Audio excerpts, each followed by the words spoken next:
This whole experience seemed 100% real as it was happening in my mind. I assume it must have been a dream, but it was, by far and away, the most realistic dream or nightmare I have encountered. I awoke from what I thought was a deep sleep, with trouble breathing, as though something had its hands wrapped around my neck. I opened my eyes to see this person who was under my covers with me, sitting, knees first, down on top of my chest, choking my throat, with their knees holding my arms down.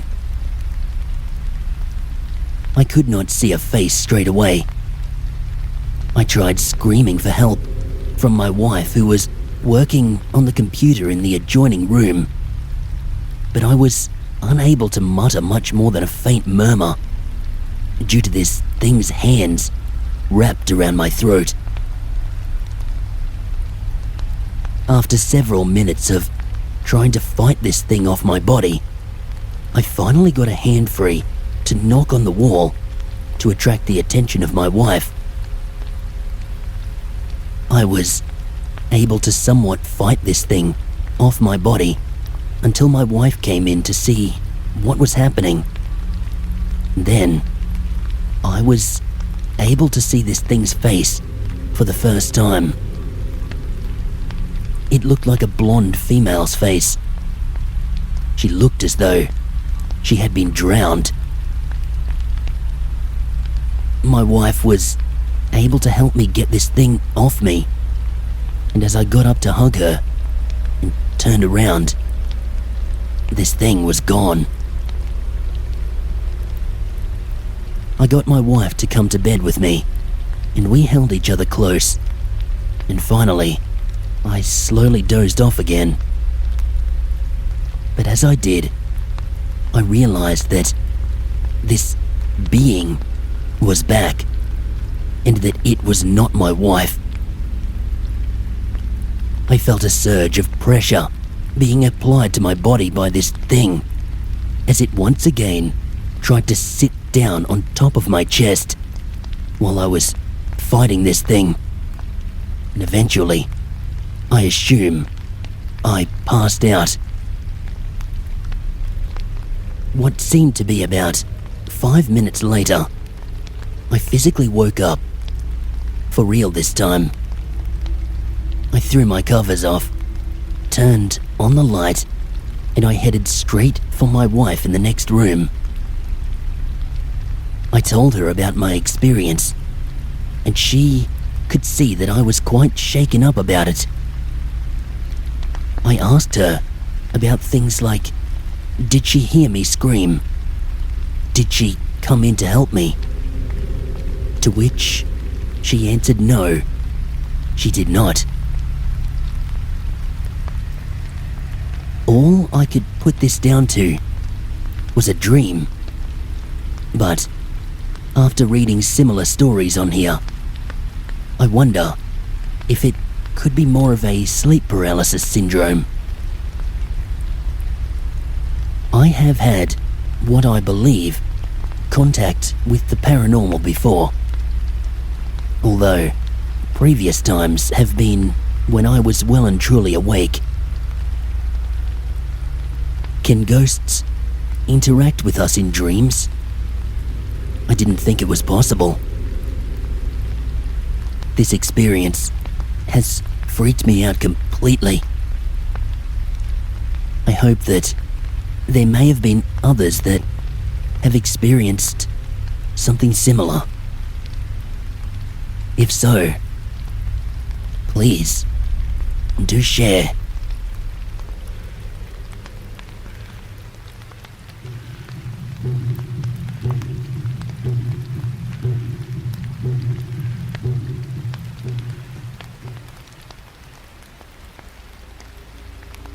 One night, I was watching TV in my room when I felt like something was watching me.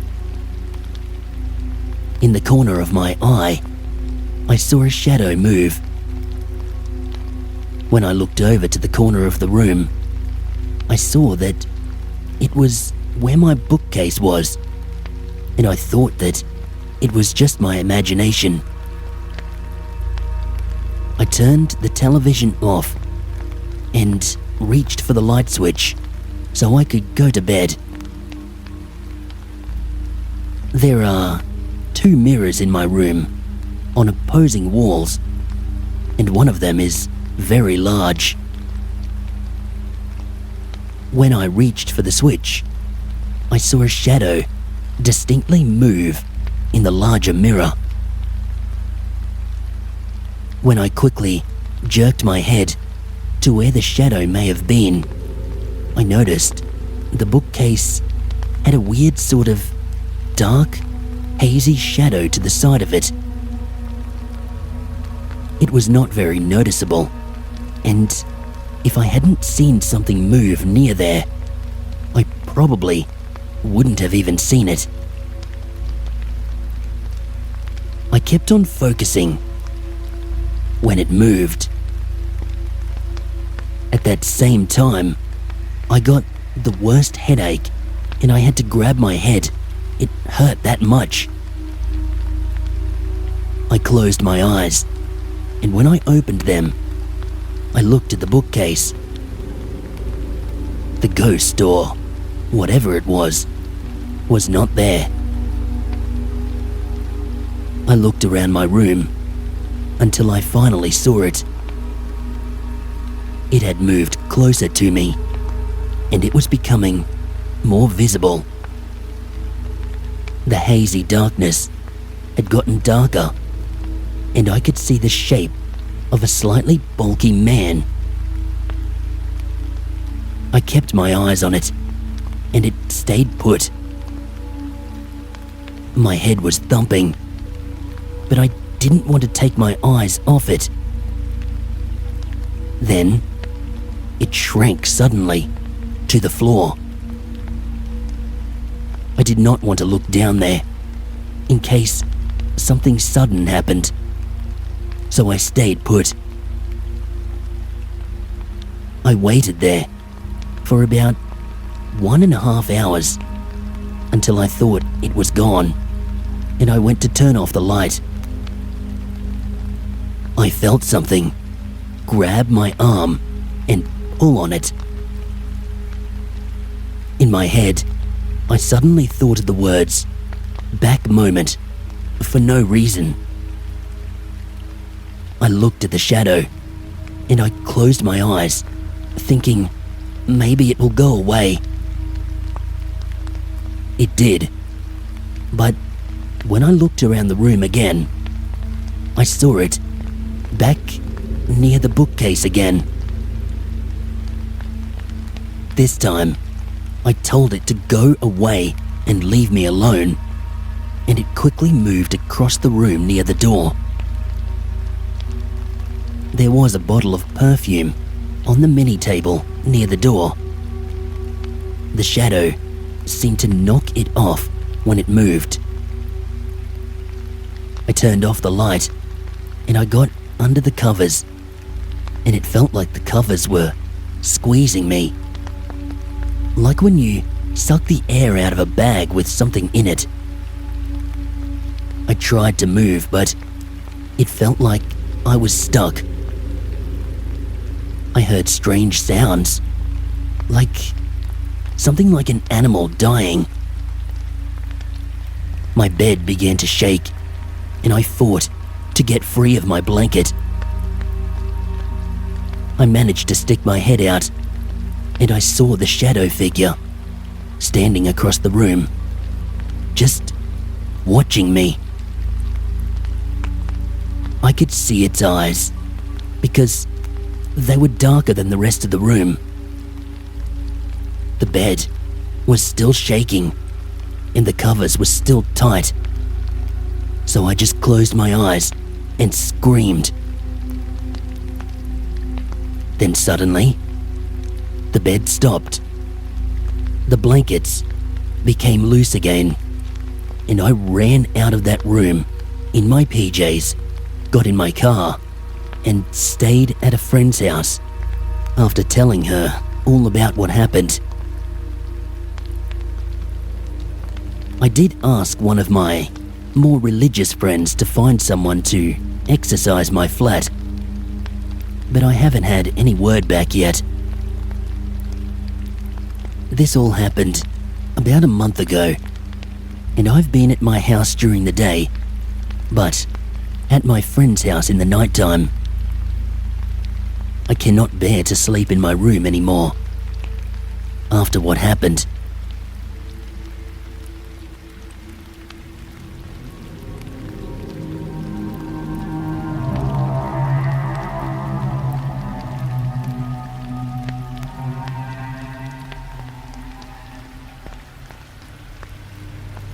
I am 16 years old, and for as long as I can remember, my family have always insisted on these weekend trips with friends into the country or to the coast.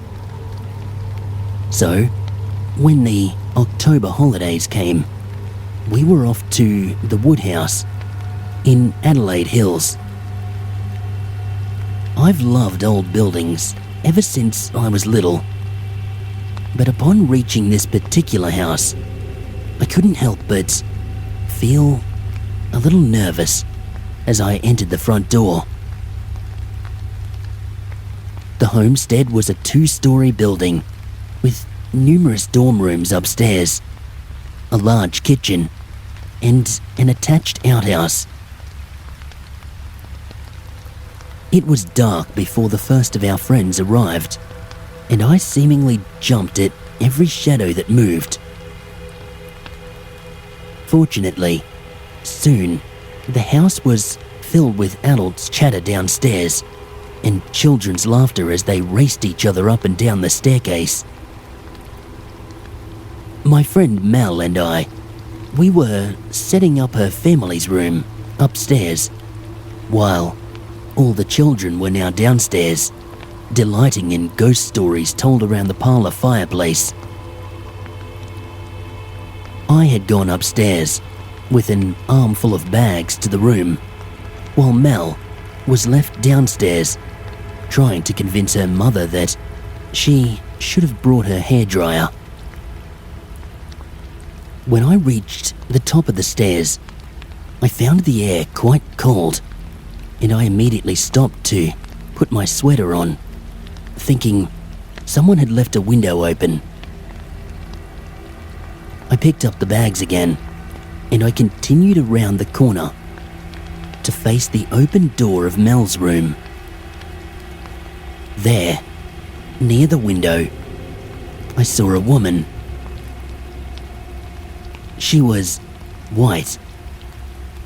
Not just white, but looked sickly pale. I called out to her, and for what reason, I don't know, she turned to look at me once, and then exited through the window. The window was closed. I was so scared by what I just saw, I dropped the bags in the hall and sprinted downstairs, unable to verbalize to anyone what I had just seen. The next morning, after a restless night, in which I am sure I heard wailing and crying, I was the first awake in the house. Getting dressed, I found myself walking down to the front hall. I opened the guest book on the table, just inside the front door. Inside it, I found a description of a murder-suicide. It happened in the late 1800s. A man who had owned the house had been pushed out of the east window by his jealous new wife. The man, it seemed, had been spending time in town with a mistress. The young wife had thrown herself out the window after her beloved, when she realized the full extent of her actions.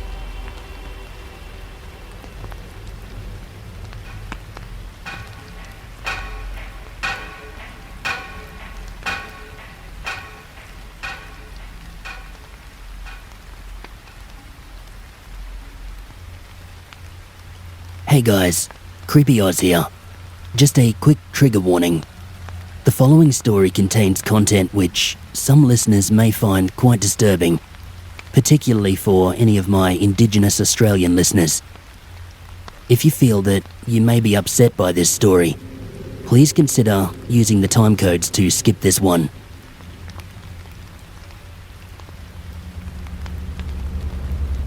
About 3 years ago, my mate Peter and I decided to go stay out at my nan and pop's farm, which is located just outside of Bathurst, New South Wales, about a 20-minute drive. The farm's name is Clear Creek. Now, there are quite a few ghost stories out there, considering my distant relatives built the farmhouse 300 years ago.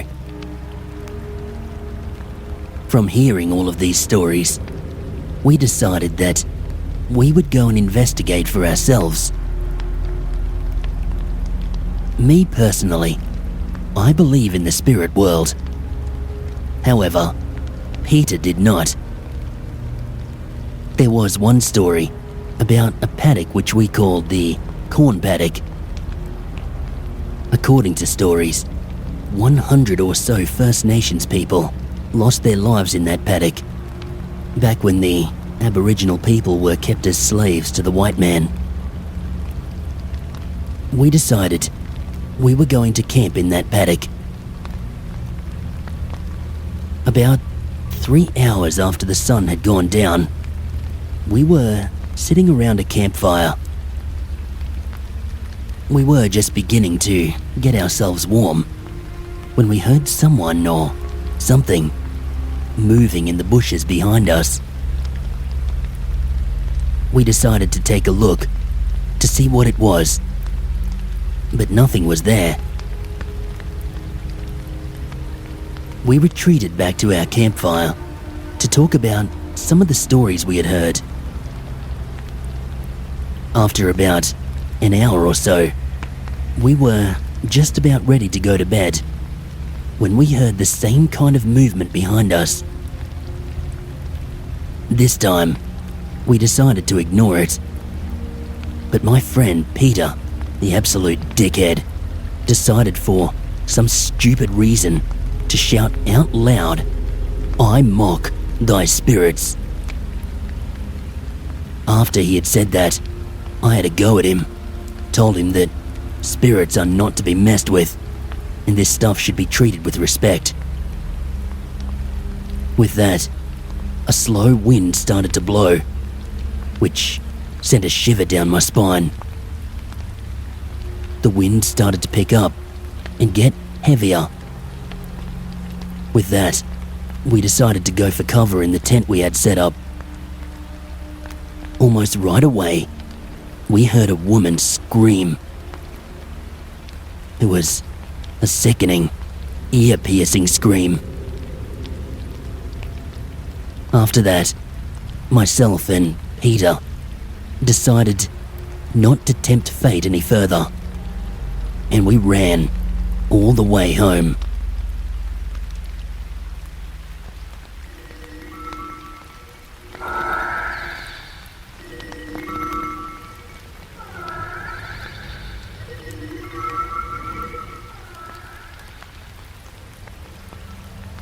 Early last year, some friends and I moved from our home city of Melbourne to a country town named Shepparton. I had to move because I had a place in the university there, and as such, we were pressed for time in finding a house to live in before the first term would start. It was very difficult for 4 young people to find a house. No real estate agent seemed to want to deal with us. Eventually, however, we met a young real estate agent named Jessica who seemed sympathetic to our cause. She took us around Shepparton and showed us a few rental houses, and it was with some reserve that she showed us the last house on the tour. We fell in love with it instantly. It was just so easy to get landlord approval on this house. Too easy, considering the difficulty we had had previously. We also found out that it had been on the rental market for months with no interest. We joked about it being haunted, but we never thought it actually was. After moving in, the first thing I noticed about the house was the uneasy feeling I got when I was home alone. For this reason, I decided to get myself a cat. The second occurrence was by far the most spooky and confusing. It happened to my housemate, Adam. One night, when Adam was in bed, he woke up to the view of a glowing figure standing at the end of his bed. It was just looking at him. I wouldn't have believed this story had it not been for the picture he showed me. Sure enough, there was the perfect image of a girl, in full color, and looking as though she gave off her own light. The only flaw in the photo was a black square, which obscured her face. Very strange. We looked at the time on the phone and everyone could be accounted for. We then tried in every possible way to get another photo like that in Adam's pitch black room, but to no avail. Even when we used a torch to take the photos, we produced nothing more than a blur. Definitely no definition. But regardless of this, I still was not entirely convinced. Our other housemate, Dommy, was home alone one night as we were all in Melbourne, but she had to work the next day. She was lying in bed, just listening to her music, trying to sleep, when she heard the enormous sound of the toilet door being slammed. This freaked her right out, because she had just been to the toilet and always closes the door. She lay in bed, terrified, with her eyes closed, resigning herself to the fact that she would get no sleep that night, when suddenly, from behind her eyelids, she saw a massive light, which she described to me as a flash of lightning. It was in her bedroom, and although she was terrified a moment ago, she was now filled with this strange sense of calm, and she fell asleep immediately. A couple of weeks after this, Dommy and I were watching the video diary of My Chemical Romance, and Henry, my cat, was sitting on my lap. My partner had gone to the shops and Adam was at his girlfriend's house for the night. We had the TV turned up very loud, but not loud enough to muffle the sound of the cat food box being shaken in the kitchen.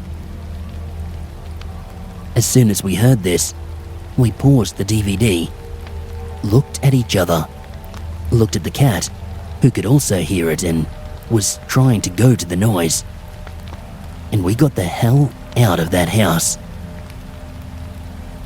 We could still hear the noise as we were running out the front door.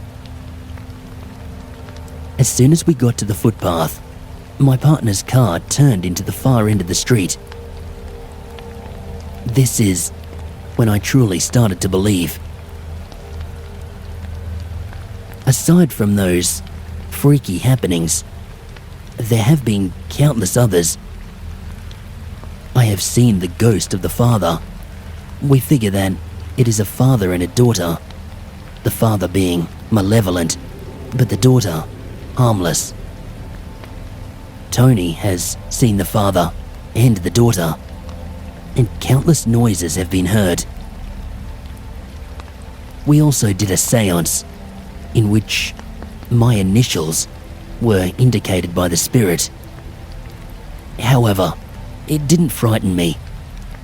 I felt a lot better after this, as though I had been acknowledged. I now have a much more open mind, and I thoroughly believe in ghosts and spirits, and whatever else lives out there in the spirit world.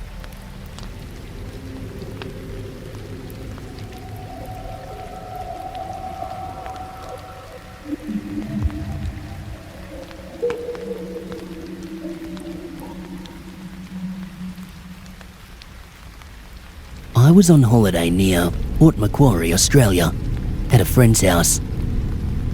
My friend was left this house in a will when his grandma recently died. I came into the house for the first time, and I immediately felt uneasy. I ignored this at first, but I couldn't stand it. I'd stayed at the house for about a week now, and I started to see and hear things. Unexplainable noises and shadows. It did not really bother me. I just thought, it's all in my head. Until my friend left the house for the night. I was all alone. I felt sick, so I ran to the bathroom. But before I could reach it, I was staring at a tall, dark figure standing in front of the doorway. I almost passed out until I realized the figure was gone. I heard knocking, and I thought maybe it's my friend at the door. But I turned around, and I saw a pale, scruffy man just standing there, banging his head against the wall. At this point, I swear to you, I passed out. When I woke up, my friend was standing over me, panicking.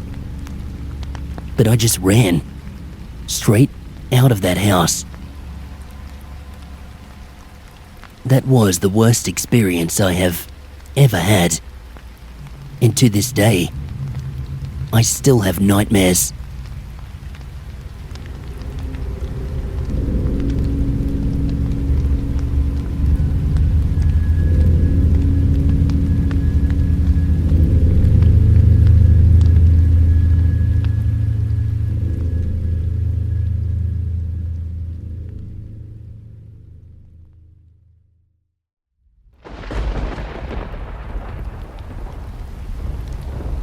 I am desperate for answers. I hope someone out there can give me some feedback on their thoughts of my event. This is the first time that I have been on a site like this, as I have been trying to find a similar story or maybe some photos or something. Here's what happened. A couple of nights ago, my mother and I were alone, talking in my lounge room. She was on the couch, which is seated against a white-coloured wall. I was just sitting there, opposite her, and as I was listening to her, I kept noticing a dark, smoky, ribbon-like shadow moving across the wall, from the centre of the wall to the left, This happened several times, until eventually I asked my mum to come and sit next to me and watch the wall. As stupid as that sounded, she did as I suggested. We both sat next to each other, watching the wall, and turns out I wasn't crazy after all. She too saw this shadow moving across the wall. It then began moving across the entire length of the wall. Then later, in the opposite direction, from left to right. This continued to happen over a 2.5 hour period, with the shadow changing direction, speed, and shape. Sometimes it seemed like a crescent/moon shape. Other times it looked like a closed hand turned to the side. The other thing is that occasionally we would smell this sort of strange, off-putting smell around us. Then the smell would just disappear. I was terrified and frozen, and I began to cry. My mum kept assuring me that it wasn't a bad thing and that I shouldn't be scared. I then asked her why it would not go away or stop, considering how freaked out I was getting. Are my mother and I just both crazy? Anyone with a similar story or information, I would so appreciate hearing from you.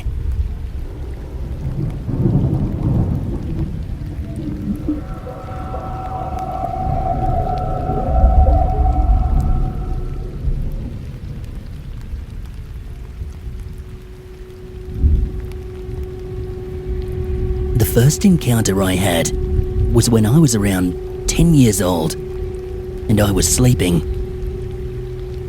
I suddenly woke up and it was midnight.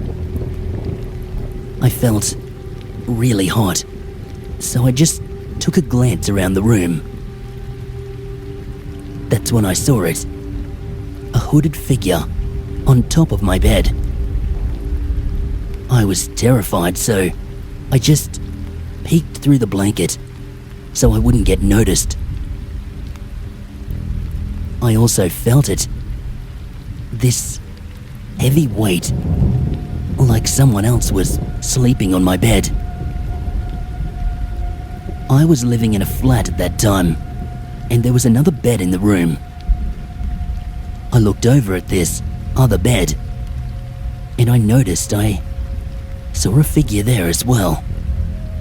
But it was glowing like a very bright blue, and it was sleeping in a sideways position.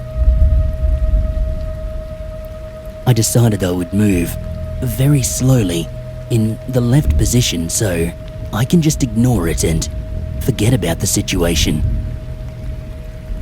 I said a little prayer to myself that maybe it will go away, and I then fell asleep. The next morning, I woke up all sweaty and exhausted. It must have been from being too scared or something. I didn't tell anyone about this, not until later. My next encounter happened in the morning, around 8 to 9 a.m. This time, I was living in a house, and I was around 13 years old. I woke up around 7:30 a.m. and I decided to sleep in the lounge since the weather was hot and the room's temperature increased. When I was about to close my eyes, I saw a very tall figure, kind of like the same one I saw in the first encounter, but I could nearly clearly see it now. I was pretending to sleep because I was too scared to even look at it. So I kind of peeked and then I turned my head. That's when I had enough and decided to see what it wanted. So I looked back and it disappeared. I told my parents what happened. They said I was dreaming or something. I have had a few ghostly encounters, mostly when I was younger, and I heard the house I was living in at the time was haunted. Well, it seemed like it to me, since I was the one seeing it. I'm 19 now, and everything is fine. I guess I outgrew it. Or I just ignored the ghosts long enough and they decided to leave me be.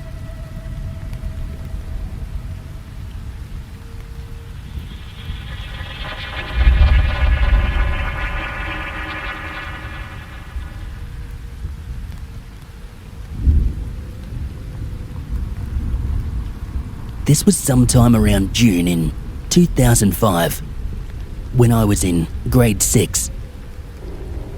I was sitting at home on this very same computer I'm typing this on now, playing dress-ups on an online dress-up doll site. It was normal temperature that day, and all of a sudden, next to my right shoulder blade, it turned icy cold, even though everywhere else was warm. I reached out into this cold area, but my hand was stopped by something solid. Petrified, I stayed sitting in my chair. The next thing I knew, the mouse was moving around on the mouse pad. It was dragging the items of clothing onto the doll. It then logged itself onto the chat room as KitKat221. I remember that well. The chat room came up on the screen and the ghost began typing frantically to all the people in the chat room. I screamed and I ran out of the room. A few days later, I walked into the lounge room to find the computer on. It was on a search engine, displaying pictures of cartoons. I walked closer to the computer and the computer turned off. The next day, my mum got on the computer to find a picture of me with a cartoon cemetery and a Grim Reaper standing next to me. No one had used that computer since the morning, and no one had changed the background. I became scared, and one day I freaked myself out so badly that I refused to go to school. I was waiting at the bus stop, and I became very nervous and panicky. I walked back into my front yard, and I turned around just in time to see a four-wheel drive crash into the power pole that I was just leaning on at my bus stop, in the same spot that I had just been standing. If I had stayed there, I would have died. Maybe the picture on my computer was trying to tell me something. I became very shaken after that, and I spent the rest of the day in my room. At about 5 o'clock in the afternoon, my room turned icy cold. I went to run to the door, but someone stopped me, firmly grabbing my shoulder. I looked, but no one was there. Then, suddenly, a transparent light in the shape of a girl, around my age, appeared in front of me. I then heard a whisper saying, "Goodbye." The lights then disappeared, and the temperature returned to normal. I've not seen the ghost ever since.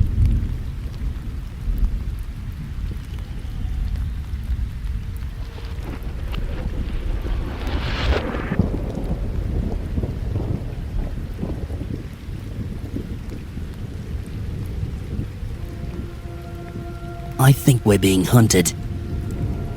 Something, a spirit, ghost or orb, I don't know what it is, finds me, my mother, and my brother, no matter where we move to.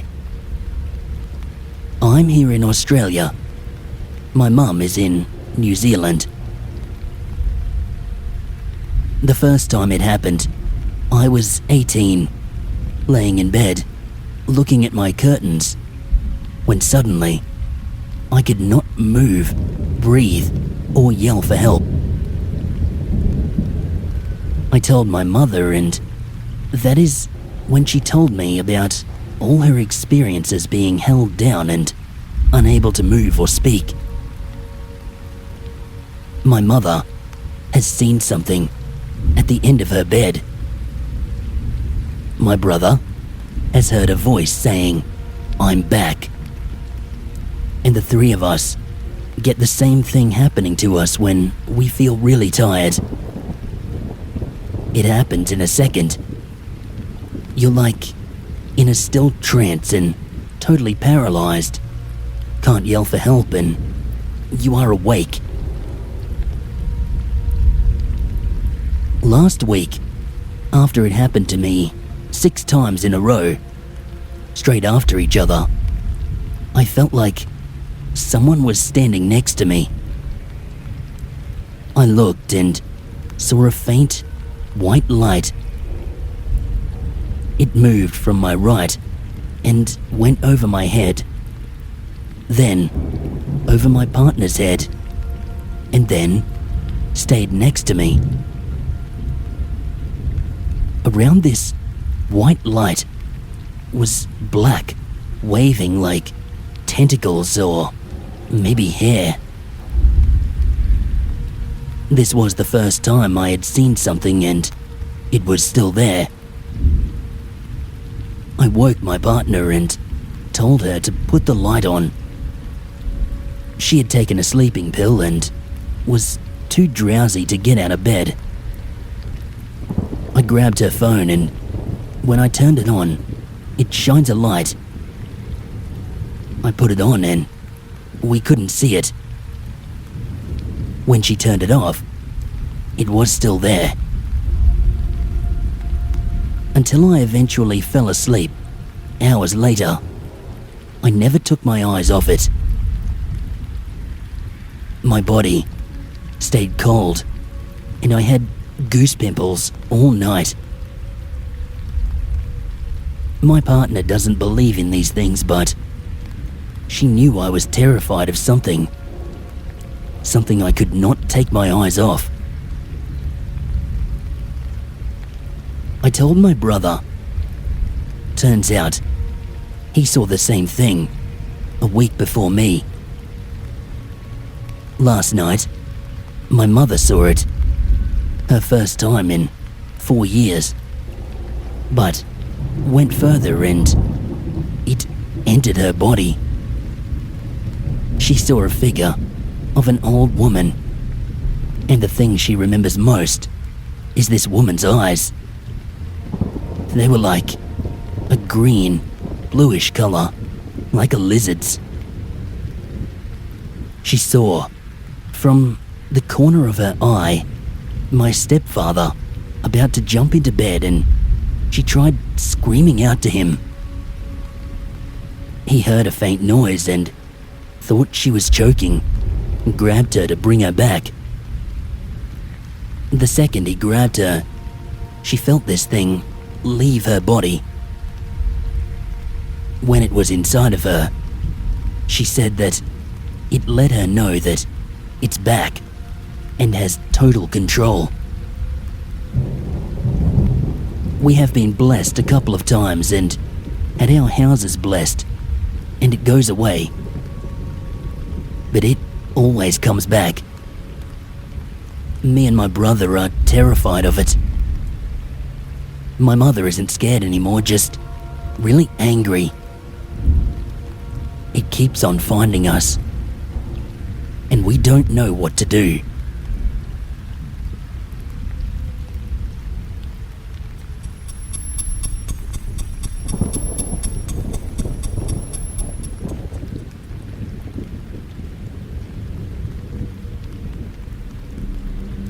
This all started in 2003 when I started boxing with my friend Matt.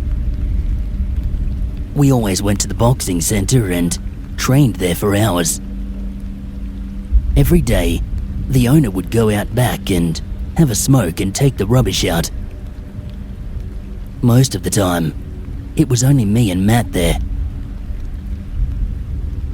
While we were on the bags, Matt noticed a figure in the ring. Matt told me, and when I looked, it disappeared. I didn't believe him until I got a drink and looked around the center, and I saw it too. It was the weirdest thing I had ever seen. It was like a shadow kind of thing. I told Matt, but now, when he looked, it disappeared. Matt went off at me and said, "I told you so." The next day, the owner died. The police said they didn't know what it was from. There were no signs of any problems, no weapons of any sort, no bruising, no cuts, nothing. After about a month, the new owner died. The same thing again. No problems with him, no weapons. The next time that me and Matt went there, the ghost was there, though it did not disappear at all. It was there the whole time. The new owner saw it too. We called the police to come though. When they did, the ghost disappeared. The following week, the boxing center was shut down, and it stayed that way for 3 years.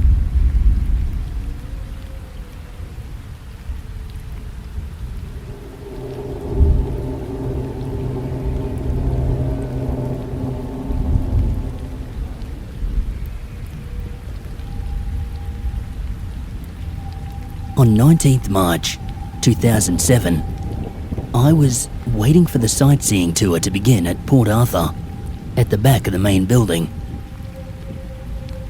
It was heading towards 4:30 in the afternoon, which is when the tour starts.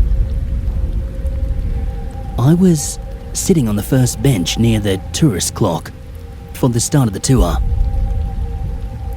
I saw a man, 6 foot tall, in old-fashioned overalls, walk from the back of the main building and past before me, on the seat and down the stairs, before disappearing. I noticed as he was walking past, he looked at me. He had long hair at shoulder height and old pair of overalls, one strap hanging down, and some type of old-style shirt.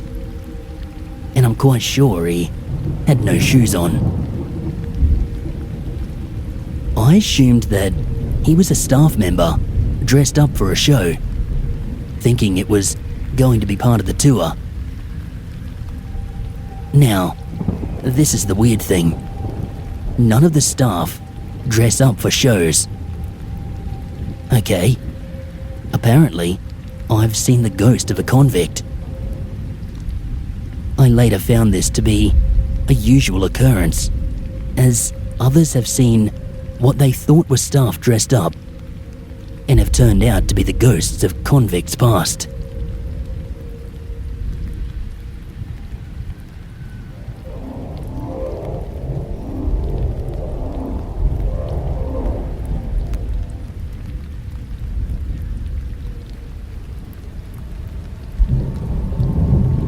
As a young boy, My family and I travelled frequently from Australia to New Zealand due to our father's work commitments. One of the homes we rented was in Auckland. At least 6 months into the lease, there was increased tension with my parents, fighting constantly. One night, the three of us kids were home alone, playing hide and seek when we heard our parents knocking at the front door. My sister went to open the door, but she couldn't open it. Some kind of force was preventing him to enter. Dad thought we were tricking him and began screaming at us, threatening punishment. Hysterically, Mum put her hand on the handle and the door opened instantly. From then on, a long series of weekly events happened. Flower pots turned upside down, objects disappeared, light switches turned on and off, and more scarily, fresh cuts would mysteriously appear on Dad's forehead. We ended that lease before it destroyed our family. I'm sure that it has followed us over the years, as too many other unexplained things have happened.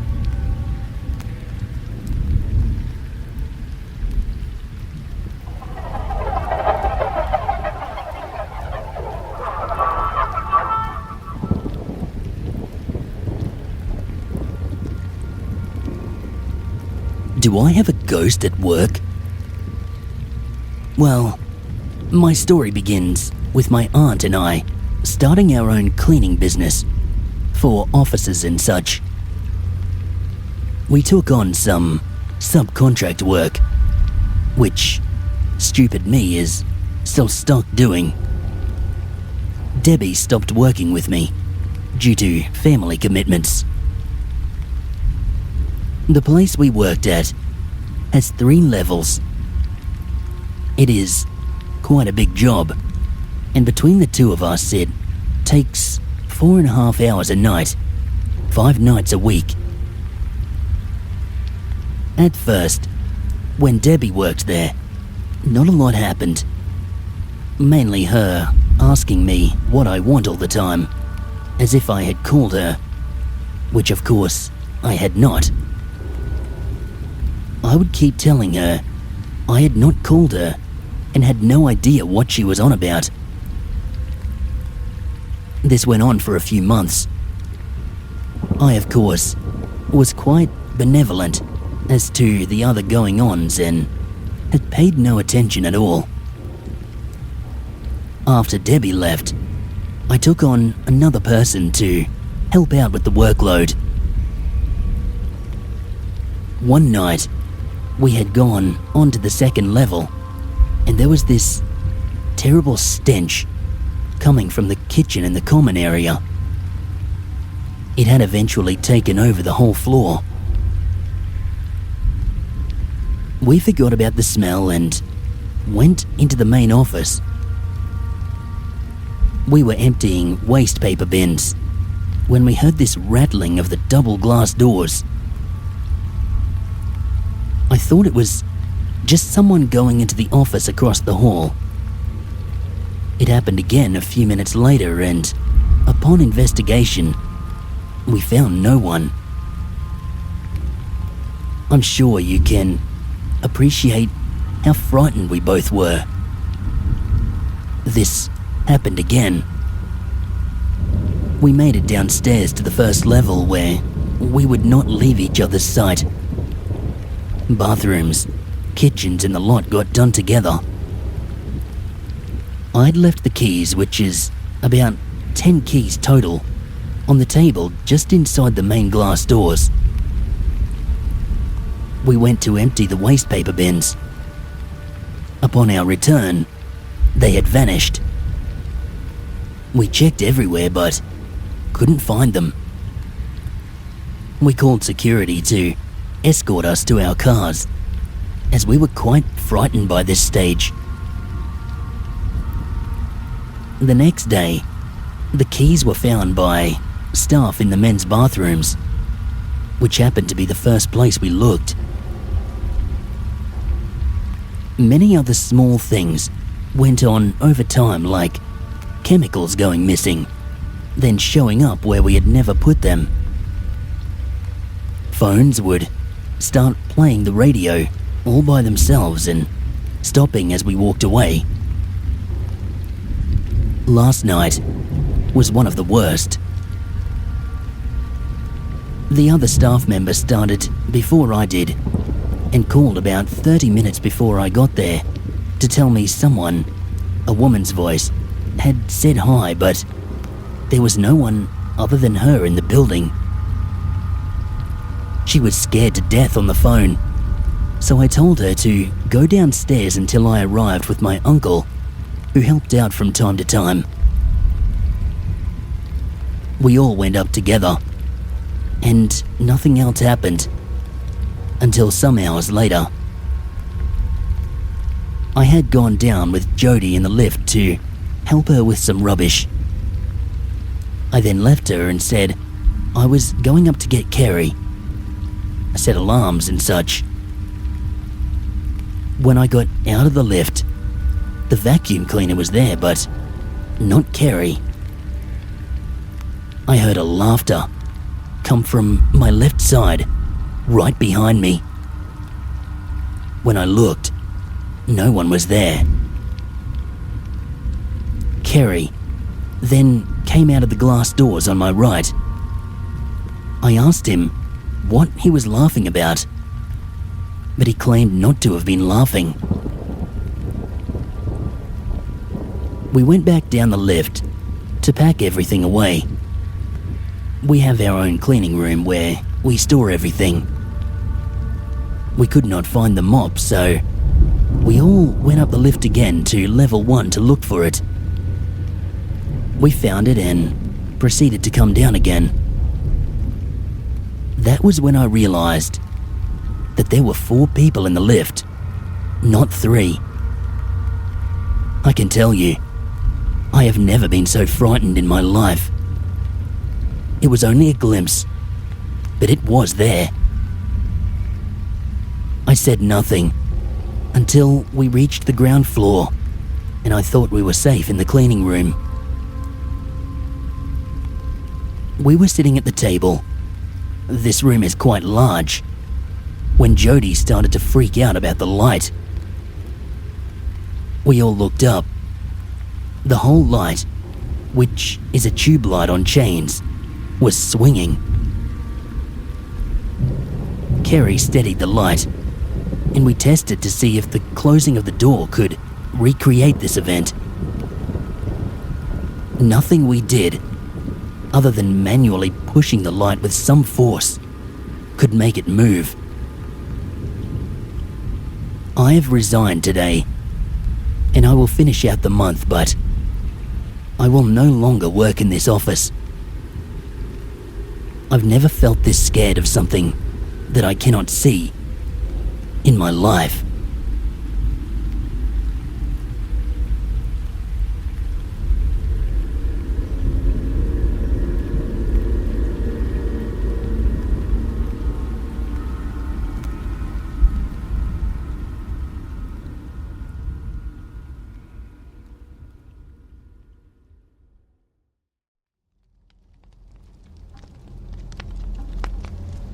I was staying at my grandparents' place, which is where my auntie and her 2 children also live. My auntie was due to go into hospital the next day, so myself and another of my cousins were staying to help out the 2 kids because my nan and pop were away at the time.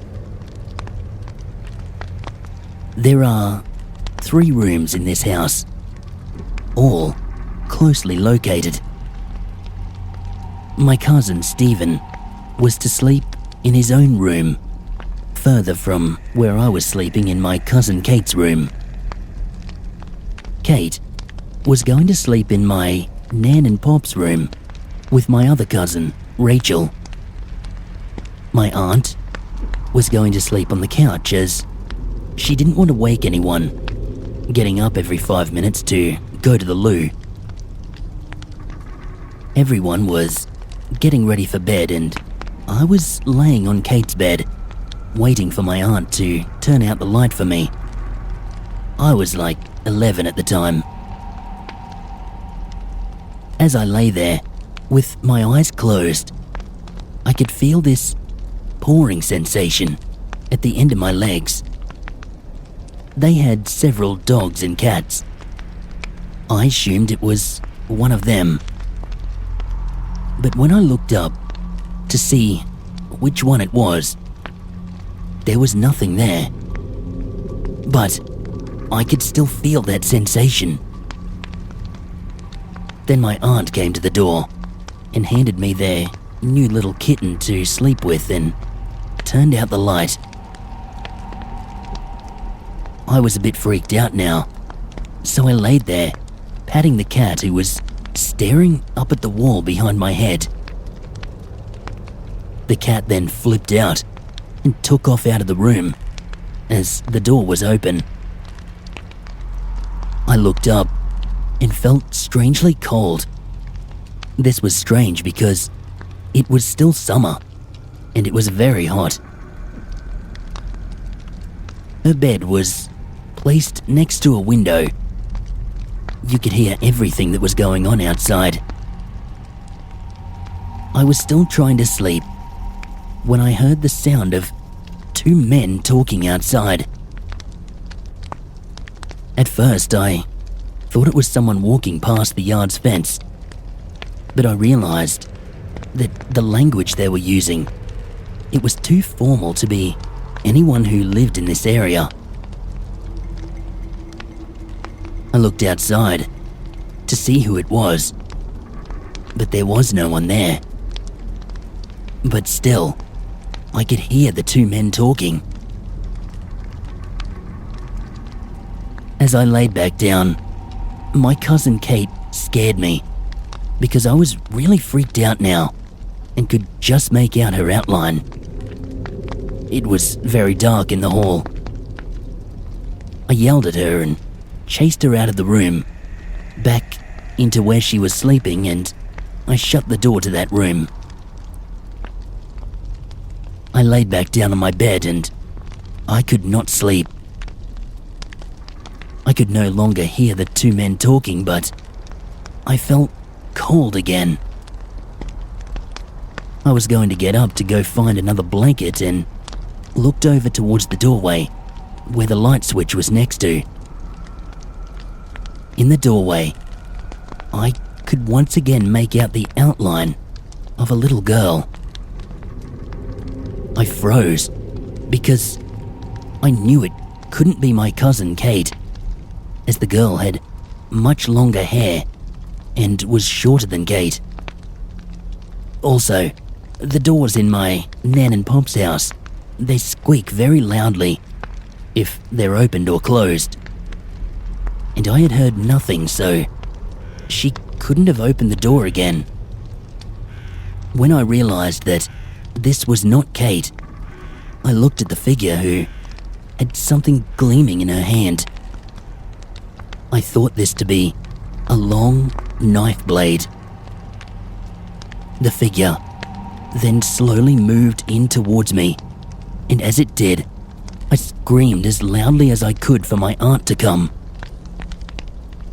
My auntie came quickly and turned on the light, asking me what was wrong. I just ignored her and jumped out of the bed, ran into where my cousin Kate was sleeping. It definitely wasn't Kate, because she was dead asleep. Totally freaked out, I refused to sleep in that room, and I went into the kitchen at the other end of the house with my aunt while she had a smoke. She then needed to use the loo again and left me standing there. I then noticed her dog sitting at my feet, so I bent down to pat him, and as I did, I felt the hand of someone rub my back. It didn't feel wrong though. It was like they were reassuring me that I was okay. When I stood up, no one was there. To this day, I still will not sleep in that room. And Kate has also seen and heard things in there.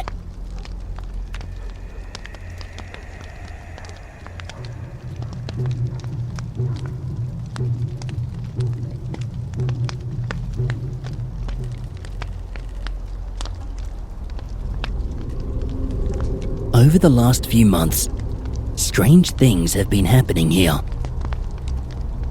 The first sign of something out of the ordinary was when I woke up one morning to find my bedroom door locked from the outside, with the inside being unlocked.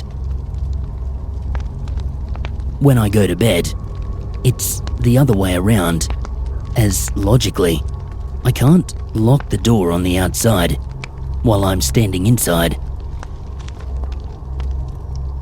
I got home from work one night the next week to discover this time that the door was locked inside and unlocked outside, completely opposite of how I'd left it. And now this.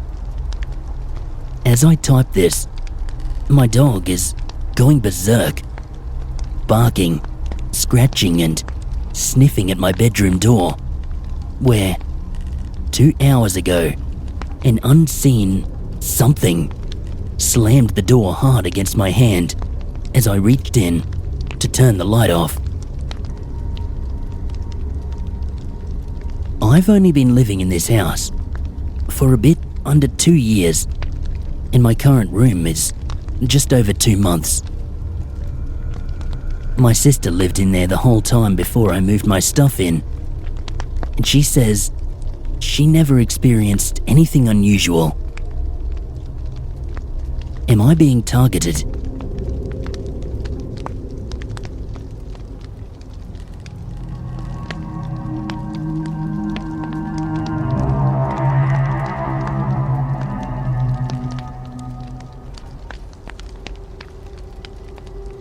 Author's note: this story may contain religious bias. The view of the events is influenced by my religion. Please don't read if you think you may be offended by any of this. My name is Luke. I am a Christian. The reason I state that first is because I believe this event that happened in my life is because of my faith.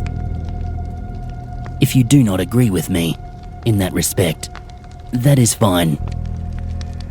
With that, my story begins.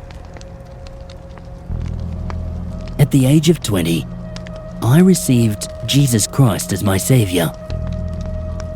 The denomination I belong to and believe the teachings of is the Independent Baptist movement. Being a Baptist, I of course believe in angels and devils, although most people would know these as demons. I use the word devils because the King James Bible does. I believe in guardian angels, and I also believe that devils are drawn to various symbols of the occult. Shortly after I was saved, the Christian term for receiving Jesus as Savior, I began to research the occult. I did this in order to find out more about it, so that I could possibly reach people who were caught up with it, as I believe it is a dangerous practice. The following events are factual, as far as I remember them, and I have told them to many people since they occurred. In 2001, shortly after my salvation, I began to read through various non-canon books, mainly in search of information regarding some of the pagan beliefs of Roman Catholicism. The Shepherd of Hermes, the Book of Enoch, macabres, etc. I didn't really find much of what I was looking for, which I ended up finding later in the Council of Trent, but that story has no ramifications here. I did, however, find many things to do with devils and angels, and the judgment of the former. This led to me researching various people such as Aleister Crowley. Many people would know Crowley as being one of the main movers and shakers in the New Age movement, along with Westcott, Hort, and Blavatsky. To this day, I wish I had never researched these people. In particular, Blavatsky and Crowley. It seems that even mentioning their names draws the interest of otherworldly phenomena. I hope that I may manage to type these words out without being consumed with the fear that has previously taken me at times. During my times of research, I would pray for protection, which thankfully God did provide. However, there are occasions in the Bible where God allows devils to torment his people. Consider Paul the Apostle, who was buffeted or beaten by a messenger of Satan, allowed by God, in order to keep Paul humble and reliant on God. A Christian cannot be possessed or killed by a devil, but he or she can definitely be tormented and harassed. The nights are generally warm in Australia. Even in winter, I can usually get away with sleeping only under a sheet or a single thin blanket. I had just taken myself to bed after reading a little more about the occult.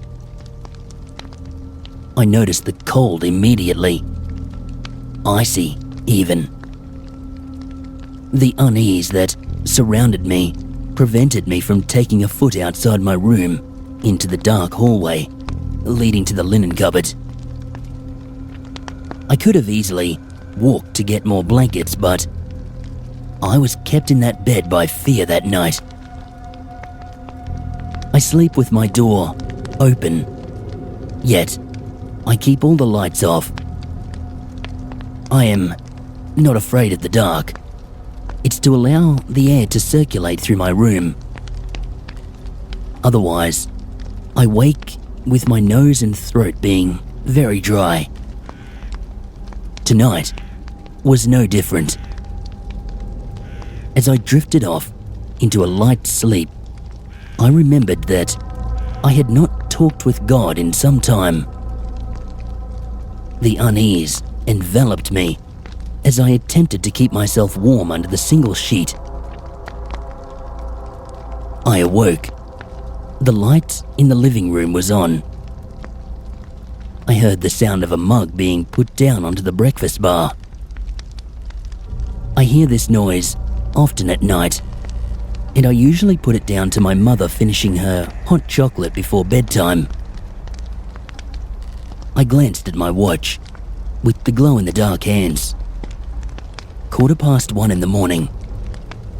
Too late for my mother to be awake still. I knew the lights were out when I went to sleep. I cannot sleep if they are on. I heard the cup being put down on the bench again. The lights in the living room went out. A chill went down my spine, and once again, I realized the iciness of the room I was in. This is where things got scary. And by scary, I mean absolutely terrifying. The house was silent, which is unusual, since you can usually hear the fridge running or crickets outside or something. But there was nothing but silence. Despite the silence, I felt that I was about to come face to face with something I had no desire to meet. I waited. The darkness was darker than it ever had been before. I knew that something was moving towards me in the black ocean surrounding me. My heart was racing. It was right in front of me. I couldn't see it, but I could sense that it was there. A whisper, "Luke." Eyes open, teeth, lips, a dress, no arms, no legs, long, black hair, pale, white skin, beautiful, terrifying, girl. I know what you're thinking. Girl with long black hair and white skin. I must have just seen The Ring and I'm having a nightmare, right? Wrong. This was 2001. The Ring hadn't come out yet and I'd never heard of the original. She stood there, floating in front of me. I knew she would not harm me, but I also knew that she was malevolent. The dress was similar to a christening gown, the type that children wear when they're baptized. More whispering, hoarse throat, deep, definitely not female, guttural. Luke. Power. You can have it. I will prove to you that I am powerful. You can have real power right now. Wake up. I awoke. Far out. The entire thing was just a dream. A few seconds passed with me gasping for air, relieved that I had been dreaming the whole time. Then, I noticed the light in the kitchen was on. A whisper again. Watch. I waited a second, closed my eyes and braced for what I could sense was coming. Nothing happened. I opened my eyes again and stood up, intending to turn the light off in the kitchen. As soon as I stood up, the light went out. My alarm went off. The timer on the oven in the kitchen went off. The smoke alarms sounded. I frantically smashed at my wall, trying to find the light switch. I hit it, but the lights did not turn on. I ran out into the kitchen, which was illuminated in a dull green due to the flashing timer light from the oven. I located the kitchen light. No luck there either. I opened the fridge, hoping to use the light in there. But the light in the fridge was not working. None of the light switches were working. I ran upstairs, fully intending to wake my parents, tell them that our house is possessed by a devil. But as I got to the top of the stairs, I got a grip of myself. They were awake, however, due to all the alarms in the house sounding. They told me that it was just a power shortage. It would be over soon. I walked back down and I went to the front door. We always keep my keys in the door, on the inside, in case of a fire, so I knew where they were that night. I opened the door and went outside and around the side to the main switchboard. As I open the switchboard cover, I make a horrifying discovery. All of the power is off in the house. The way our house is set up means that if the electrical outlets cause a trip, the lights will still work. Or if a light fuse blows, the power outlets still work. In this case, all of the safety switches were in the off position, meaning that no power at all was going to the house. The kitchen alarm was ringing without any electricity going to it, and it has no battery backup. I proceeded to switch the safety switches back to on. As I switched the last one over, I could hear that the alarm stopped. I went back inside, convinced that a devil had just attempted to offer me immediate power that was physical, tangible, instead of the power that Jesus Christ offers, which is victory over sin and death. I prayed a lot that night for protection.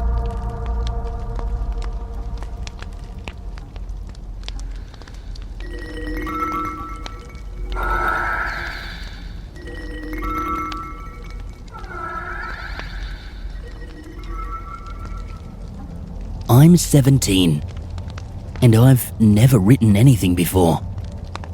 So sorry if this isn't all that clear.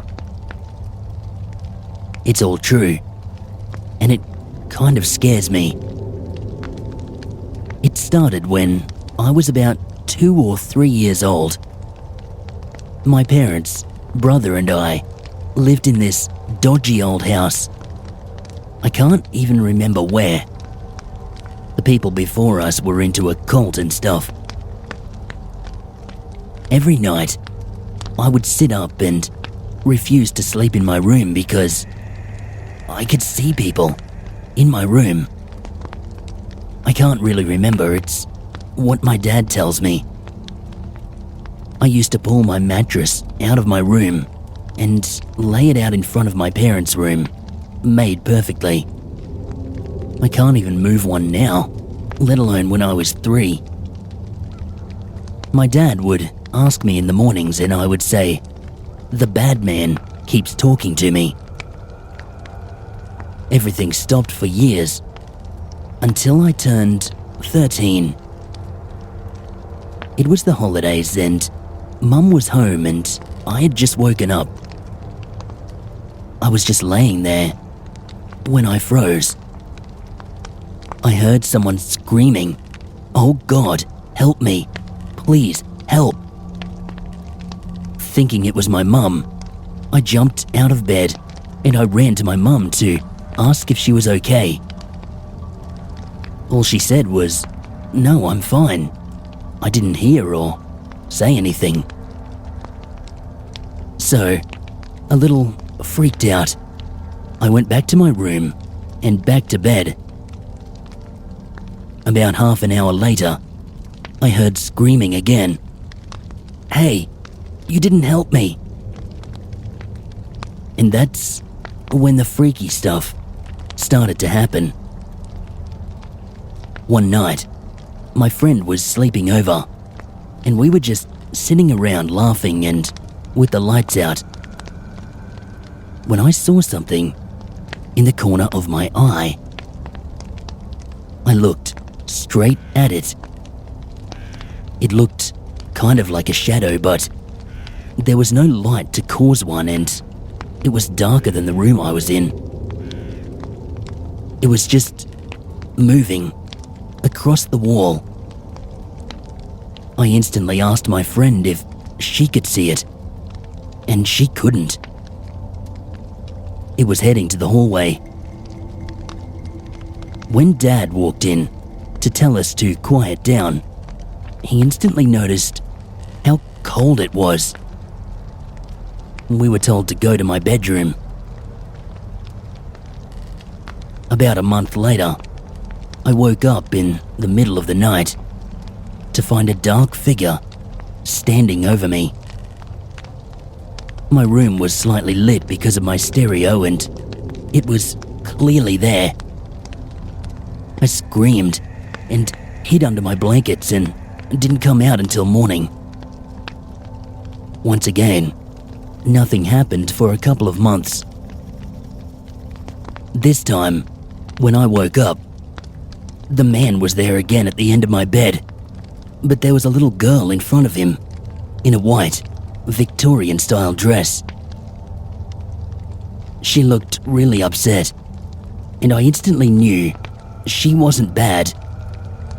But the man behind her, I knew he was. I went back to sleep, hoping that they might go away. When Dad and I moved into the house, the very first morning we moved in, Dad heard a distinct hello. Not really thinking, he said hello back. When Dad came in to say goodbye, he was going to work. He asked me what I was doing out of bed so early, and I didn't know what he was talking about.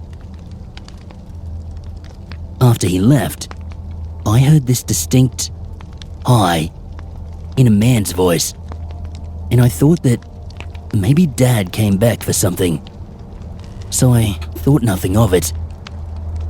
During that year that we lived there, we saw lots of orbs and things moving around. Later, we found out that a family had died in a bus crash, and they had lived in that house before us. We've moved house again. Yeah, we tend to move a lot. And in the current house I'm in, it's the worst. It's an oldish country house, pretty crappy looking, but clearly it has a history.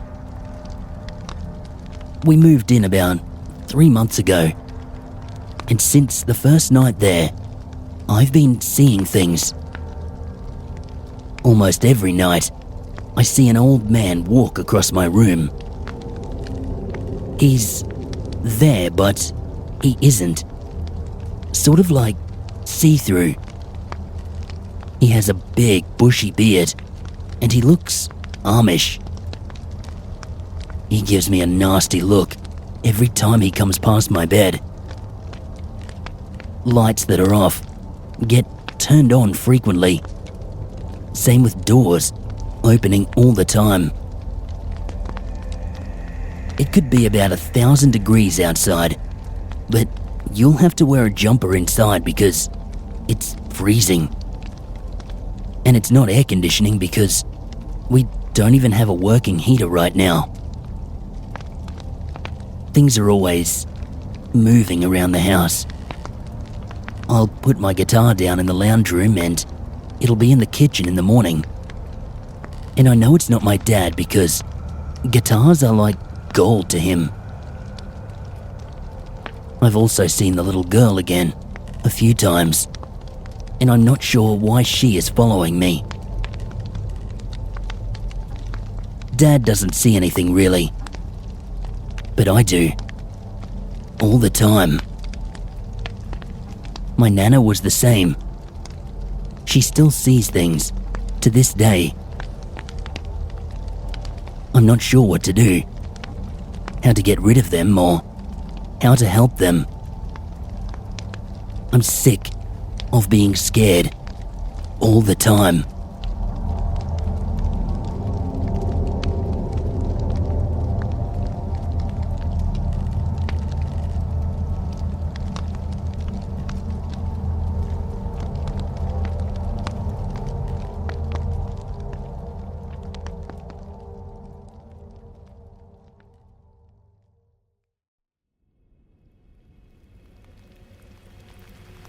One morning in 2005, when I woke up at 4:30 a.m., I was very thirsty, so I went to the kitchen and got myself a drink. It was not very dark. It was just starting to get light. so I didn't have to turn any lights on. Everybody was still asleep with their doors shut. I made my way back to my room, and just as I was entering my bedroom, I heard a thud. It was like somebody just jumped off something in the kitchen. I ran into my room and laid in my bed, shaking as I heard footsteps up and down the corridor near my room.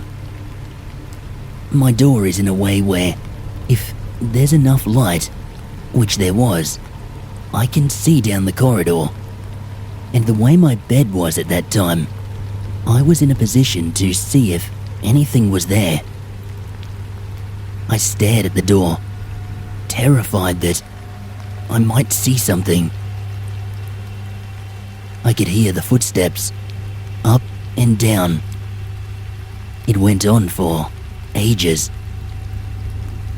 I eventually, still shaking, walked up to the shelf near my door and grabbed my metal CD holder, and I walked into the corridor.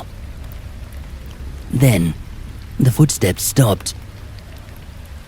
I called out, "If anybody is there, please show yourself." But it was more of a shaky voice, like, "Please don't show yourself" kind of way. When I decided that whatever it was had gone, I turned and walked back into my room. And as I turned my back to go into my room, I had this sudden feeling like I knew I was being watched. I ran into my room, turned on every light, and I laid in my bed. Eventually, after many long hours, I finally went back to sleep.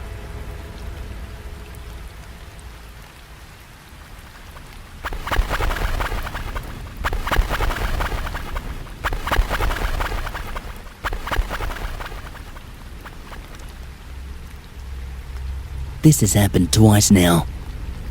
The most recent was Friday, 27th of April, 07. But the first time this happened, it was last month. I'm usually home alone since I dropped out of school. I took my dog outside, waiting for him to do his business, and I was just listening to my iPod. The song I was listening to had just stopped, and in the silence, I heard my front door open and close. My dog heard it too, because he started barking. I thought, oh, it's Mum or Dad, so I thought nothing of it. But because I hadn't done my chores, I realized if it was Mum, I'm dead.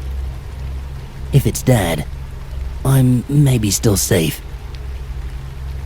So I walked through the garage to the front to see who it was by seeing the car, and to my shock, no car. Which means somebody has entered my house. But both doors were supposed to be locked. I grabbed the rake from the garage and I entered the house in the back way. I said loud and clearly, "I know you're here. Come out." I continued saying that while checking the house. I went to the front, and the front door was open and the fly screen was shut. But both doors were shut and locked before. I continued to check the house. Nothing was there. I know that somebody or something was there because my dog started barking and I'd heard somebody come in. Now, the most recent one. As before, I'm home alone, but this time, I was in the house on my laptop, on the other side of the house. I heard the fly screen and front door open, and then I heard a thud on the kitchen bench, like Mum's bag usually does. So I thought, oh, Mum is home. I wanted to show her something I'd made on the laptop, so I walked through and nobody was there. I walked over to the front door and the front door was open and the fly screen was shut. I grabbed for the first item I saw, which was an umbrella this time, and I checked all the rooms with my makeshift weapon. But there was nobody there.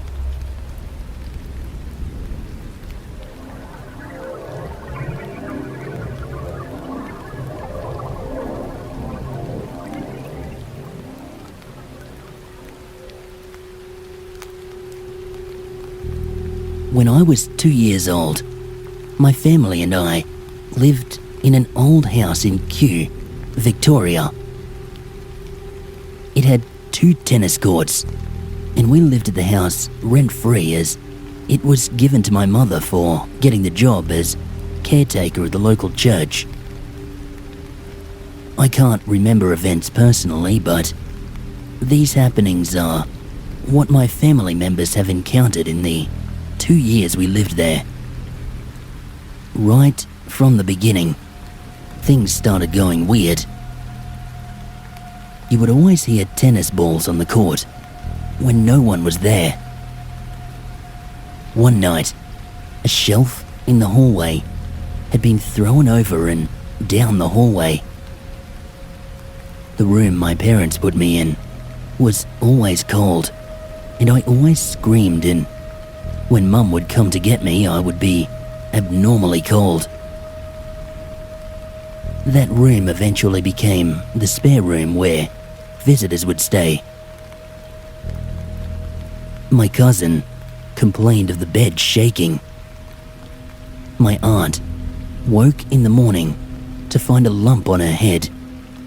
And my other aunt, she woke in the middle of the night, screaming that she saw a green-coloured man at the foot of her bed.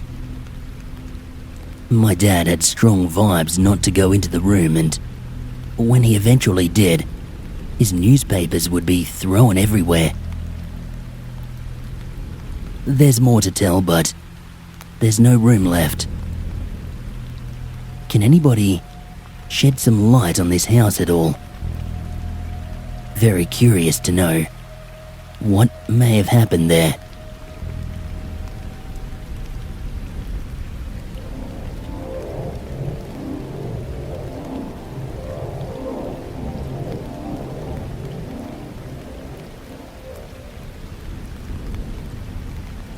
I live with my brother, my mother, my sister and my nan and pop in a 2-story house. Before this, it was my great-grandfather's house. He died. We believe that it's him haunting the house because he was a bit of a joker. Heaps of things happen here. Lights going on and off. Doors shut themselves. We hear things and see things out of the corners of our eyes. The washing machine turns off. A fan turned on by itself.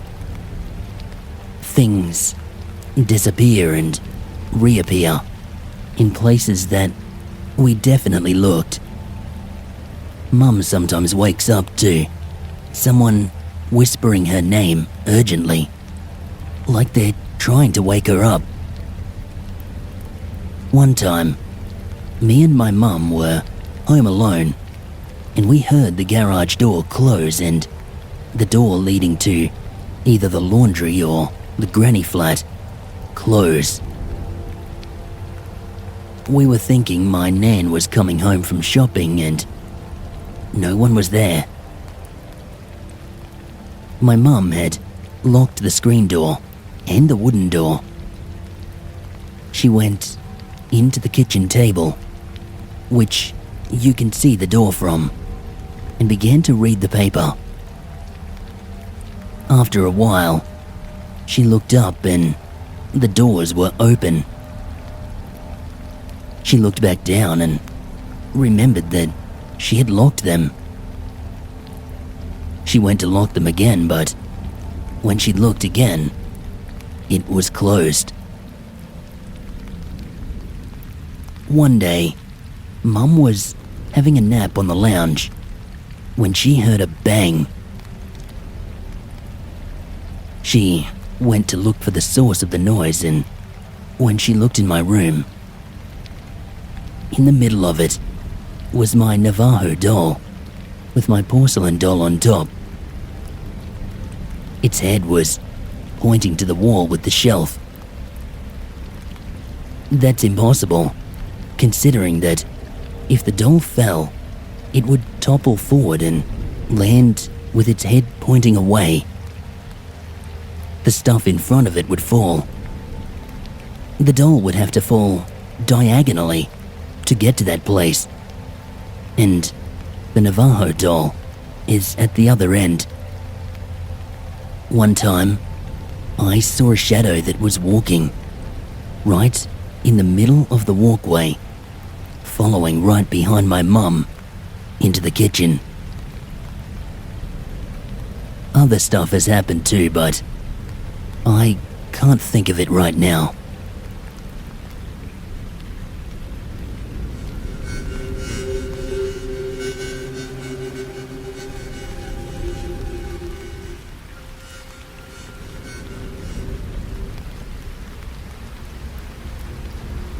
I am hoping someone might be able to help me and us understand what we are experiencing, as I think we are getting to the point that we're a little nervous about this situation.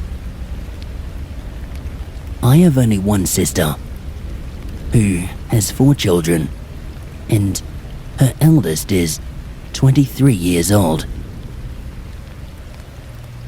On a few late nights, I would visit their house after visiting my mum in hospital.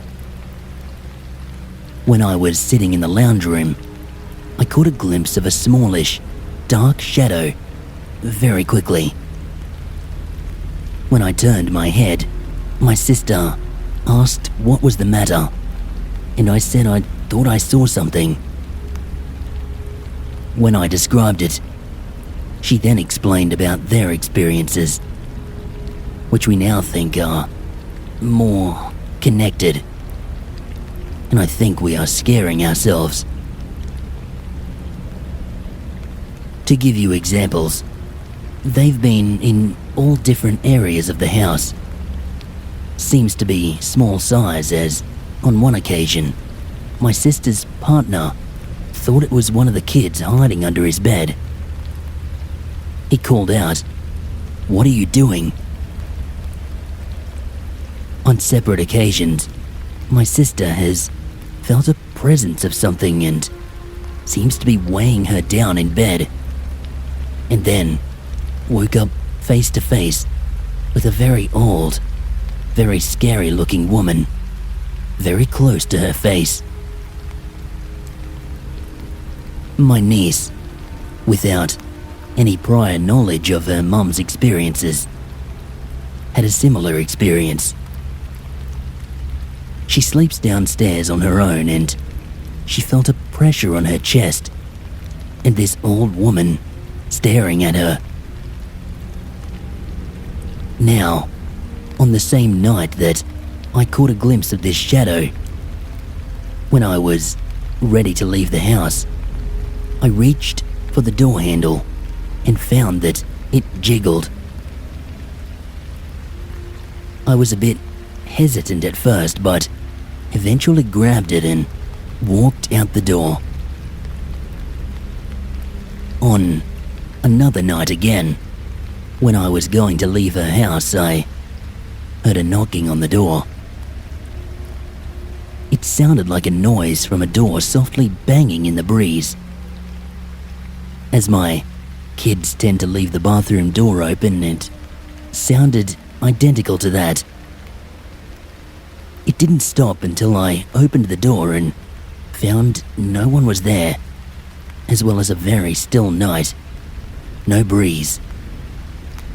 I thought, how weird. Now, 2 nights ago, my niece stayed the night to look after my son, as I would be working the following morning, and all was well, until she told me the following morning her experiences in my house. She feels strange in my eldest son's room. He is 7 years old and has seen more than one dark shadow standing in front of her while she was laying on my sofa bed. I don't know what this all means, but I really am curious to read all suggestions.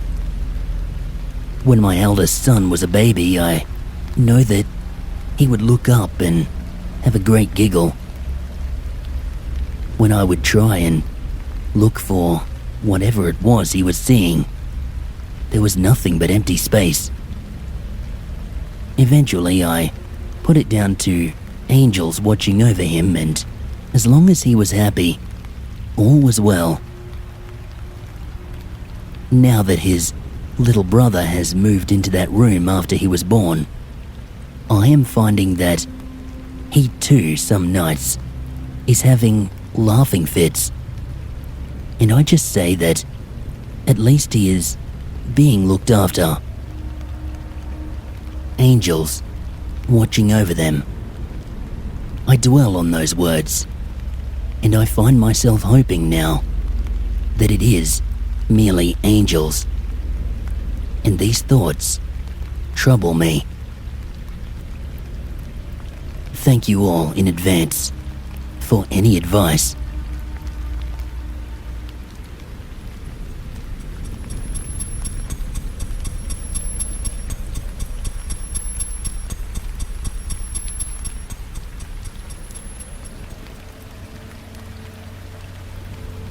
I have been hearing noises, footsteps, and I have felt that I was being watched for the past 3 to 4 years. And I wasn't expecting to see something/somebody. What I saw wasn't a whole body or very detailed, as it was a face, fading as I saw it.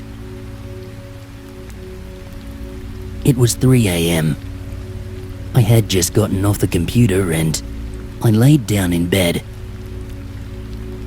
I was just getting comfortable and I closed my eyes for like 2 seconds. I opened them and a face was fading in front of me. I jolted back a bit, but I didn't feel a presence, so I thought nothing of it. But I did take note of the features, just in case. It was a male, with longish, dark brown hair and a beard. 2 days later, at between 1 or 2 p.m, I decided to go for a shower. I was walking towards my bathroom and then I saw the face again in my brother's room, which is a meter and a bit away from the bathroom. This time, I did feel a presence. I stopped and I went straight to my brother's room. I stood in the room and looked around, but it had gone. More things are happening as I have been getting older. I'm 16, turning 17 now, and I saw a face.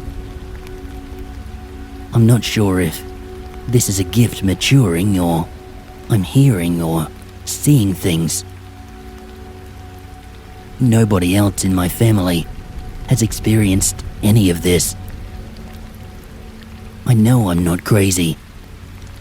Just wondering why it's only happening to me and not my whole family.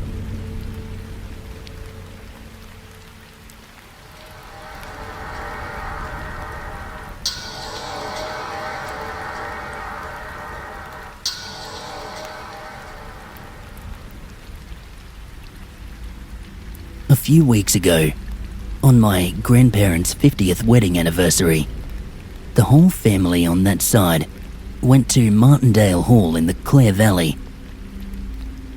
This is an 18th century mansion surrounded by acres of land. As it was an overnight arrangement, my younger sister and I stayed in a room together. All the rooms were made up as they would have been originally, as the house is now a museum during the day and an overnight experience as well. They are all allocated to the guests of the party. The man who looks after the house plays a butler during a fancy dinner that we were entitled to, as part of the stay experience. And also, he gives guests a full recount of the history of the place. While dressing for dinner in the nurse's room, my sister and I were given adjacent to the nursery. I couldn't help but feel cold. As it was the middle of autumn, I didn't think much of it. It was then I heard the sound of adult laughter through the adjoining door. I had wanted to see a ghost on this trip, being interested in the supernatural and all. However, no recount of the history revealed any of the young masters of the house ever having children. Therefore, the nursery had never been used. Completely freaked out, I dressed faster and rushed out into the hall. I rushed down the stairs to the entrance and turned left into the library, from which I could hear men's voices. I had thought that it was maybe my uncle, my dad, and my older step-cousin in the library, as it had a billiard table and they had been itching to get their hands on it all day. Unfortunately, as the door swung open, all I found was walls of books and an empty room. A cloud of cigar smoke hung over the billiard table though, and there was definitely the smell of scotch. So, once again, I was freaked. This time I couldn't move or run away, and I heard the door swing closed behind me. All of a sudden, a feeling of warmth swept over me, and I felt inside of me that everything was going to be okay, and I would not be hurt. I spent the rest of the night in that library, sitting in the corner with all number of books in my lap, and I could not help but feel a person sitting beside me, reading along and smoking a cigar. The library was the young owner's favorite room before he died, and books were his joy. I'm sure he was glad to see them inspiring someone once again.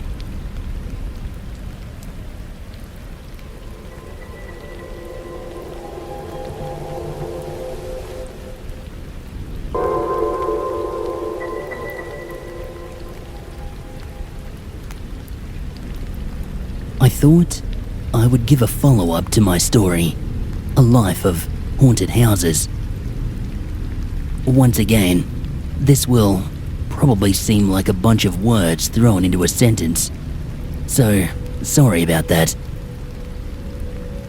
For those who haven't heard it, I'll give you a short summary. I've been able to see and hear ghosts in every house I've moved to. I've seen a ghost or two in every place we've been. More recently, we moved house and things have gone from bad to worse. I'm constantly feeling like I'm being watched. The only sacred place I've got is the bathroom. Thank God.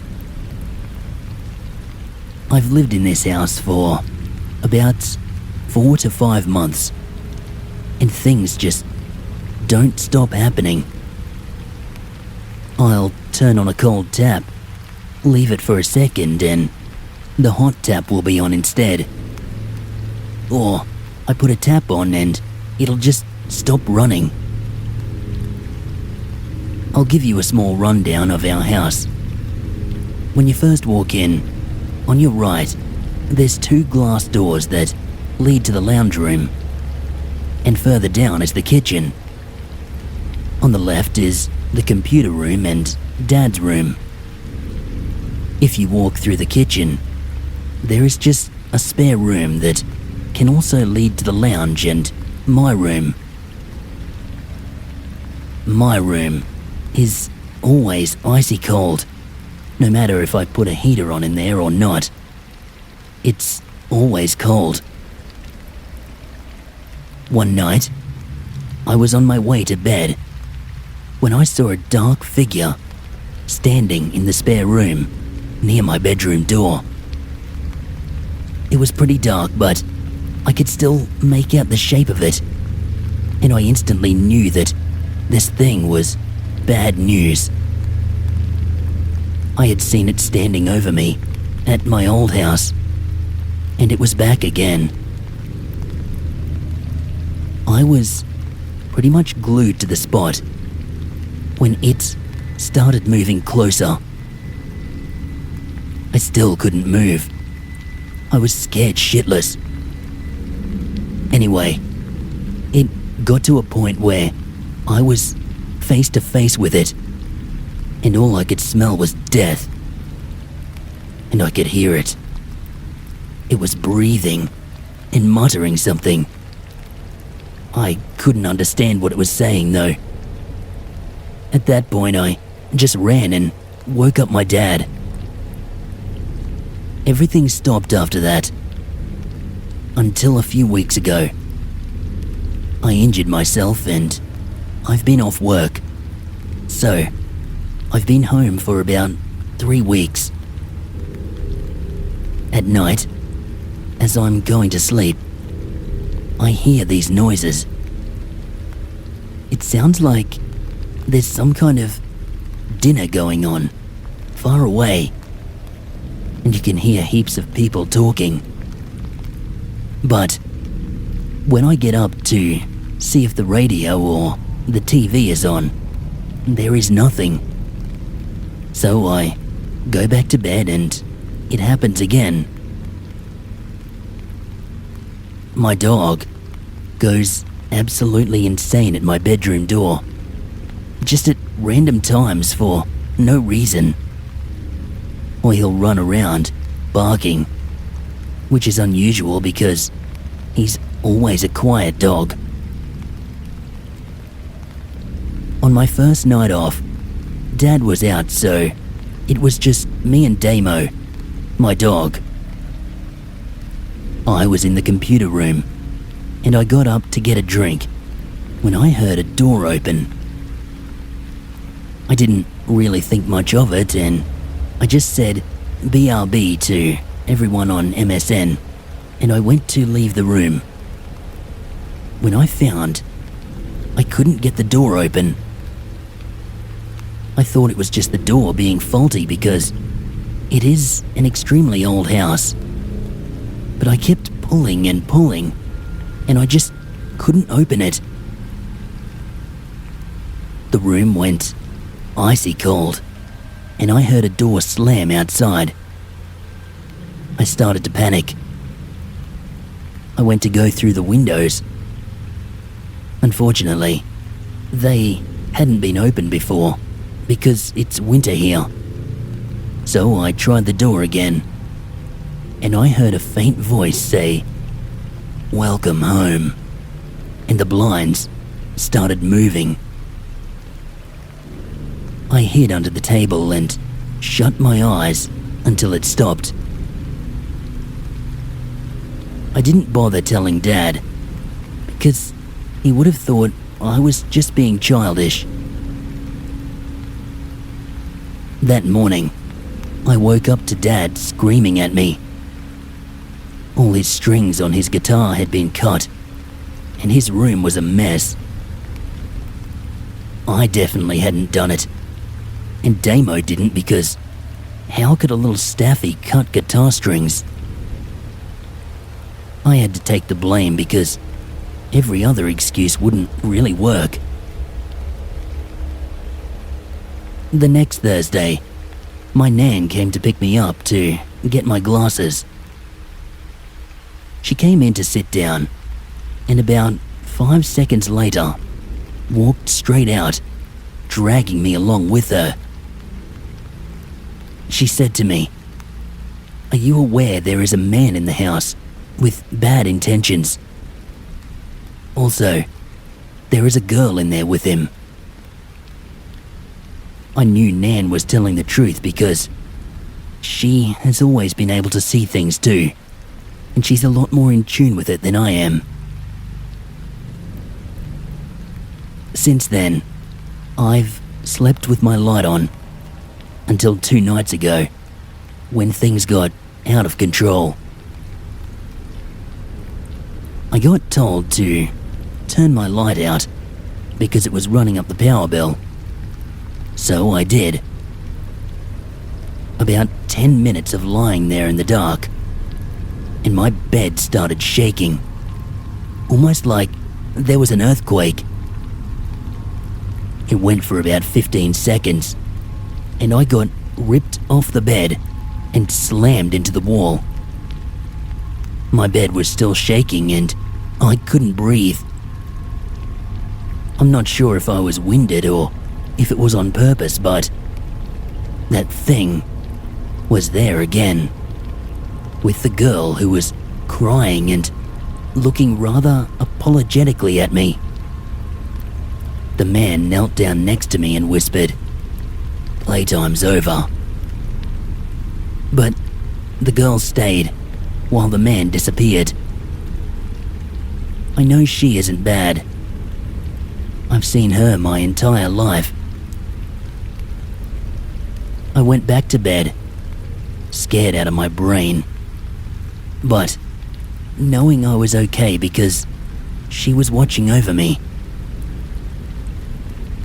I know all this sounds really, really unbelievable, but it's my life story, and it's true, and it's becoming more dangerous the more I see and the better I can see them. They say the older you get, the less you see, but it seems to be the opposite for me. I even see stuff at friends' houses. Please help me. I'm not religious and I can't really get people in to banish the ghosts or anything. There has to be something I can do. Please. I'll try anything.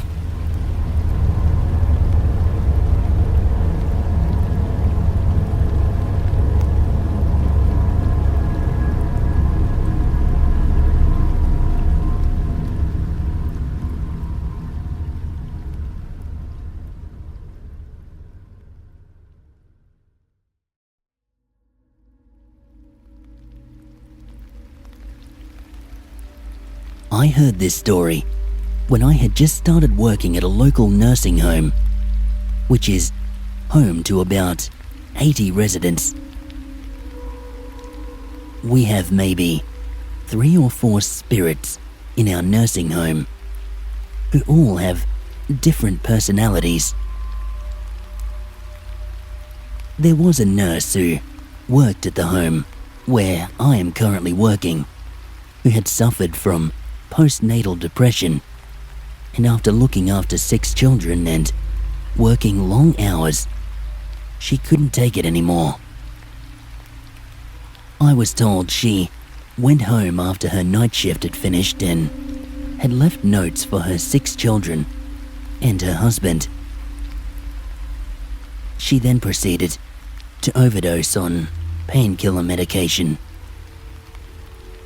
Her sister had gone around that day to find her deceased on the couch. Since then, she has been a regular visitor to this nursing home, and 10 residents and 5 staff members have been witness to her standing at the end of their bed, donned in a black dress and hood. She has been seen walking into residents' rooms, but if a staff member followed her in the room, it was empty. While on night shift one night, I brought along a pendulum to see if she was still there, and I began asking questions like, "Are you grounded? Would you like to be released?" and so on. The nurse I was on with started asking questions that only the deceased nurse would know the answers to. We have found out from our little question and answers session with this spirit that, yes, she is grounded, and she spends most of her time in the chapel with her photo. We learned that she would not like to be released. Probably she may not like what may await her if she does cross over entirely. The chapel in which this lady in black stays, or Helen as we call her, has a very ominous and depressive feeling to it.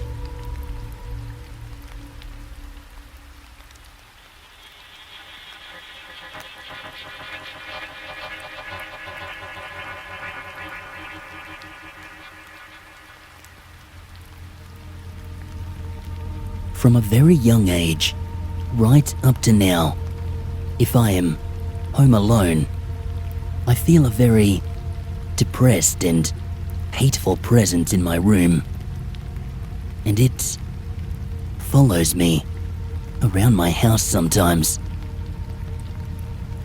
My 14-year-old sister won't even go into my room alone.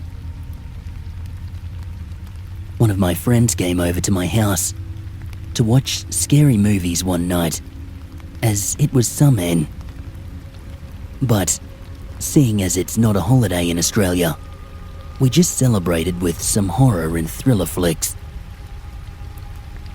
For the entire night, we don't know why, but we felt like someone was standing at my bedroom doorway, just looking at us. We felt that it moved to the lounge room where we were, and we could follow the presence around with our eyes. But strangely, we couldn't see it. It wasn't just an ordinary presence. It had a very ominous feeling to it. You know, where you feel like there is pressure on your chest. I had one encounter when I was 5 years old, where this very deep male voice said to me at precisely 3 a.m, "I will come to get you." Naturally, I was scared out of my wits. I'm not sure, but I think this may be the same presence that has followed me around for years. It hangs around just near my wardrobe, and it moves around and stands near the end of my bed, up near my head during the night. I am quite unsure as to what to do. I do not communicate with this presence. I don't want to invite it any further into my life. I'm not sure what it may be capable of.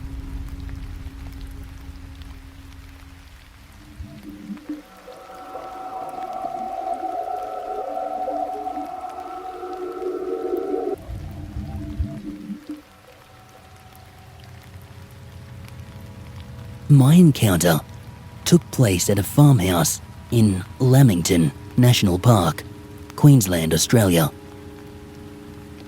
The farmhouse is very old, around 100 years old, I think, and it was previously owned by the O'Reilly family, one of whom is famous for his rescue of the survivors of a crashed plane.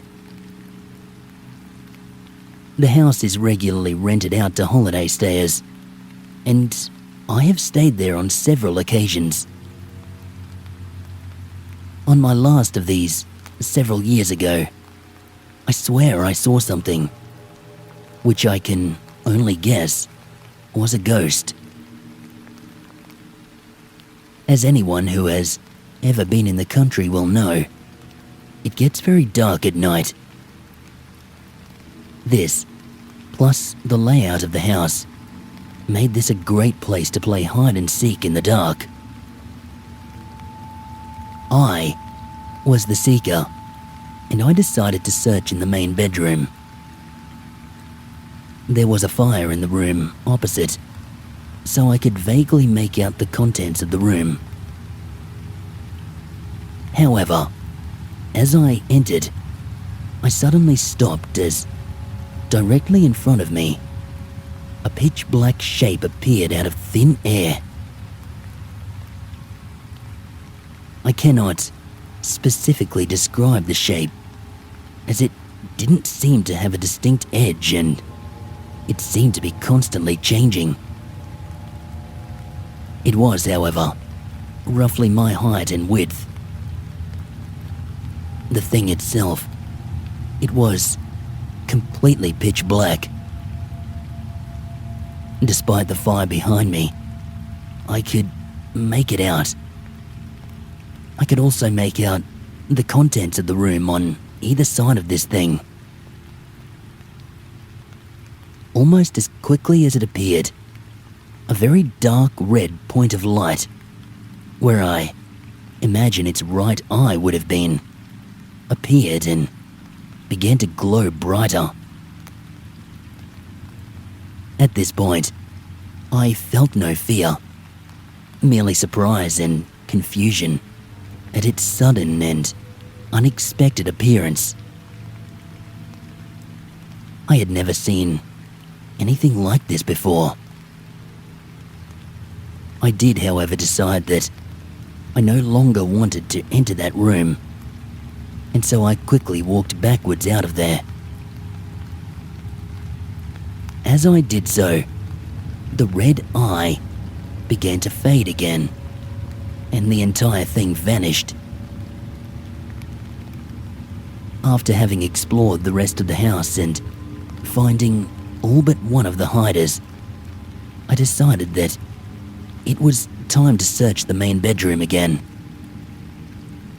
This time, no strange shape challenged me, and I quickly found that the last hider was on top of the wardrobe. Thinking that what I had seen might have possibly been him, I asked if he had been there the entire game, to which he said he had. It was also obvious that there could have been no way for him to have gotten up or down off that wardrobe without making enough noise for me to hear him from anywhere else in the house. It is only a small house, but it is very cluttered and very rickety. The floor creaks at every step. I don't know what it is I saw that night, and I honestly have no interest in finding out. I just wanted to share my experience with others. It was strange, and it makes a great campfire story.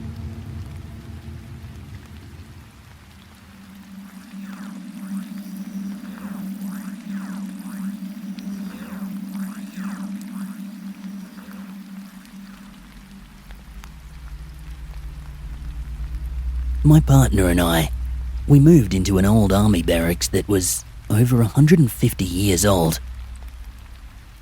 It was, over time, turned into 4 conjoining homes. A lot of deaths had occurred there. The only reason that The house came up for rent was because the girl who lived there before us overdosed and died. It happened in our bedroom. My partner worked shift work 5 to 6 nights a week between the hours of 9 p.m. and could work up until 6 a.m. the next morning. When my partner would get home from work, I would always hear her coming in the door, and then she would come into the bedroom and kiss me. Some nights I had woken up to her just sitting on the side of the bed, looking at me. One night, I had the feeling that someone was in the room. I just assumed it was my partner, coming home from work. So I opened my eyes a bit, and there was this thing right in my face. I screamed, and just as a reaction, I swung my arm in its direction, and during this time, I had squeezed my eyes shut. But it was only for a moment. When I opened my eyes again, the black thing was gone. But I had woken up my partner, who I then remembered had not worked that night. She then said that something had suddenly woken her up only 10 minutes earlier. I would always leave the light on in the lounge room because I didn't want to be in that house in the dark. The light from the lounge room, it would light up our bedroom.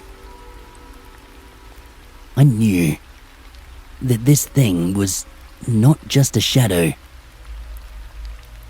Also, due to my partner working night shift, I was often in bed alone, and I frequently got that feeling that I was not the only one in the room.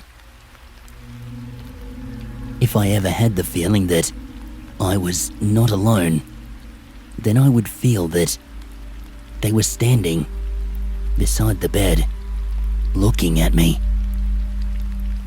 I would always turn around and face the wall, try to get to sleep that way. I just used to put it down that they were keeping me company while I was alone in the house. But I don't think that's true. It scared the hell out of me.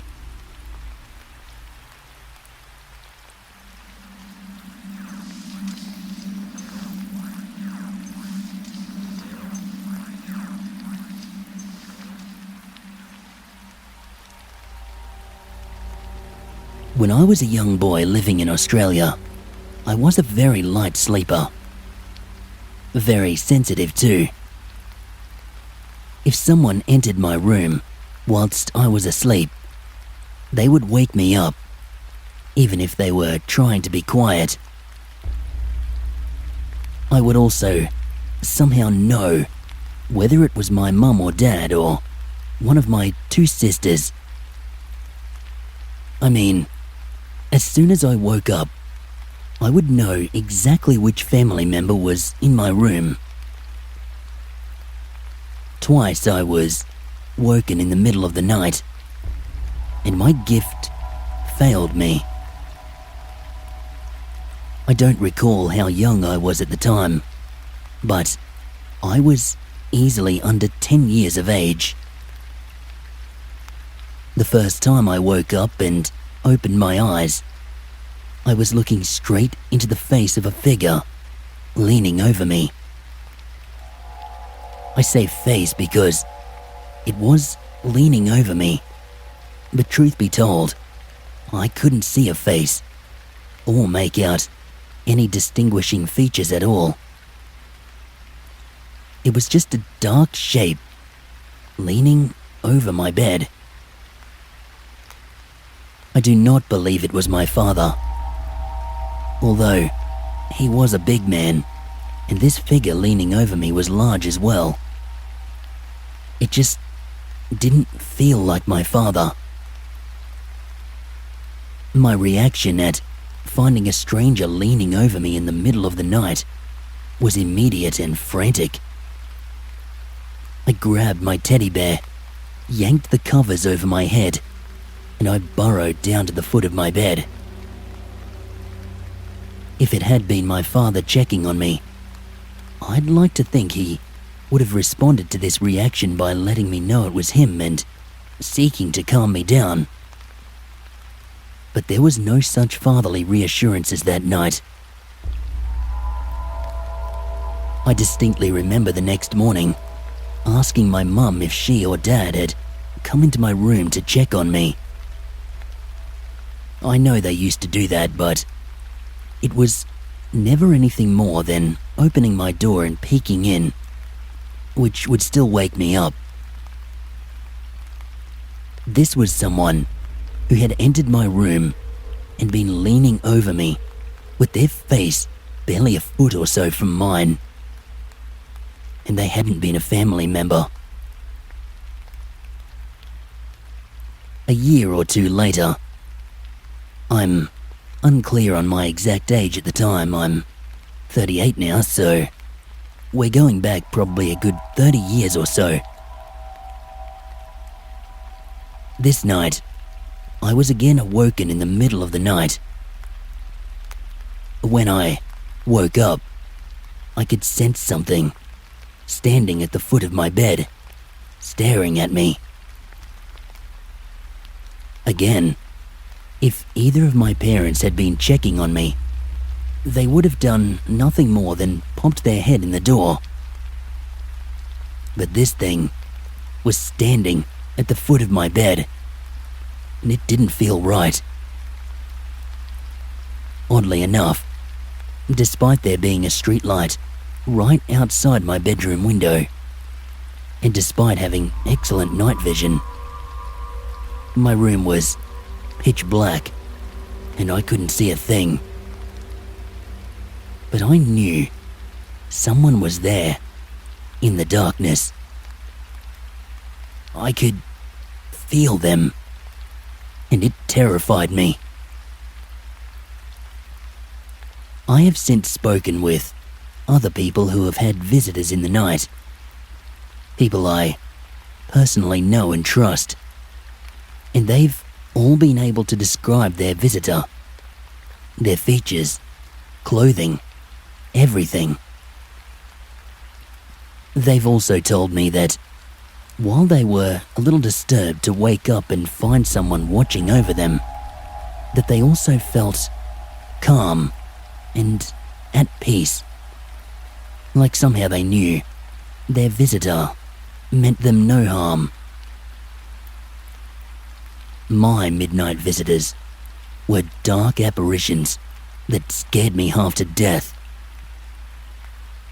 I was never harmed, but these were not peaceful experiences. Not at all.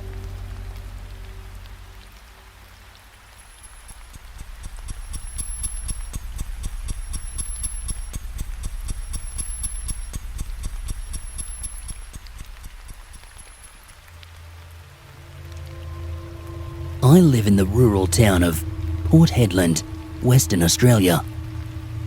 And this is what happened on my walk.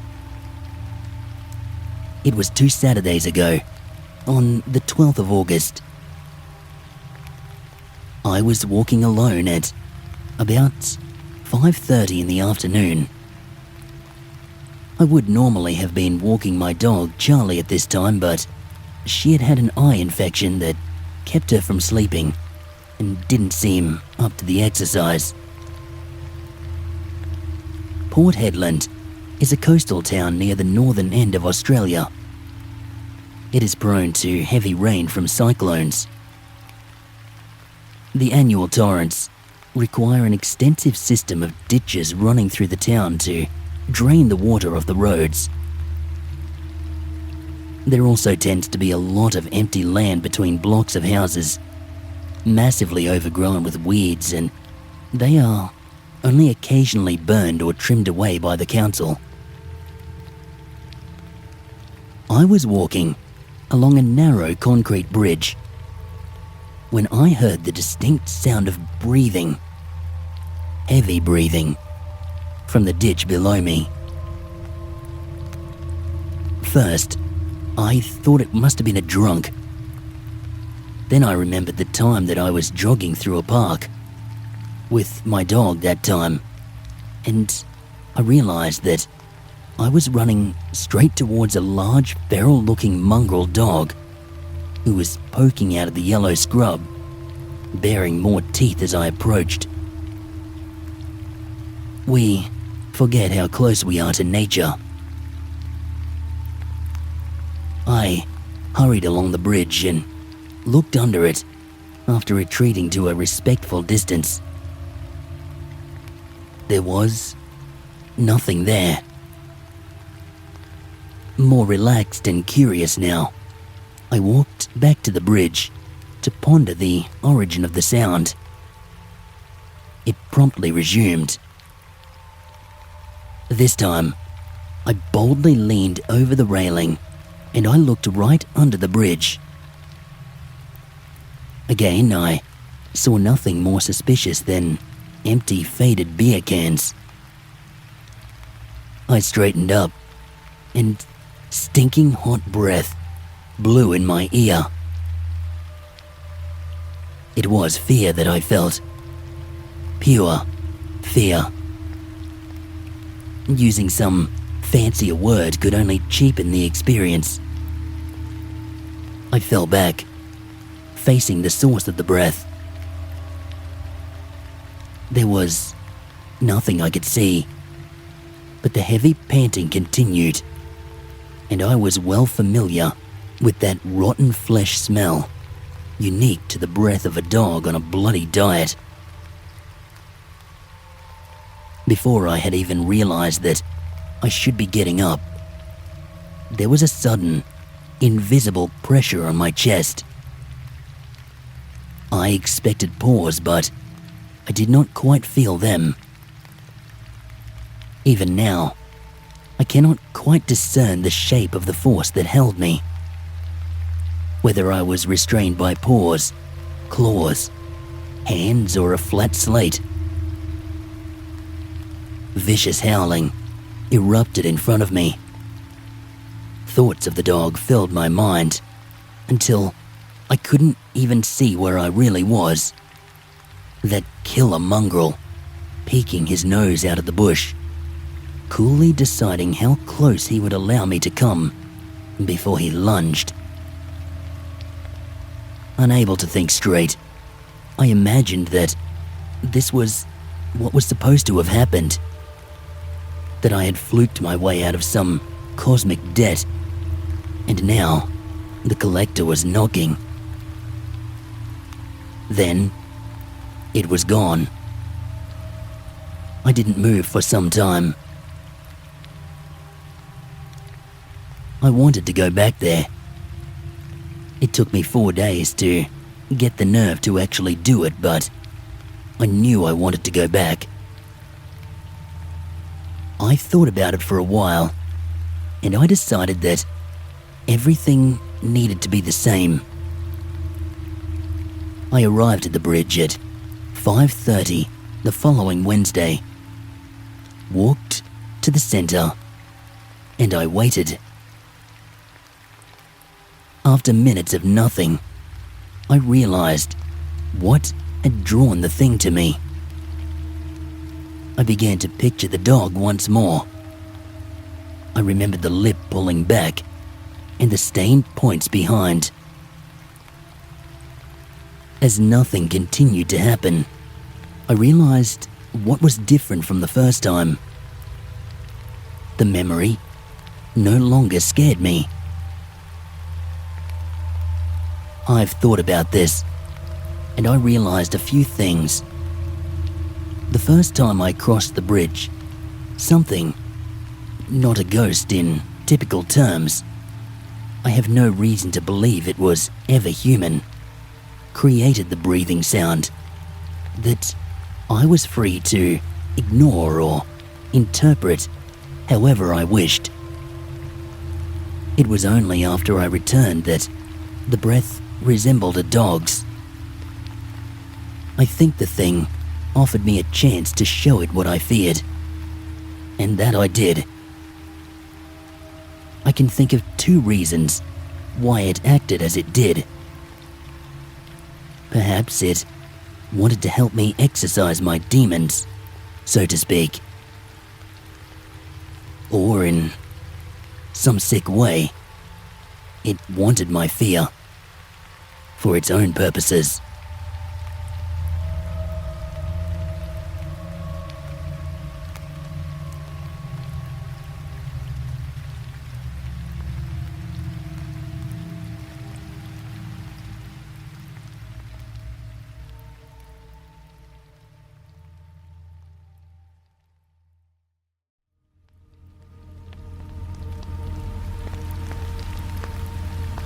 I'm a registered nurse, doing a lot of night shifts.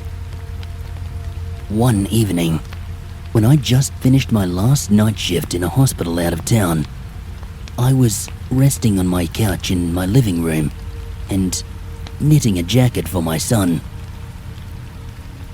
When I lifted my head up, as if I was feeling someone inside the room, I saw a black shadow of a young man coming through the door and came very close to me, and he went straight out of the window.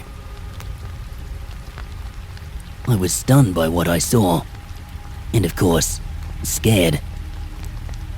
I went out of the living room to call my partner, but they were gone out long before. I couldn't come back to that house, and I sat outside on the balcony waiting for my partner. When my partner returned from outside, I told him about the ghost. He said a couple of nights ago, they also felt that someone was lurking around the room, although nothing could be seen. Maybe it was possums or nocturnal animals on the roof of the house. 2 weeks later, a car crashed into the tree right in front of our house. The occupant and the driver were instantly killed in this car crash. I thought maybe the ghost was trying to tell us that something nasty was going to happen by its lurking around the room.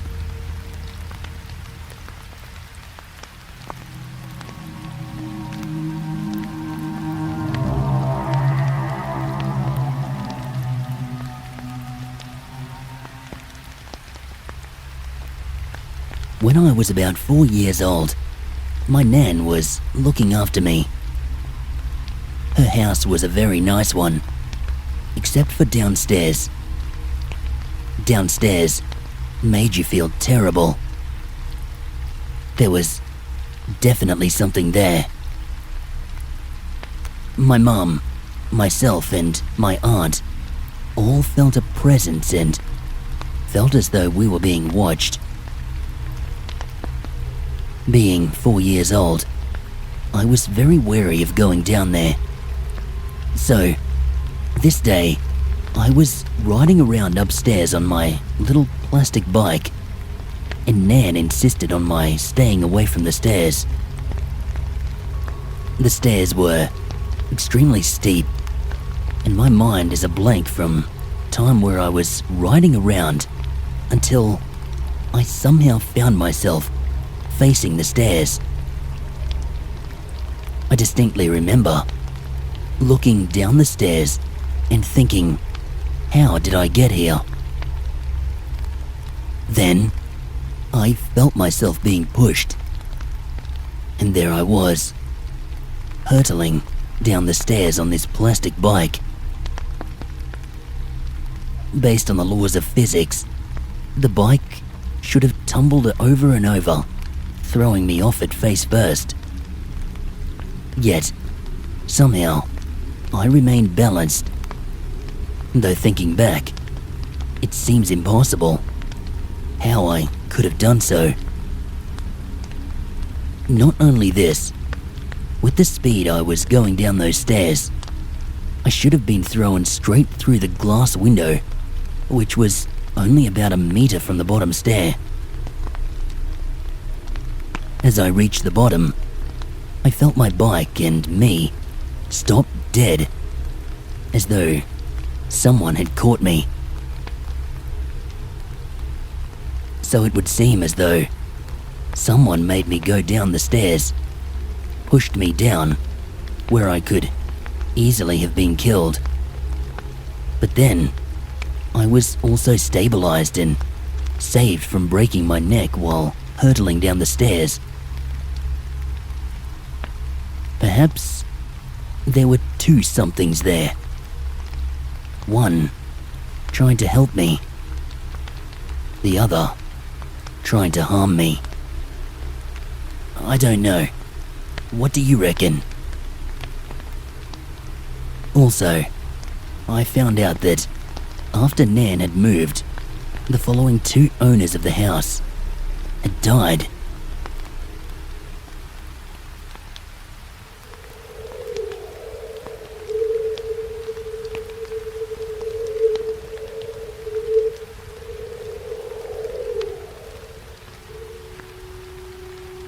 My Nan died when I was only a few months old, so I never actually met her.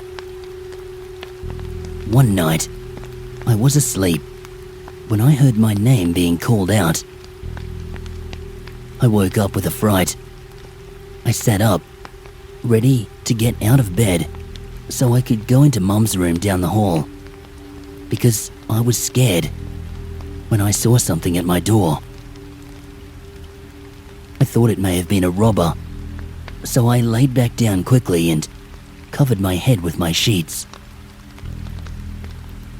A few minutes later, I wanted to see if the person had left, so I peeked out from under my blankets, and it was still standing there. So I just stared at it, hoping it couldn't see me. I realized it was a lady. She had her arms crossed, like she was mad, just glaring at me, not moving. It was obvious she was not alive. I quickly closed my eyes, hoping that morning would hurry up and come. I didn't tell Mum straight away, because I did not think that she would believe me. Not until a few months later. We were talking about ghosts and I told her. She told me to give her a description, so I explained that the lady had her arms crossed and a dressing gown on with the last 3 or so buttons open near the end of it. And Mum told me that that was her mum. I guess my Nan had unfinished business that night, because I've never seen her again. Why would she have stood at my door? Why didn't she come closer to me?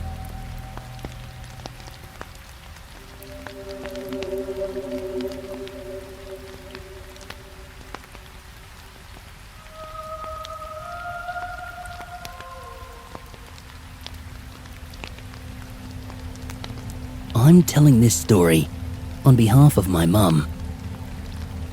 Believe me, my mum doesn't tell lies, and she's not one for making up crap about ghosts. She told me this story after I had told her about somebody coming to me. John, Mum's dad, died before my sister, who is Mum's first child. Mum was pregnant with her when he passed away. One night, Mum was laying in bed after putting Debbie to sleep. She felt someone sitting on the end of her bed. She thought it may have been Doug, Debbie's father, home from the pub exceptionally early and being very quiet. So she ignored the matter and just laid there again, trying to go to sleep. After about 5 minutes, she could still feel somebody sitting there. She thought to herself, what on earth is Doug doing? So she sat up and looked. No one was there, but there was an indent on the bed, like somebody was sitting there. She laid back down and then someone started talking to her. "You have a wonderful daughter," it said. "I trust you will raise her well, the same as any other children you may have. Take good care of your mum for me." That was all the voice said to her. As soon as it had said, "Take good care of your mum for me," Mum knew that this was her father. Because when he would go away for a few weeks, he would say that to her, just like that. Then she felt the bed move. He had gotten off it, and she said he must have walked over to Debbie's cot, because never would she move while she was sleeping. But she sat there, rubbing her cheek like someone had touched her. Mum is assuming that he'd walked over to Debbie and started stroking her face. I am the only one Mum has ever told that story, being a ghost believer myself.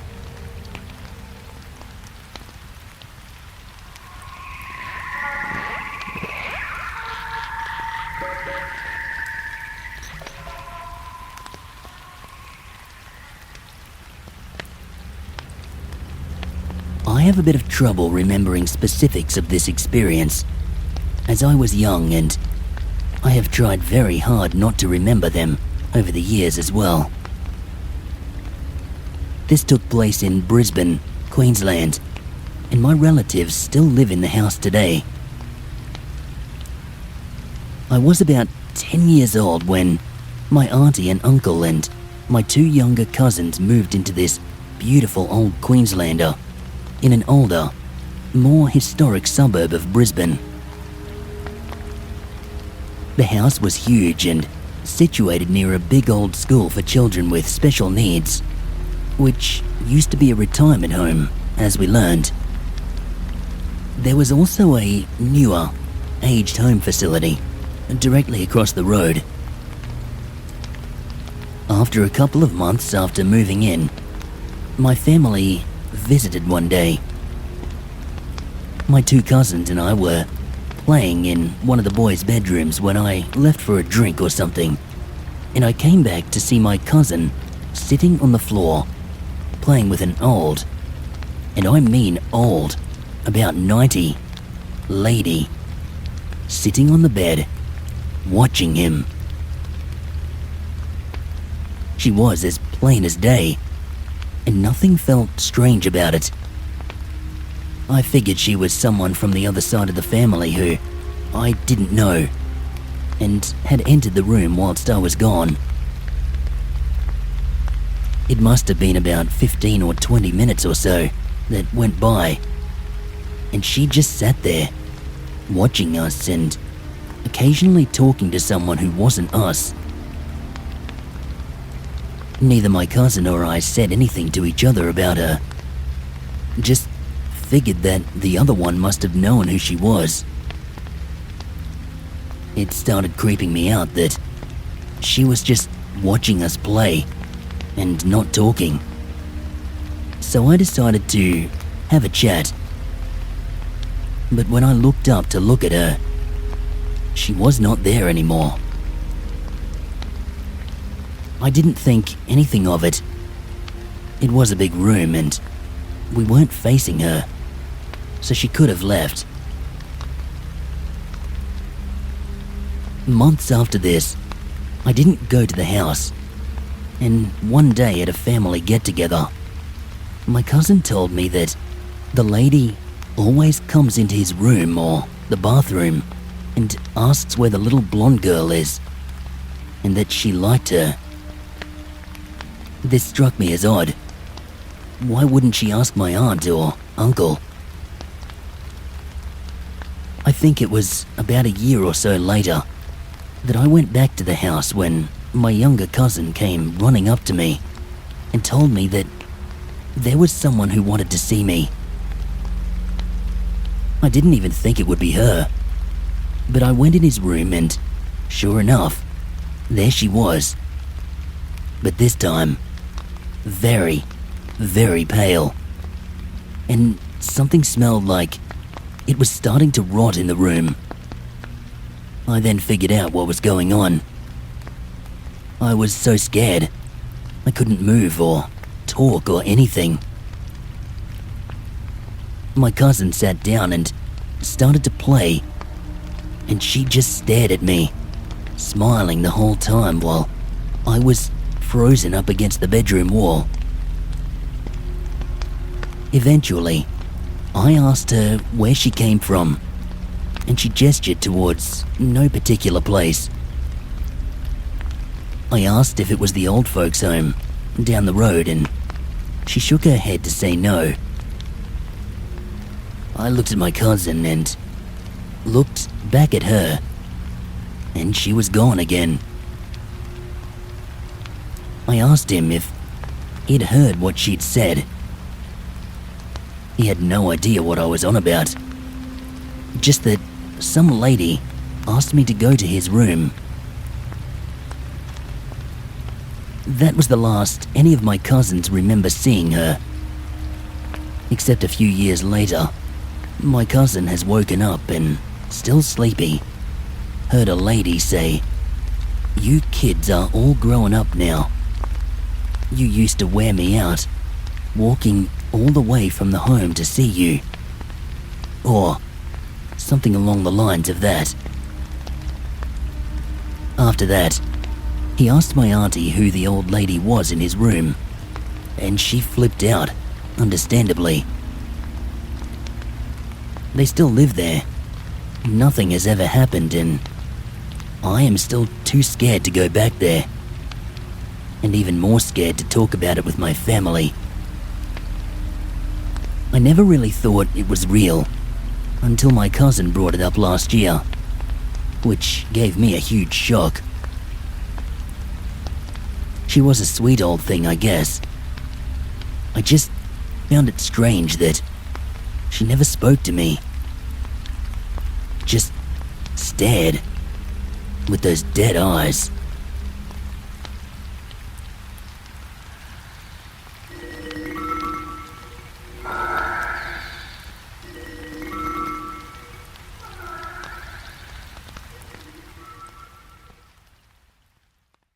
Hey guys, Creepy Oz here. Just quickly, the following story mentions things like Ouija boards and seances. I just want to make it very clear, since these ghost stories are more in the realm of true than the usual creepypasta stuff I narrate, I do not in any way condone the use of these things in any way, unless in the presence of professionals or something like that. It's my belief that anything to do with the paranormal should always be approached with the utmost respect and caution. Don't go playing around with this stuff, guys. It's not a toy.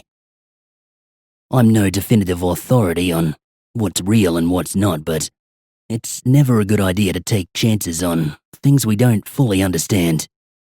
I know the vast majority of you are responsible adults who really don't need me preaching to you, but I don't know, you never know when younger, more impressionable folks might be listening, so just take this next story with a healthy dose of caution, if you will. Alrighty guys, with that said, on with the story.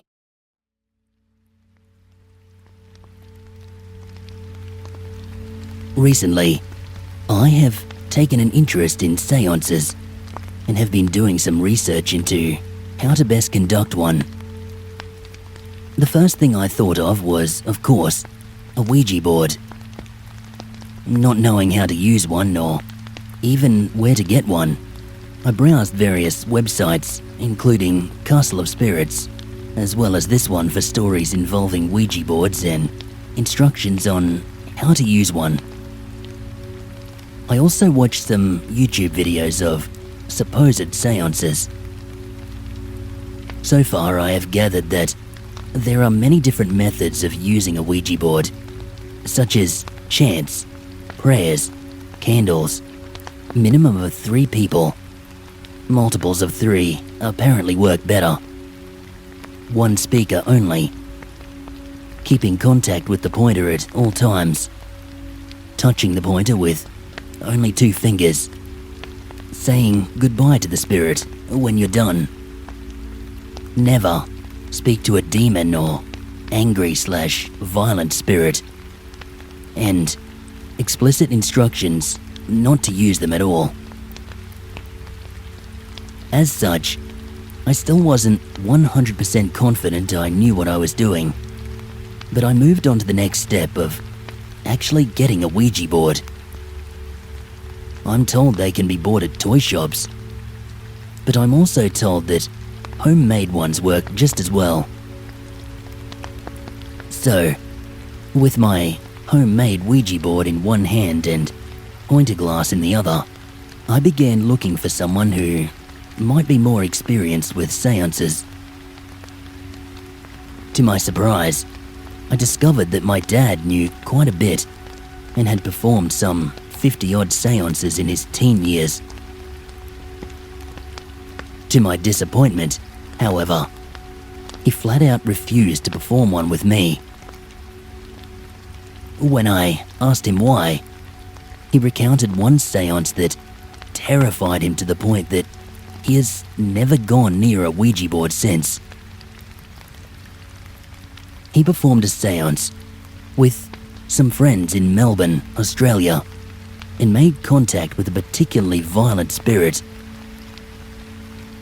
This spirit was extremely uncooperative and moved the pointer so forcefully that it repeatedly fell off the table. When asked for its name, the spirit would spell out Der Teufel. At the time, the group thought it was gibberish, but wrote it down anyway. Please note, my dad does not recall what the exact word was. It happened 30 years ago. Only its true meaning.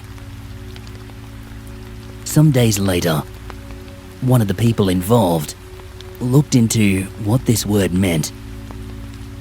He found out that it was German for the devil. Now, before anyone goes off on me for telling such an extreme story, understand that I too think it extremely unlikely that this spirit was actually the devil.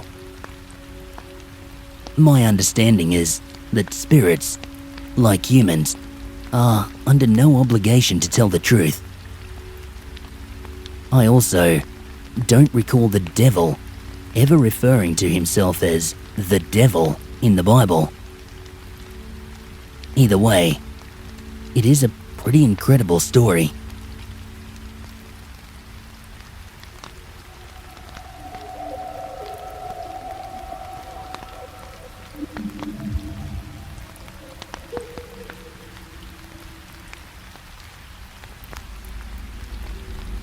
I am in desperate need for even the slightest bit of an explanation to an odd experience I had the other morning. I have always been very open to the ideas that ghosts and spirits are very real.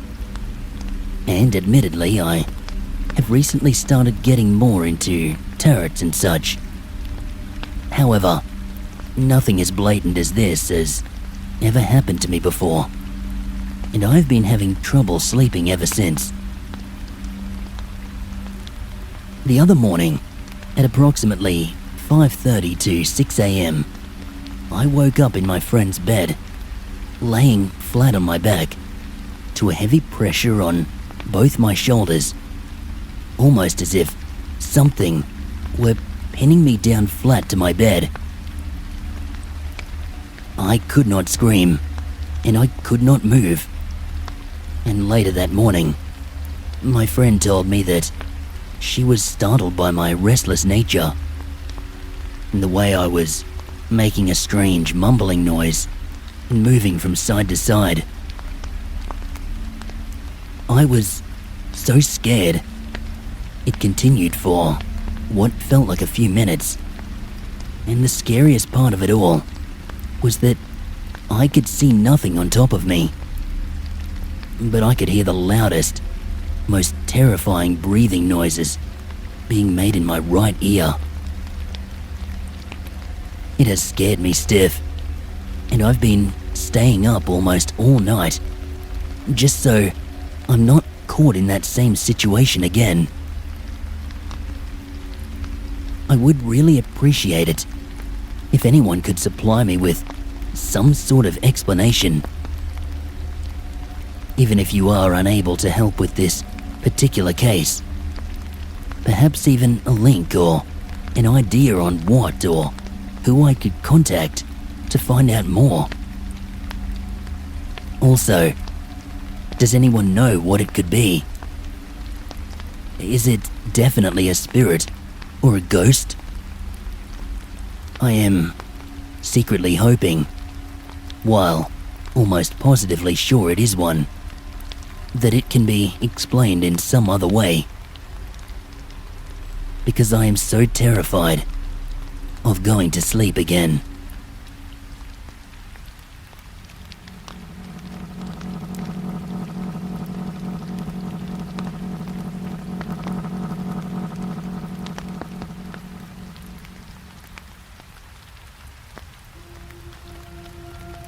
This didn't happen to me, but one of my mum's best mate's daughter.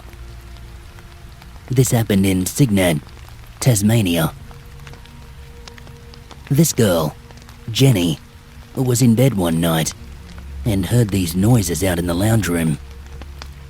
So, Jenny went out to have a look, but there was nothing there. She lived with only her mum, but her mum was still sound asleep in her bed.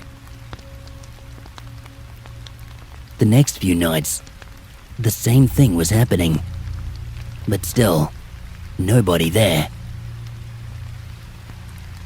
Jenny told her mum, but her mum thought that she was just imagining things.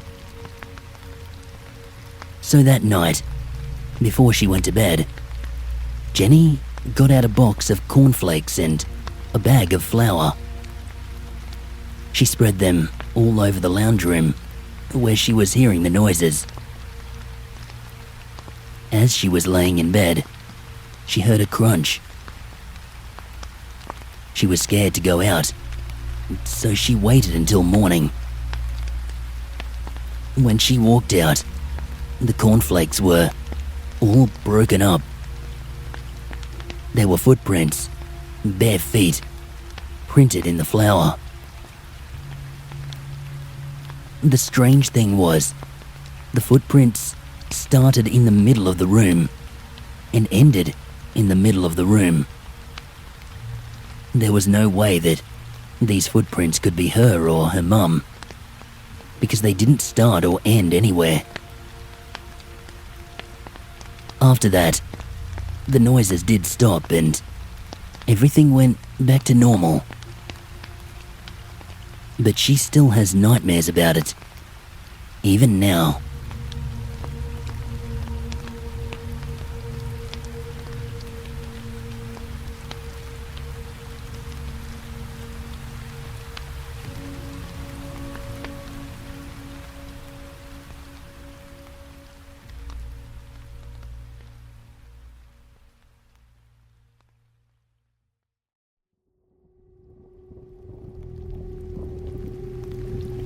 This happened about 2 years ago, when I was still in year 7.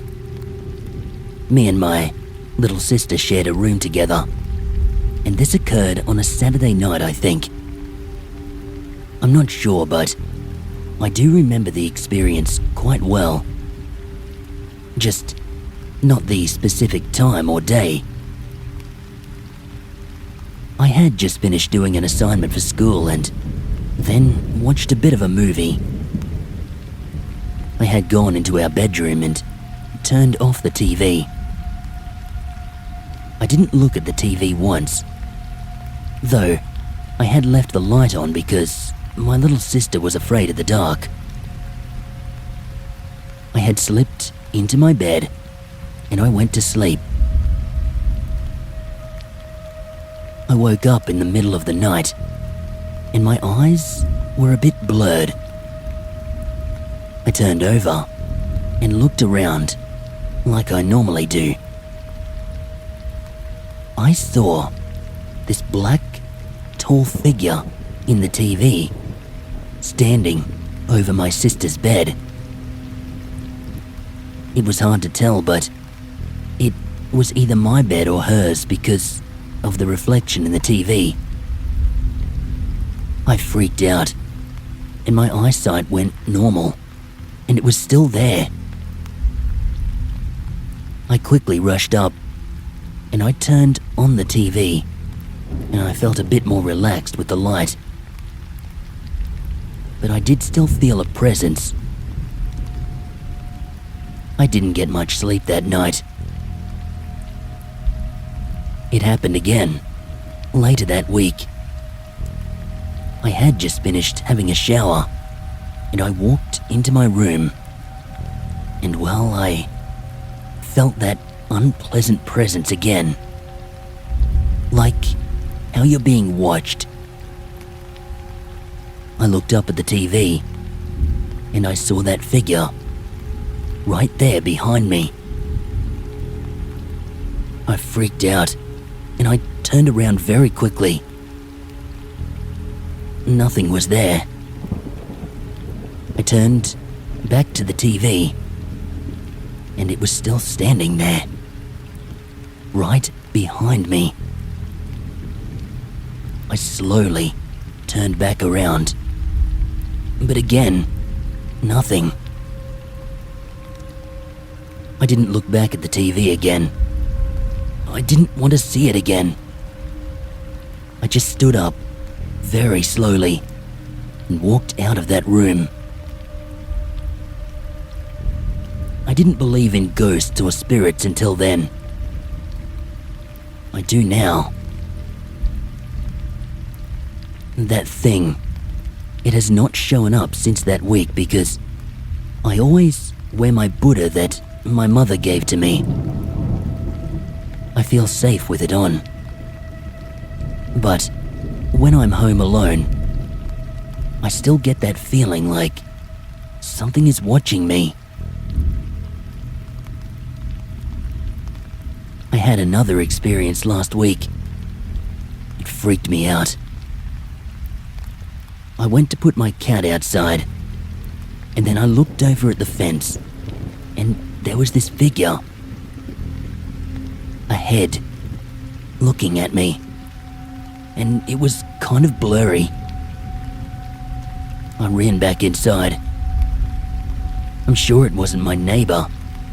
They were all inside their house. Do you think I was just being delusional?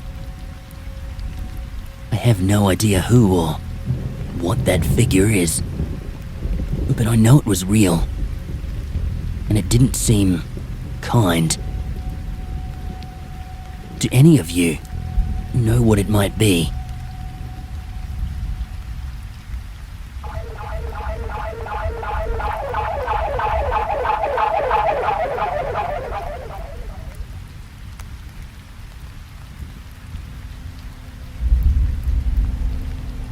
From the age of 7, I have had what I always assumed to be dreams of dark shadows. They would be beside my bed, and I was always terrified of them. Everything would be just as it was when I went to sleep. So at first, I didn't realize I was dreaming. I couldn't move or look away from them. I could hear myself scream, and I wondered why my mother didn't come to help me. But in time, I realized I was dreaming.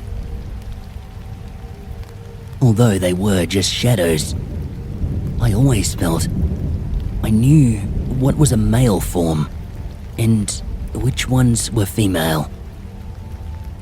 And I had the feeling they wanted to hurt me. Over the years, I would fear going to sleep in case I saw them.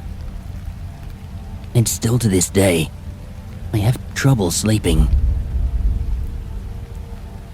A psychic once told me that I'm not dreaming, that I have a gift, and these dark shadows are actually spirits trying to make contact with me.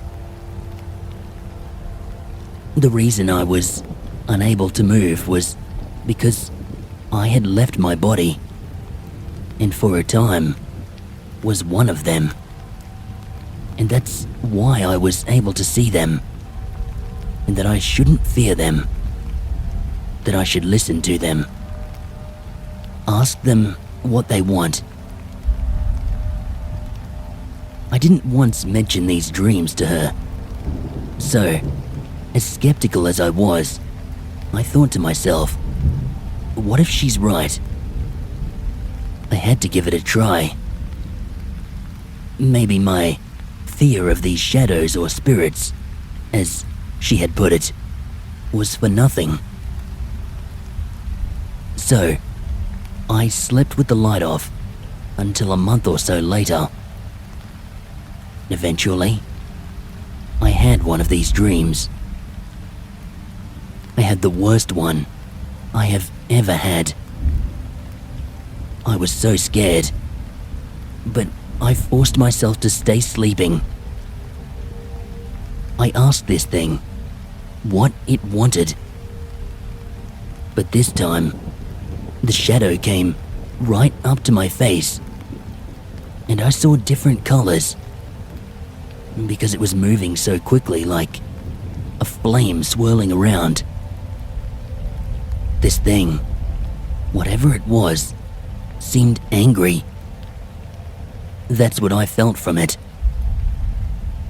So, I tried as hard as I could to wake up. And when I did, I felt worn out, and my body was tingling. Like it was a big effort to wake up. And for the rest of the night, I stayed awake, too terrified to fall back asleep, in case I fell back into the dream. On one occasion, I had fallen asleep watching TV, and I had the dream, even though the lights were all on. This had never happened to me before. I had not realized I had fallen asleep because the movie I was watching was still playing. But this time, they weren't dark shadows. They were like a clear fuzz.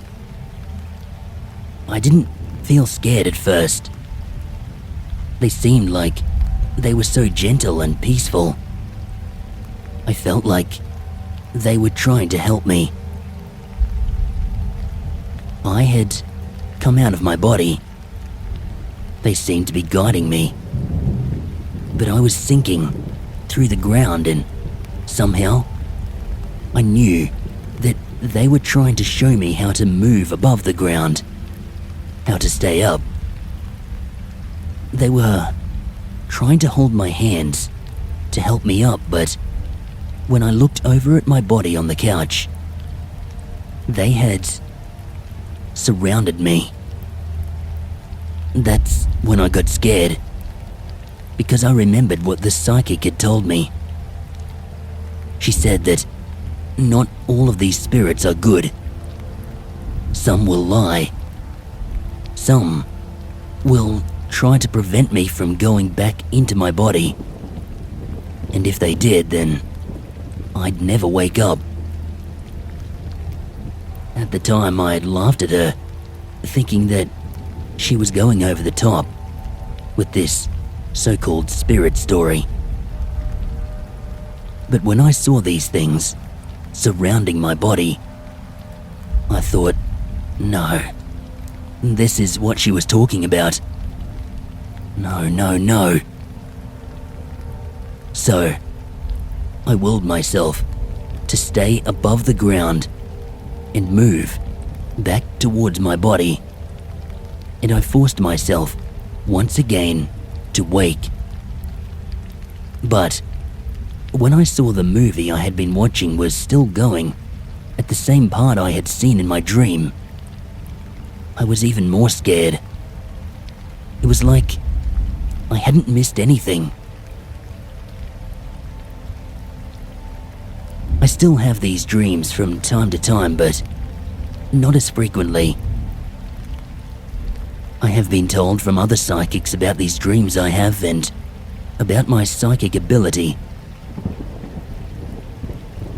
10 years ago, my sister came to me with the news that she was pregnant, and on that day, I had a quick vision. I saw my sister sitting on a white chair alone, crying next to a white coffin with pink and white flowers on it. So I told our mother that my sister was having a girl and that she was going to die. My mother got mad at me and told me to keep it quiet. She always thought these visions I had from a young age was just me making curses come true. She thought by me saying something that I was putting a curse on someone. But my mother ended up telling my sister and the rest of the family, and it became a topic of discussion for weeks until we eventually forgot about it. My niece died when she was 10 months old from a rare genetic condition. Her coffin was white, with pink and white flowers on them. And the only thing that was different was my sister was not sitting alone. She came to me the day after the funeral and she said, "I didn't pick the pink and white flowers on the coffin. My mother-in-law did."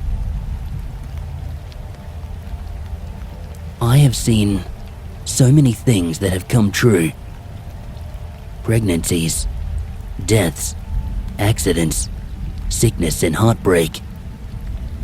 I have feelings of dread, but I just never know who or what it's about.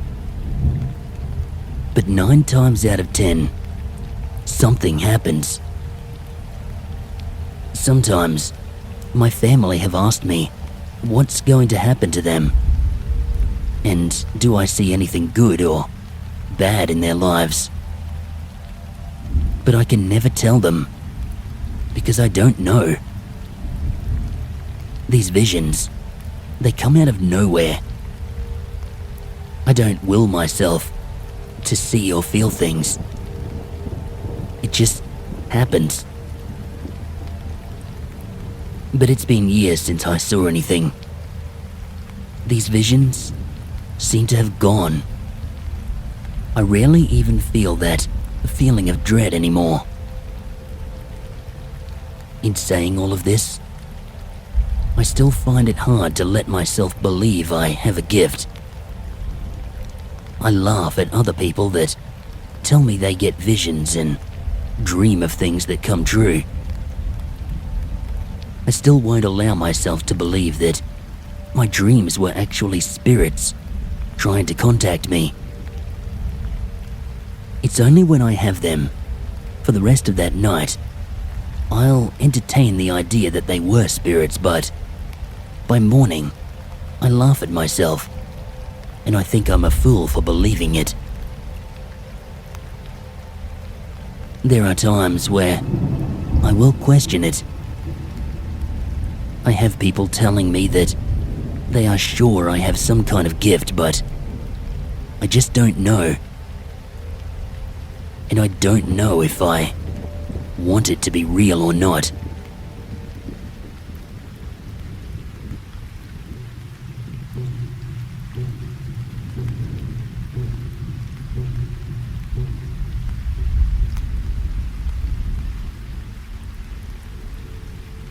Hi there. My name is Dom, and I live in Australia. I've had a scary paranormal experience. This one is which I would like to share with you so I can understand what this might have been. A demon or a ghost or any unholy thing from not of this world. No harm came to me, but it was interesting and freaky. It was a late night, and I was quite worried about going to bed, since sleeping at night is a sort of fear I have. I had been into ghosts and demons, but I had never seen one. As I was dozing off, something shouted right into my ear. It sounded like someone shouted, "Hey!" My heart started pumping and I was quite worried about what had just happened. After 5 minutes, I started to doze off again. And then again in my ear, it sounded like a bomb going off. By this stage, I was scared of going back to sleep, since the shouting might come back. I sat in my bed, and suddenly, my lamp turned off. I always sleep with my lamp on, you see. After that lamp turned back on and then off again, very fast, about 5 times. It then stopped. My heart was thumping so hard by now. I was so scared that I ran to my mother and woke her up. Nothing happened again, and I'm still looking for answers. My house has 3 crucifixes, and I have a guardian angel and a small statue of Mary on the bench next to my bed. For this reason, I believe that this is not a demon. My house is brand new, built by us, so I do not think anyone has died on our property. The only weird thing is that one day, when I was in the mirror, staring at my eyes, I noticed a white glow around me, with a blank, white head next to mine. If anyone knows what this thing is that might be haunting me, or what that head was, please, I'm open to suggestions.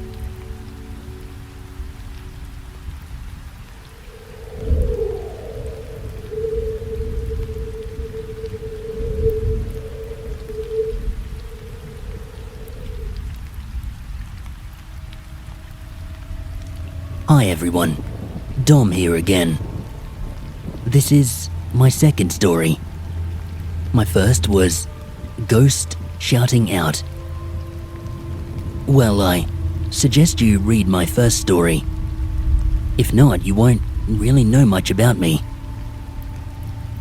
Okay, so this happened the same night that I published my first story. I was lying in my bed around 11 o'clock when I heard people talking in my living room. I kept hearing people, and I suddenly went to investigate. As soon as I got to the living room, no one was there. Now, I was terrified, this being my second paranormal thing to happen, and I decided to go back to bed. I kept trying, but I still heard those people talking in my living room.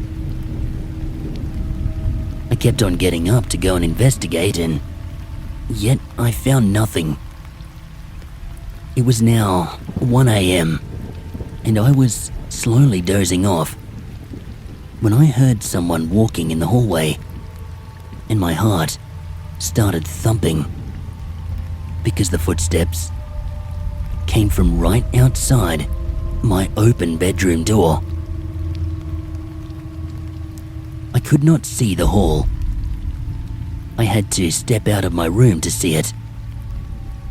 Now, I went and stood near my sister's door, and I told her everything. She didn't believe me, and I just left and went to watch a movie. It was 2 a.m. now, and I went to try to go back to sleep. Yet again, I heard someone walking in the hallway, but I quickly forgot about it, and I fell asleep. In the morning, I woke up at about 11 a.m. and my printer light was flashing. I didn't think anything of it, and by 5 p.m. that day, my sister came back from work and said, "I heard them too," referring to those footsteps. "I thought it was you, but you were asleep." This is terrifying, but when I fall asleep, I just think of doing something fun, and it kind of takes my mind off these things. Anyway, thank you for listening.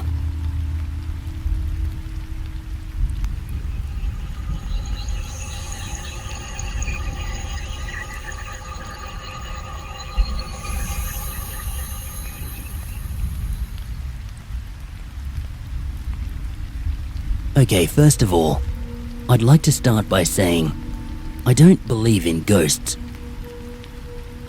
I live in a small mining town. It's called Blackwater. My friends and I, we are considered to be outcasts due to the way we dress and the genre of music we listen to.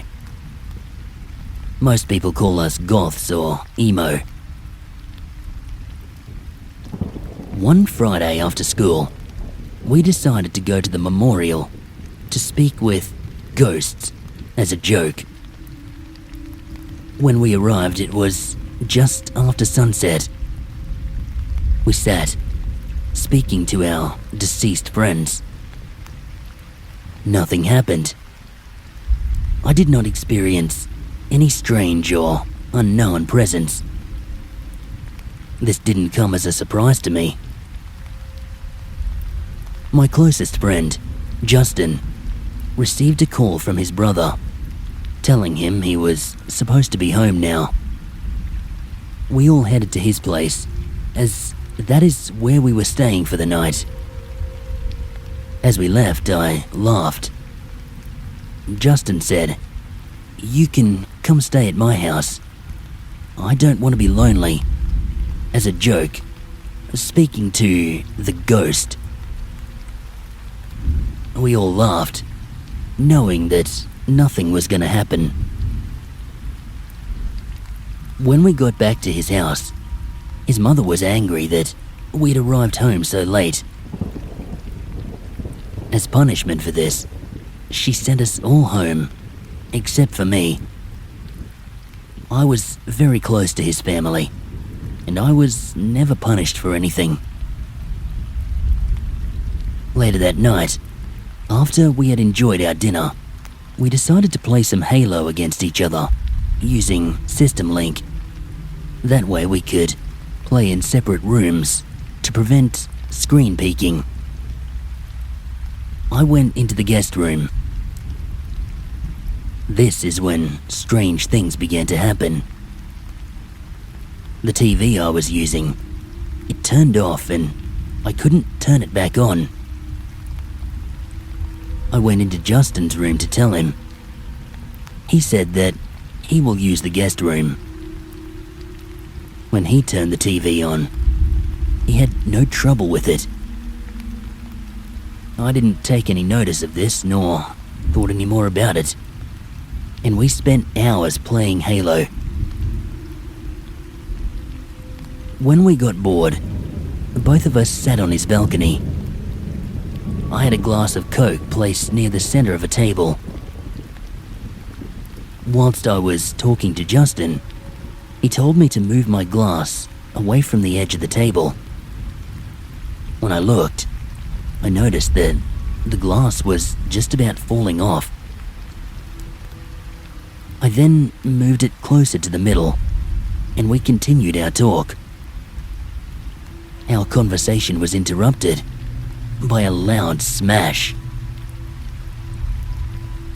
Justin went inside and came back out with a dustpan and brush. He looked at me and said, "I told you to move your glass." I explained to him that I did, but he replied, "You don't have to lie, it's okay. It's just a glass, man."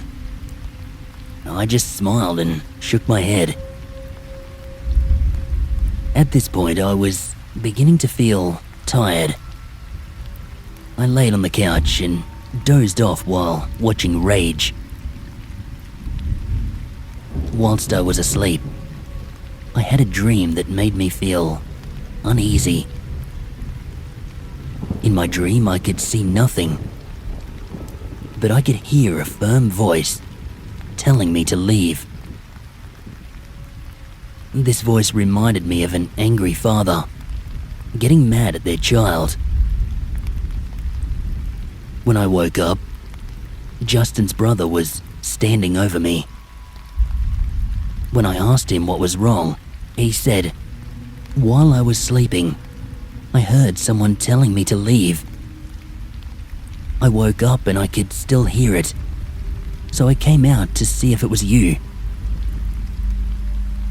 Me, being ignorant, said that it must have been. I laughed and said, "I always talk in my sleep." After that night, strange things would happen whenever I would go to Justin's house. Recently, I told him what had happened and that I was feeling uncomfortable. He said, "Oh yeah, that ghost is my best buddy. I told him to do this stuff." I just laughed. He then said, "Ghost, go home with Petty. I don't want you anymore." Petty is what my friends call me because I'm short. Again, I just laughed. That was about 4 days ago, and I've been having these random nightmares every time I fall asleep. I wake up with the urge to vomit. I've been to the doctors and I've been told there's nothing wrong with me. Now my entire family thinks I'm vomiting on purpose. I don't know what to do, and I'm starting to freak out. It's hard to tell people that a ghost is giving me trouble. What the hell should I do?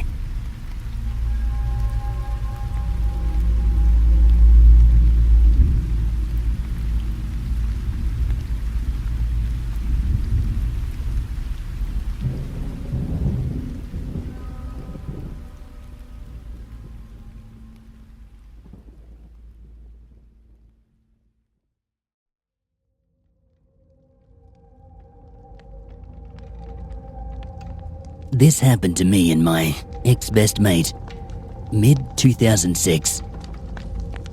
We lived above this tattoo parlor on the main road of our town. Mind you, that parlor has had nothing but bad things happen to it since it opened, i.e. water pipes bursting and electricity cutting out, even though every other store's electricity was working. Things like that. It's something that I will take to my grave and will never doubt all of these happenings. I had just met my new partner and was spending heaps of time with her, to the point where I was barely spending any nights at home. I remember coming home one morning, about 7 or 8 a.m, before my girlfriend had to go to work. My friend was asleep in his bed, and he heard me come in. He told me about the night before, how he swore that he could hear footsteps and people running on top of the roof. He said he was even about to call the police to investigate.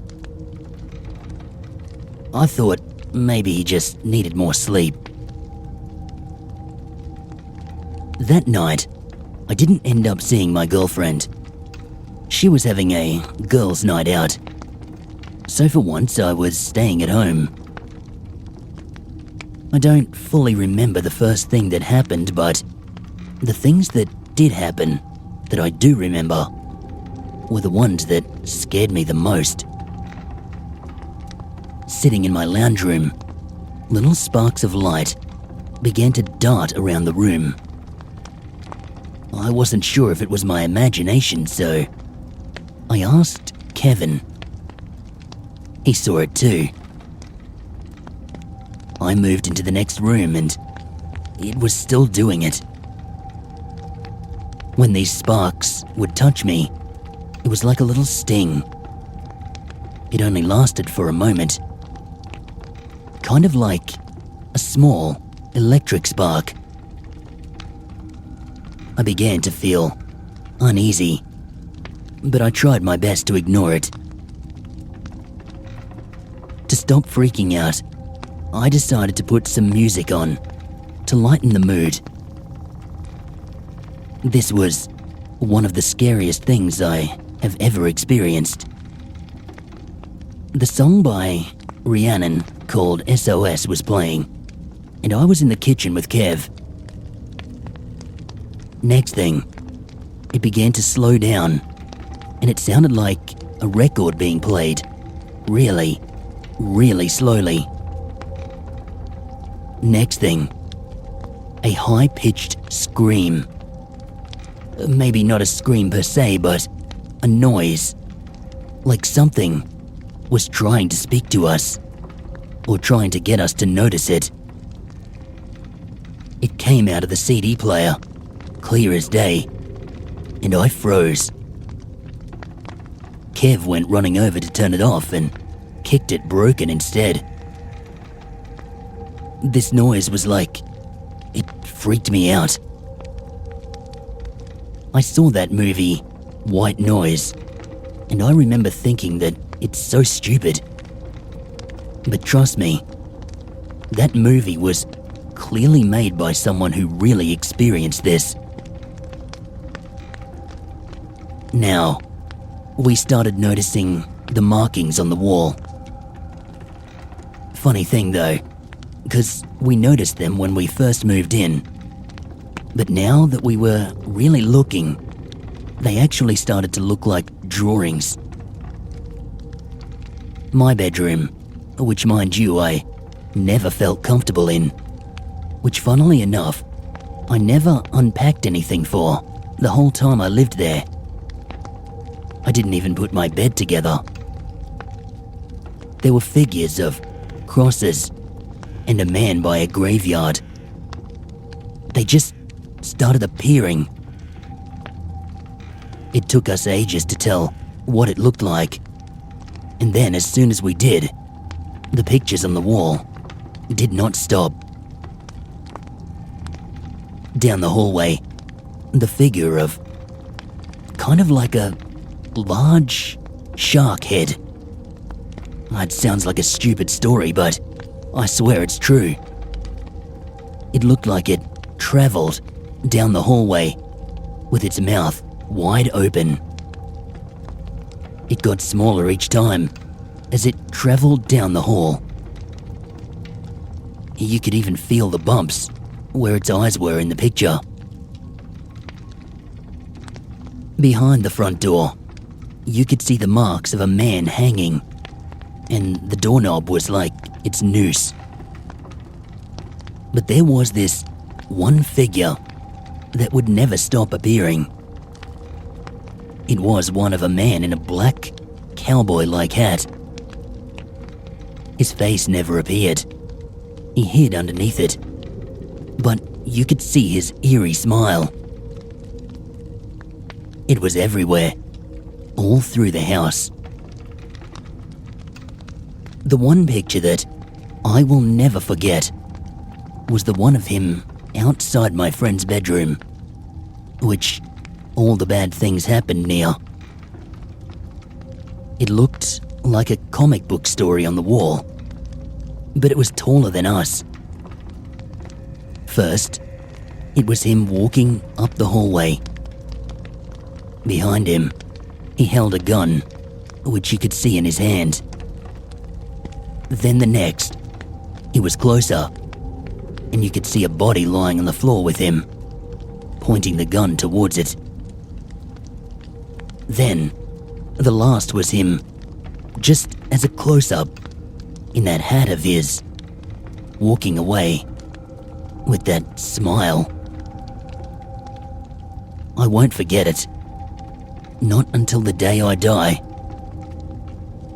That house, it has something very wrong with it. You would hear running up and down the hallway. I'd be sitting on the bed, and I'd hear and feel something jump on the bed with me. You would even see the sheets move. Instead of black finger marks above the doors, the finger marks were white. Bad things happened in there. I could feel that. All of this sounds so far-fetched, I know. But there is so much more to this story. I just don't have time to tell it all now. I feel so much better, actually, getting all this out for the first time. Has anyone else experienced pictures like this appearing on the walls? The more you let them know that you see them, the more intense it gets. Does anyone know any good books that I could read about things like this? To this day, I drive past that place, and I still get a very uneasy feeling emanating from it.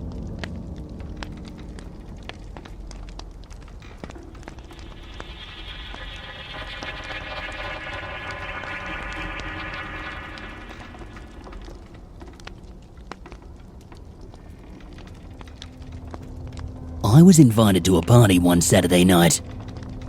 Just a couple of friends getting together for a few drinks, and just to have a good time. That's all I was told about the party. It was to take place at Beaudesert, Queensland. It's just outside of Brisbane, Australia, the capital city of Queensland. I arrived at the party to find out it was already underway. The party was on a property of about 50 acres or more. Not too sure exactly. It was used as a cattle farm, and years ago, a few farmhands stayed on the property in a sort of cottage about 200 meters from the main house. This cottage happened to be the scene of this party, so I walked down, and as I passed the gate into the yard for the cottage, I feel a bit of a chill. But strangely, there's no breeze blowing. Not thinking anything of it, I carry on. I arrive to the party and I see that it's kicked off well. I decided not to drink, as I was underage at the time and I didn't feel like drinking anyway. About an hour into the party, we go down to another abandoned cottage, and I notice that there are several graves in front of this one. I ask my friend about it, and he tells me that 4 people were murdered in there, and according to him, it's now haunted. I'd just like to point out that before this experience, I didn't believe in ghosts. But I know now, it's a different story. We head back to the cottage we were staying in, and we put on some music.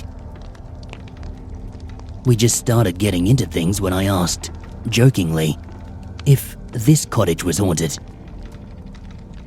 Terry tells me that a farmhand, about 40 years old, was murdered in here, and he's been spotted in here before.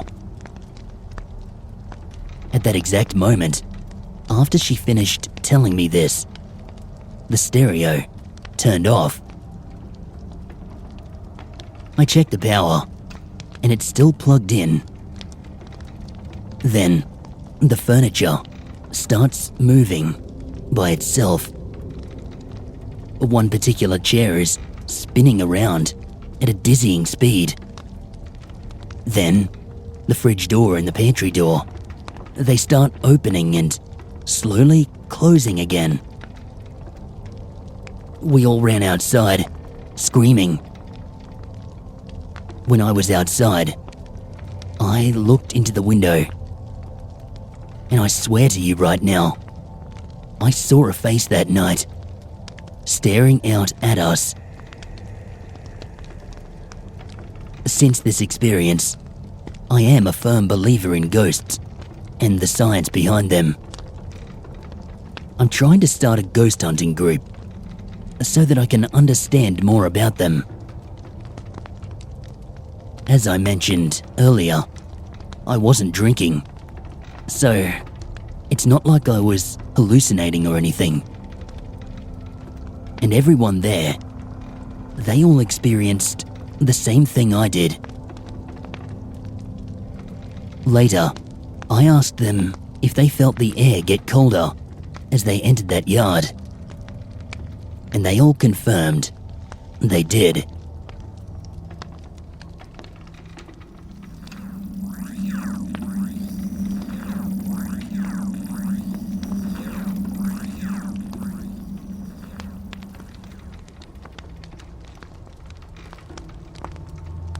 Since my previous story, I have started ghost hunting in Australia to better understand the paranormal.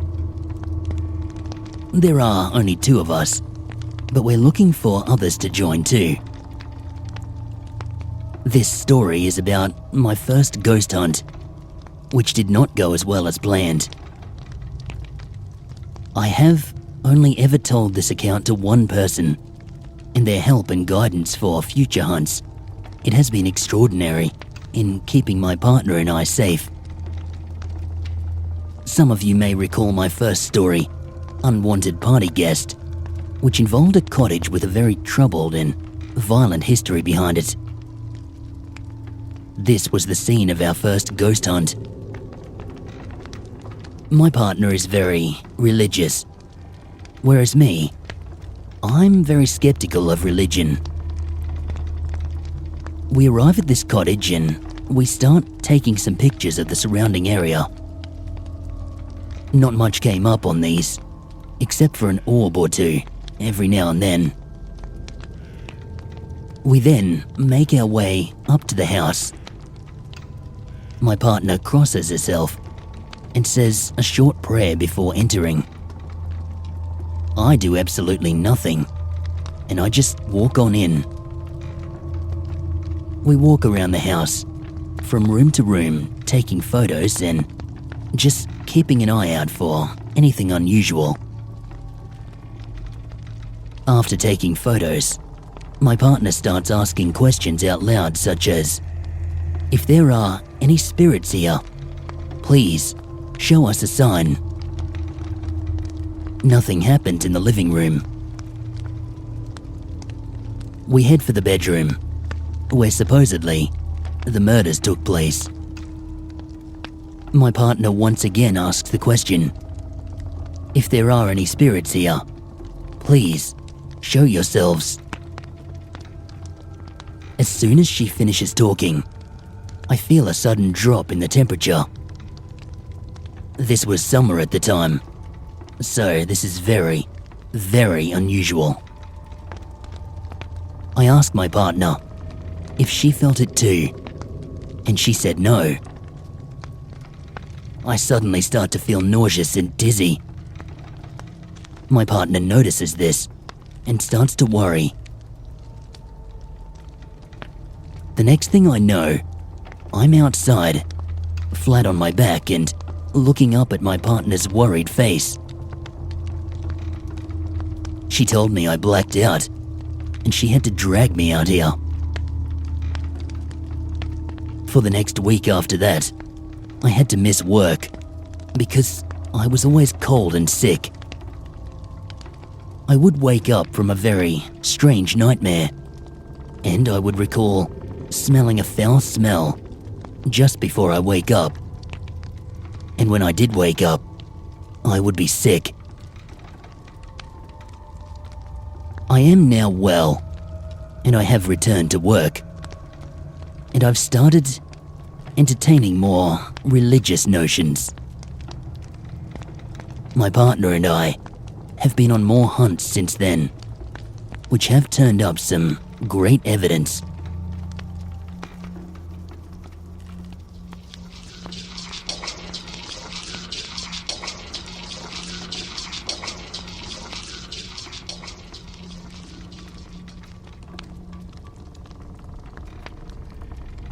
Author's note. Before you hear my story, I would like to ask you not to judge me due to my age, as I am only 14.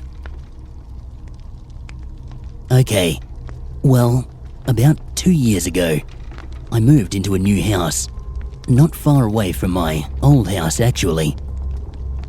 I didn't really like it because the windows are almost standing height. I had never liked my room, and still I stay in that room every night. Yet, one night, because I am a very light sleeper, and I always wake up during the night, I woke up, and I was looking around my room, and then, at the end of my bed, I saw this old man. He looked sort of rich, I guess, you could say. I mean, he was in a tuxedo, and he looked very fancy, like he was going out somewhere. I felt severely terrified. I couldn't move. I couldn't make a sound. I just lay there, terrified. After about a minute, it disappeared. I laid there for 3 hours, not being able to move, not knowing what had happened. The next day, I went up to a friend of mine, and I told my friend what had happened. She was the type who very much believed in the paranormal. I personally never believed in that stuff, up until that day. Ever since then, me and my friend have had sleepovers at my place, and we've taken many pictures in my room, and we've found many disturbing things. Things that still give me nightmares. I still have these pictures on my mobile. But ever since that night, when I saw that man, strange things happen in my house. I'm really scared of this house, especially at night. I hear strange things. But my dad doesn't believe in that stuff, so there's no way he'll allow us to move.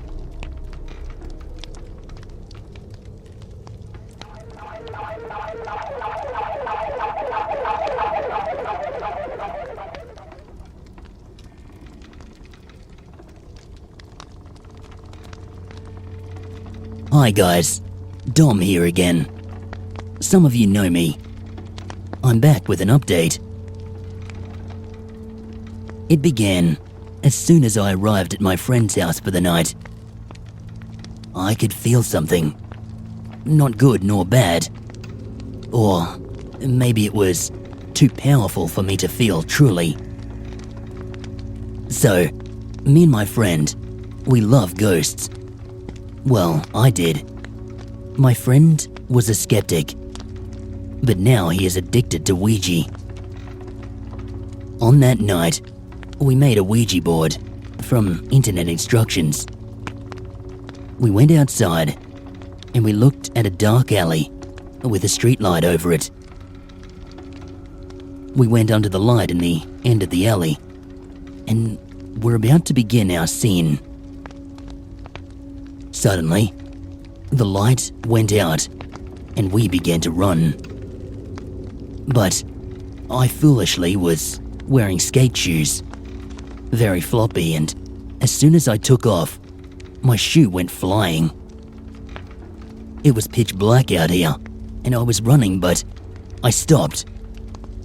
I began to think that maybe I should go back and get my shoe, while everyone else hid behind a car.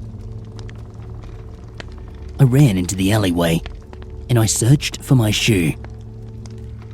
I found it, and I felt an urge to look up the alleyway.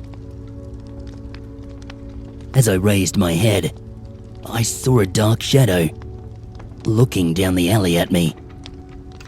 And from then on, I strangely felt at peace with it, but also very scared of it. The same feeling I had when I arrived at my friend's house. So, I ran, and we went inside, and we made another one and went outside again. The light was fixed, although the glass was smashed, and the paper was torn, and no one recalled standing on it. So, we had another go, and we had some good experiences. And then, we went to bed and it was another day. 2 days after the first scene, I went to another friend's house, who was not a skeptic but believed in ghosts. He himself claimed to see a ghost in his hall, and that at his cousin's, he had seen a demon. Well, I made a new Ouija board at his house and began to play it in his laundry. We asked for a good spirit, but can't remember anything about that particular conversation. The only thing I remember is the door opening by itself. So after that, we went into my friend's bedroom and began to play. We asked for good spirits and requested that all bad spirits leave. We didn't get anything for 20 minutes until I asked, "Are there any good spirits with us?" It moved to no. That explains why, for 20 minutes, we didn't get anything, because no good spirits were around. After it moved to no, we moved the glass to say goodbye, and we both said it out loud. At this moment, we both urged each other to stop, but then we ended up me watching and my friend playing. My friend just put his finger up on the cup and said hello. The cup began to flip, but my friend tried to keep it down. Suddenly, the entire cup flipped over, and my friend turned it over and said goodbye. At this point, weird things were happening. Doors were opening and closing by themselves, and there was banging on the door next to ours. We ran outside with the Ouija board and found some matches, and we burned the board to ashes. At that time, the gate next to us was moving, and we were terrified. We ran inside, and the banging was louder and louder, and we knew whatever it was angry. We read the Bible over and over again and prayed that it would stop. I am a strong Catholic, and my friend is Christian. Some time ago, I read a book that Catholics can keep evil away, so I think it may have worked. I left that then, and everything has been alright. Except for now. 2 weeks later. At night, and during the day, I see shadows, both white and dark, in the corner of my eye. At my mum's door, it was moving by itself, half open to almost shut, and I saw a shadow stand in the door line and slowly disappear. It is scary stuff, but I've learned to show no fear and simply ask it to leave. Thank you for listening to my story.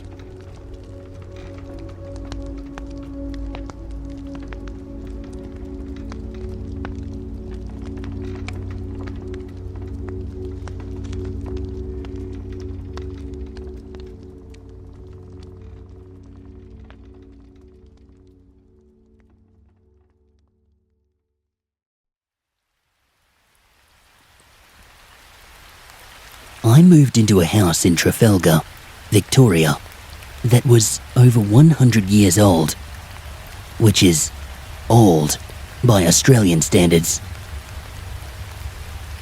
When I first moved in, I was pregnant with my daughter, and my sister stayed with me for a few months, whilst our parents went on a trip around Australia. I did hear a few weird things while I was in the bathroom. Just noises in the house, like someone was walking down the hallway, and I didn't think a lot of it. There was a strange feeling in the bathroom too. One night, I got home from work, and my sister was stressing, because earlier, she was in the bathroom, and she had heard me come home and walk through to the kitchen. She came out to see me, and she realized I wasn't home yet. Another night, I was having a bath. It was raining outside. It was late at night, and my sister was asleep in bed.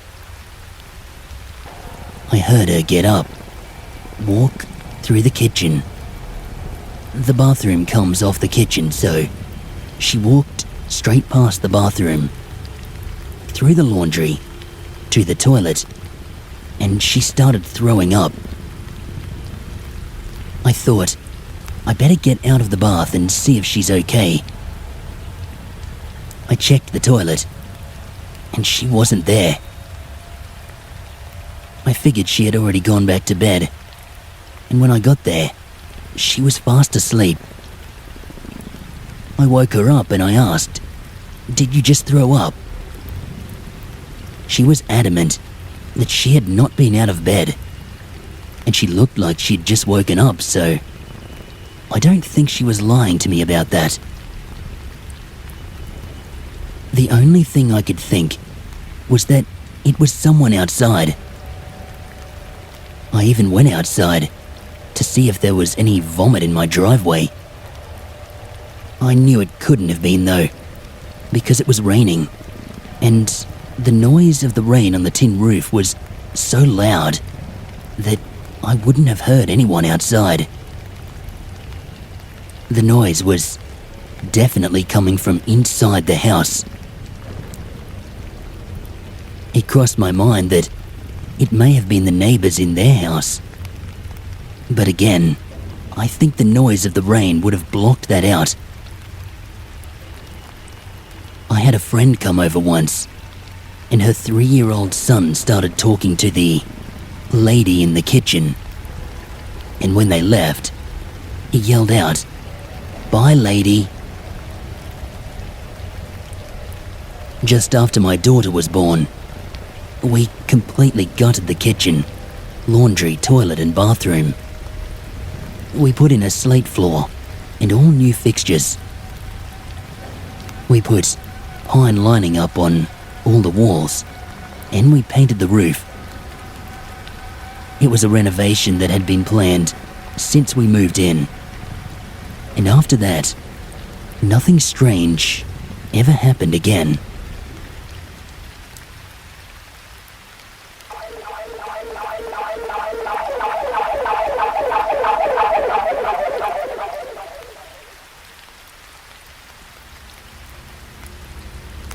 I live in Queensland, Australia, in a small suburb, about 20 minutes from the ocean.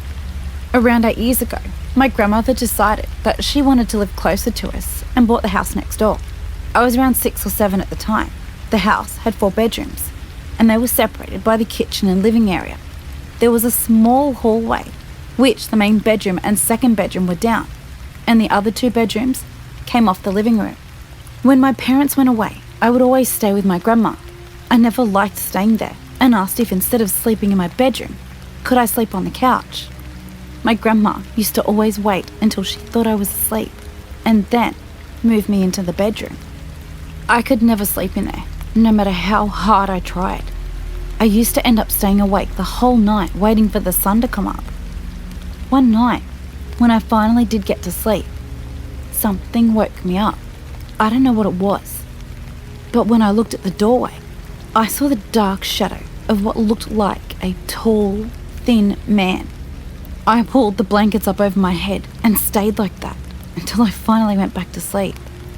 My grandmother moved out of that house several years later and is now living with us.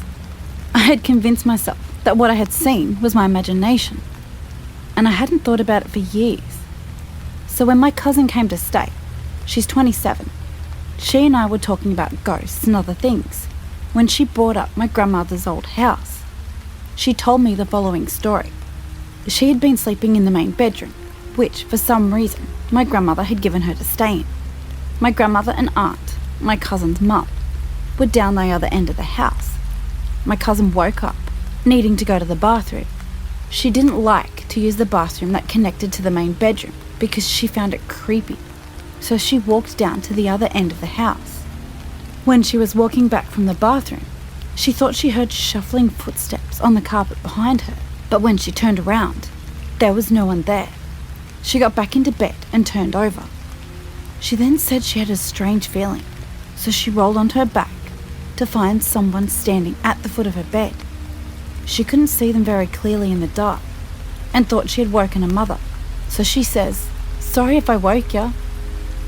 The figure didn't reply.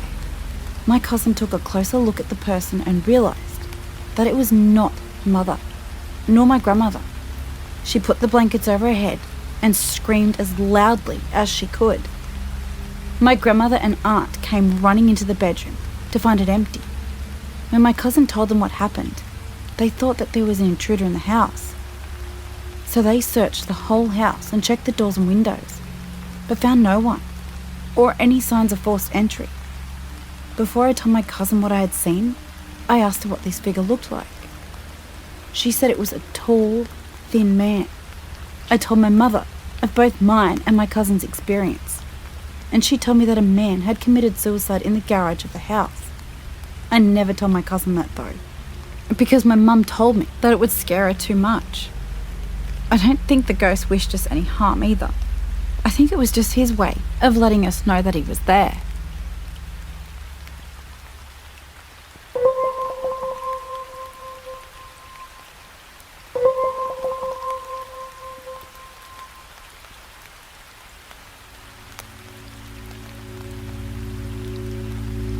This happened when I was young.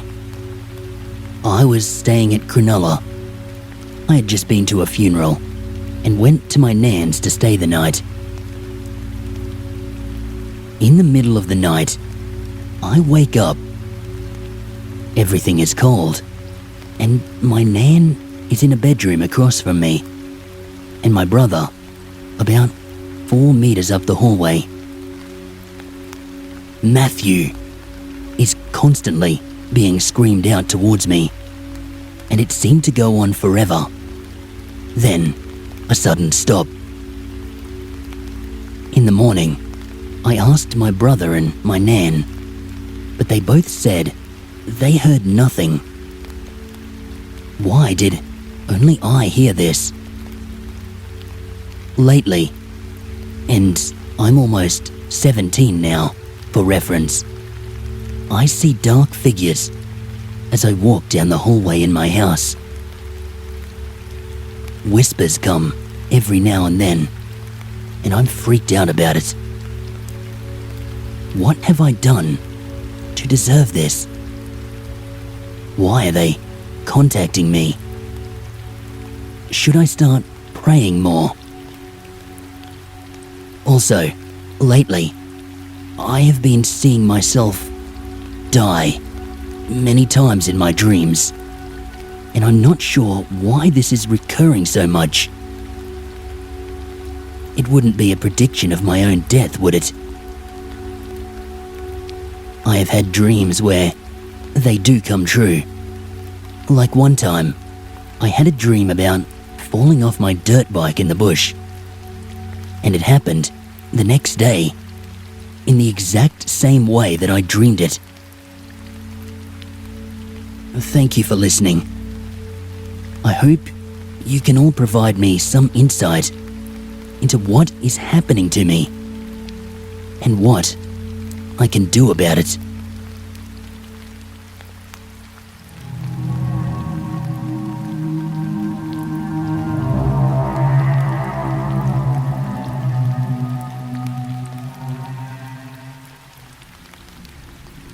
This story happened when I was around 6 or 7 years old.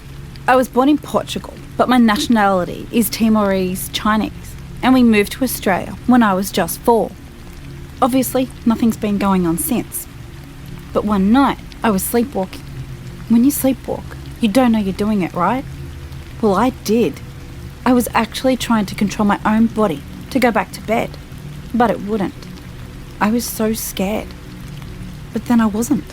I don't know, I was 6, so I guess I really didn't care. I ended up going to the bathroom, and since I was small, I couldn't see the mirror, or my own reflection for that matter. I could only see the tip of my head, and the only way to see my face was if I stood up on the stool provided. I looked up at the mirror. I walked back out and around the house, and that's all I remembered. I ended up going to the bathroom again and looked up at the mirror.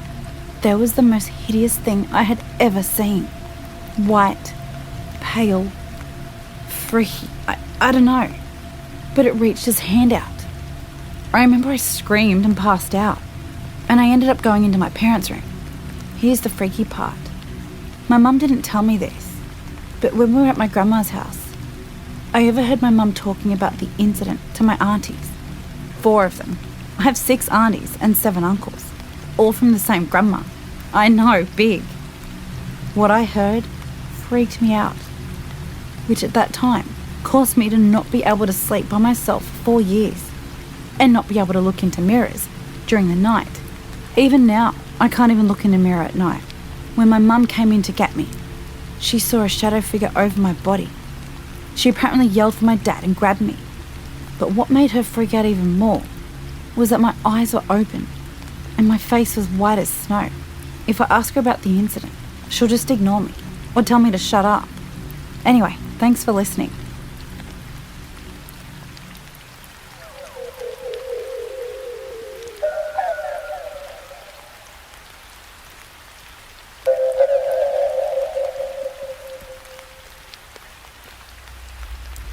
People may say that those who believe in ghosts are crazy, but I, for one, know that they do exist.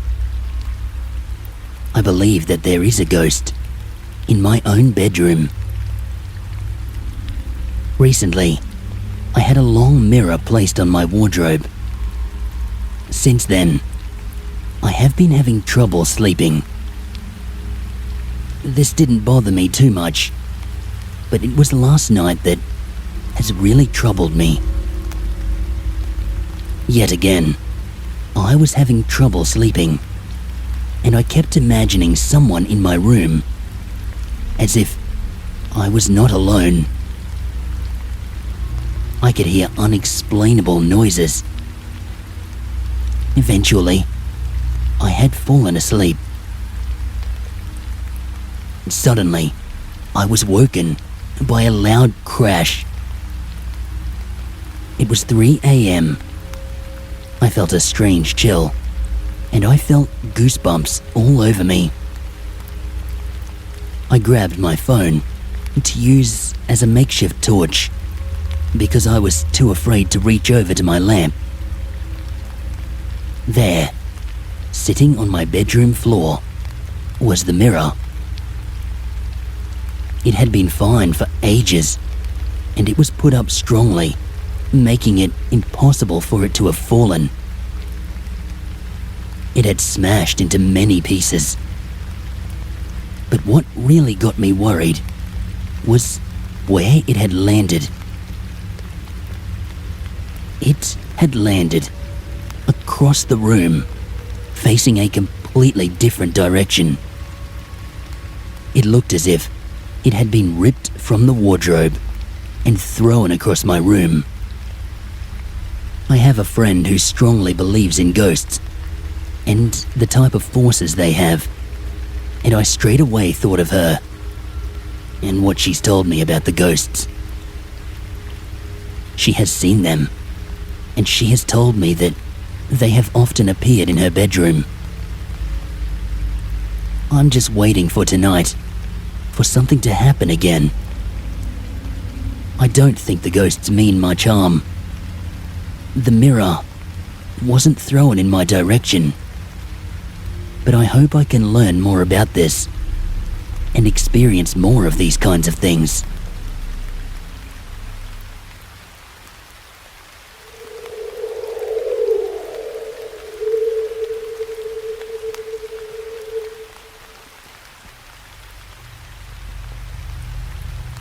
This happened to me a couple of days ago. It was in the middle of the day, and being winter was also quite cold, so I had all the windows and doors shut. I was walking into my kitchen, and just as I was passing my pantry, I was hit by this sweet floral smelling perfume.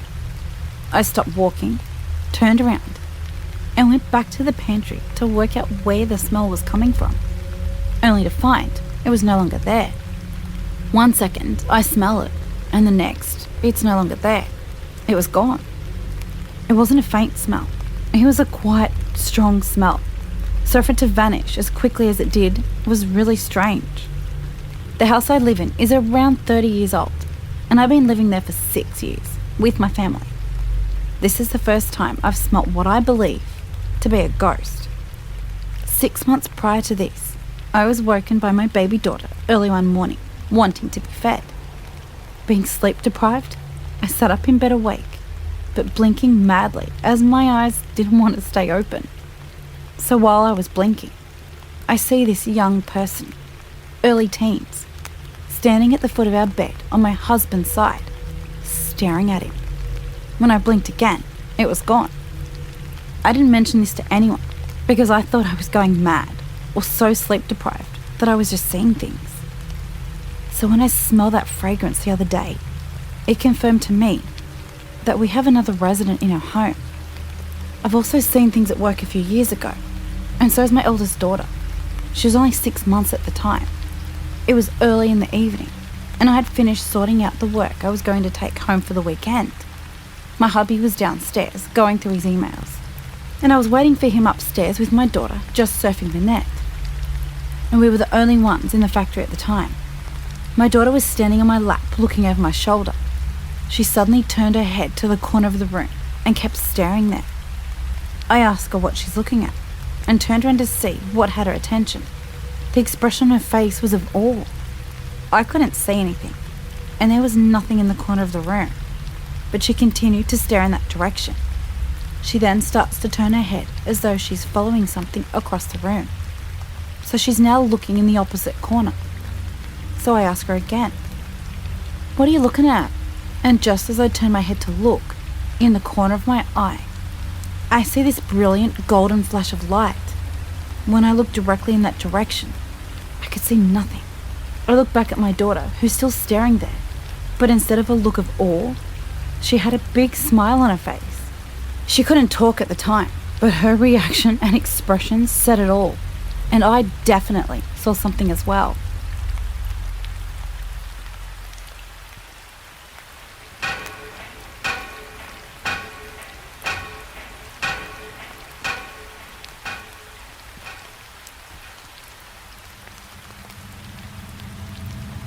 I often sit on the fence when it comes to making judgment on most things. However, recent experiences have left me wondering whether I have a very active imagination or if some very strange things are happening in my house. I live alone in the Blue Mountains, which are west of Sydney, and there is nothing unusual about my place that I am aware of. The first experience was about 3 months ago, at around 4:30 in the morning. I heard someone coming into my room, which was strange enough, but not long after this sound stopped, I felt the definite weight of someone sitting on the side of my bed. I jumped out of bed to turn the light on, and when I did, there was no one there. I am not ashamed to say that I slept with the light on for a few weeks after that, but no similar incident occurred. The second incident occurred this morning, again around 4:30 a.m. While lying in bed, I heard this dinging, metallic sound. The sound was repetitive, with each ding being about 5 seconds apart. I got up and I turned the light on so as I could locate the sound. Wedged tightly between my cupboard and the wall is my old steel string guitar.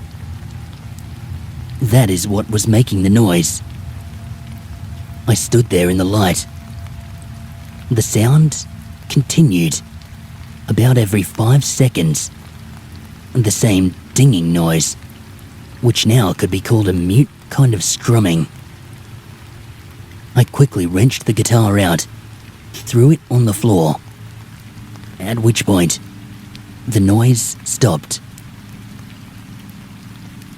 At this point, I am considering the obvious.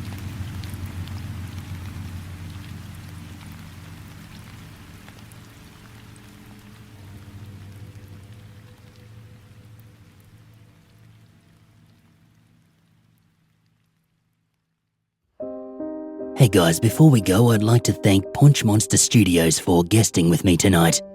Please do head on over and check her channel out. Link will be down in the description. I'd also like to give a huge shout out and thanks to my patrons, Cerise Death, King Jim 97, Endos, Alicat 80, Michael Sullivan, and Math Bowers. Thank you guys so much for your support. If you'd like to become a patron or channel member, or if you're interested in supporting the channel further in any other way, do jump down and have a read of the video description. Alrighty guys, I'll sign it off there. Thank you so much for listening, and I'll see you in the next video. Good night.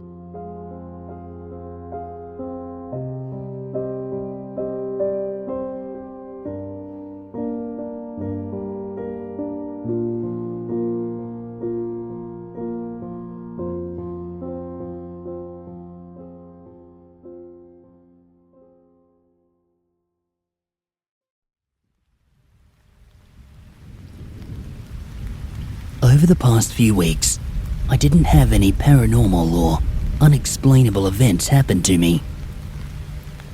I did go to the friend's apartment again, and yes, I did see the blob, but nothing happened. This account has nothing to do with that, but a dream I had on Sunday. It was quite an unusual dream. The way it felt was as if I wasn't dreaming at all. I could feel and hear as if I was there. Sometimes the images would be distorted and the color would be black and white, or faded colors trying to blend through. The way I was seeing my dream was as if I was looking through a telescope, through one eye. I will be needing advice on what happened. How can a dream hurt me in reality? I mean, I've gone through every explainable theory. Before someone claims that I knocked my jaw on the bedside table, I didn't, because I don't have one. Dream time. The dream that I had was about a lady. She was wearing 19th century clothing. I'm not sure, but I know it was not from our time. She was distressed. 3 men were taking away her son, and she was pleading for them not to. The 3 men, however, did not seem to be bad at all, as if they were feeling pain too by doing this evil deed. The woman pleads to one of the men that was holding her to give her child back, and she was crying, asking why they were doing this to her.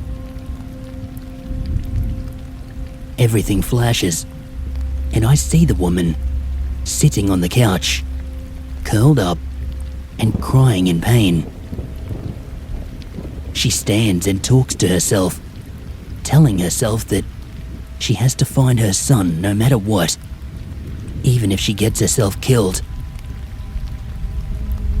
Everything flashes again, and I see the woman burning, having her head up, screaming in pain.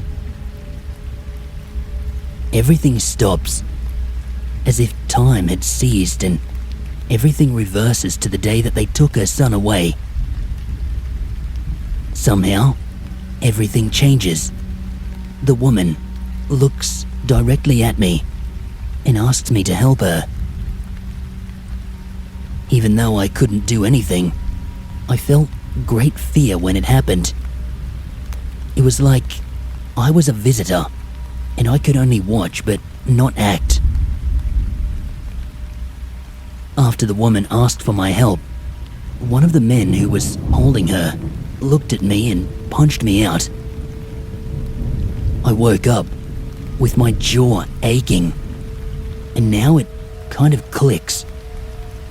Like if I place my teeth to be straight for a smile and then open it, it tends to click to the right. It was about 6 a.m. when I woke up with my jaw hurting. Obviously, I wasn't thinking about the dream but my jaw, panicking that I was unable to open my mouth wide.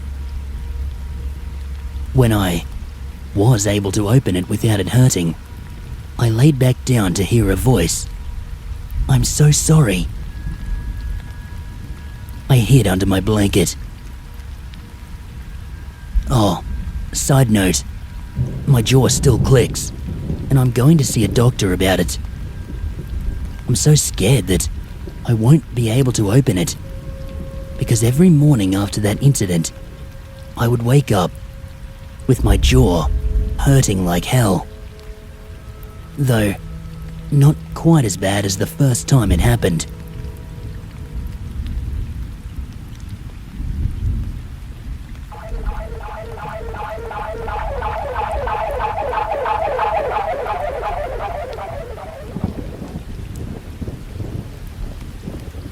Hey guys, Creepypasta here. Quick note, the following story is a follow-up to the last story in Real Aussie Ghost Stories Volume 9. So, check that out if you want to get the backstory.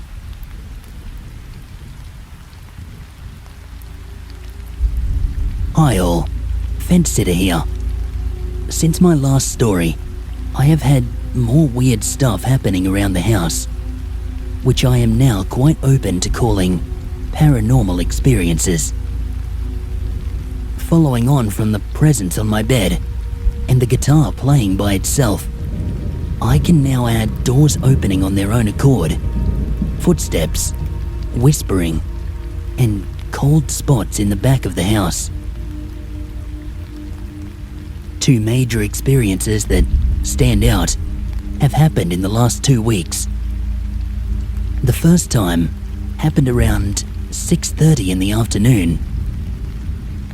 I was sitting in my lounge room, reading the newspaper, when I heard my front door open and footsteps making their way towards my direction.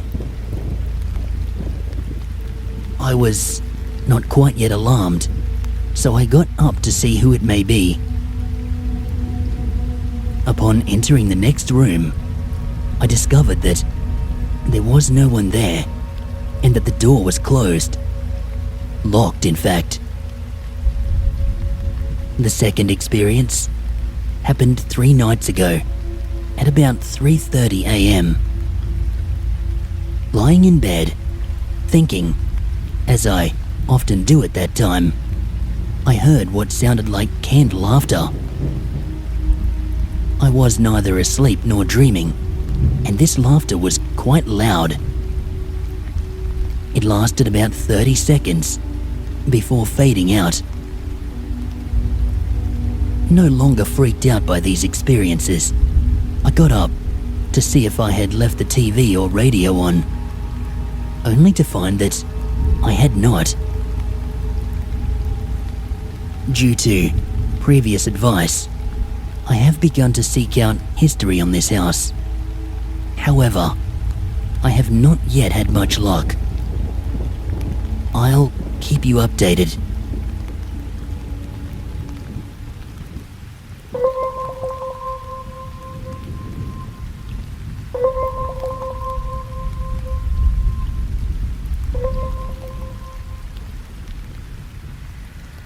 I'm a completely new user here, and I thought I might share my experience with the supernatural/spirits.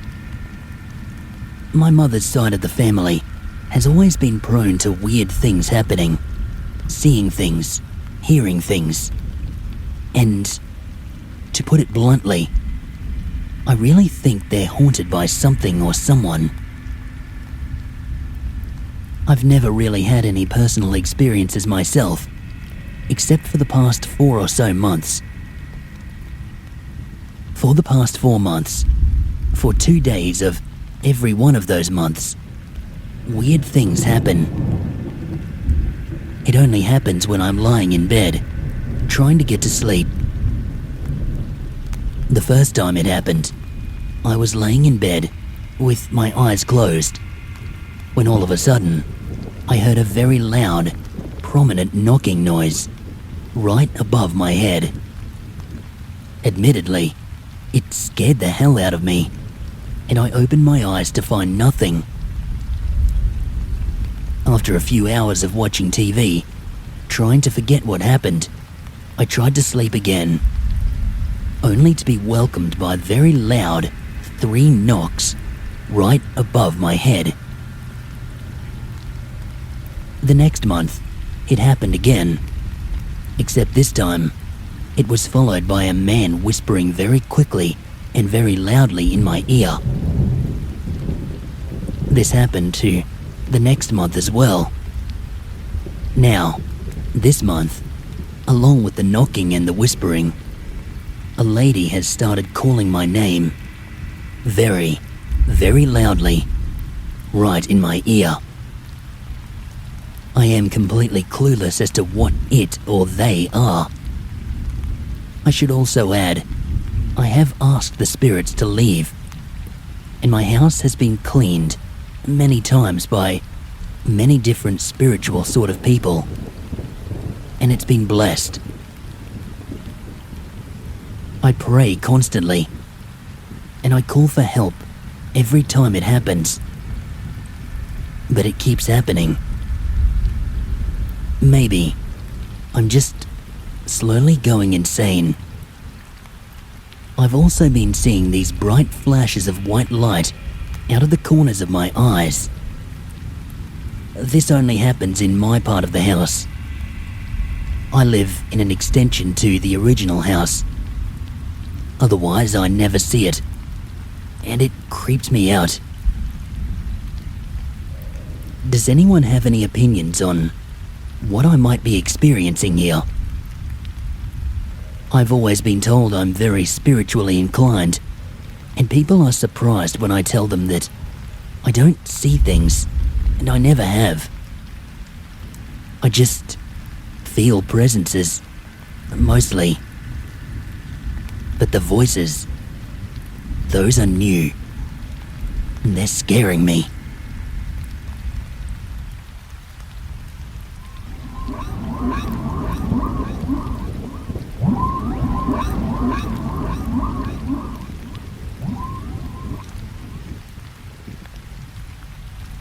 Hello, fence sitter back once again.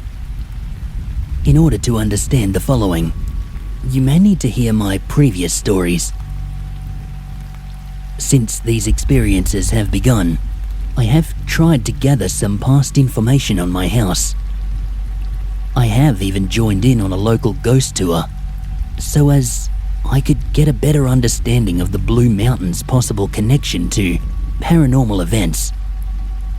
I have to say though, my searching has brought about minimal results. I guess the only item of interest is that the previous occupant was an old lady who lived as a virtual recluse, keeping no company whatsoever, except for the occasional cat. When I bought the place, it was considerably run down, hence my need to renovate in the last couple of years. If it is in fact the old lady hanging on, then I could possibly link that to the presence sitting on my bed. Although, I am struggling to find a connection with the remaining events that I have previously mentioned. As I previously stated, I am no longer worried about these events.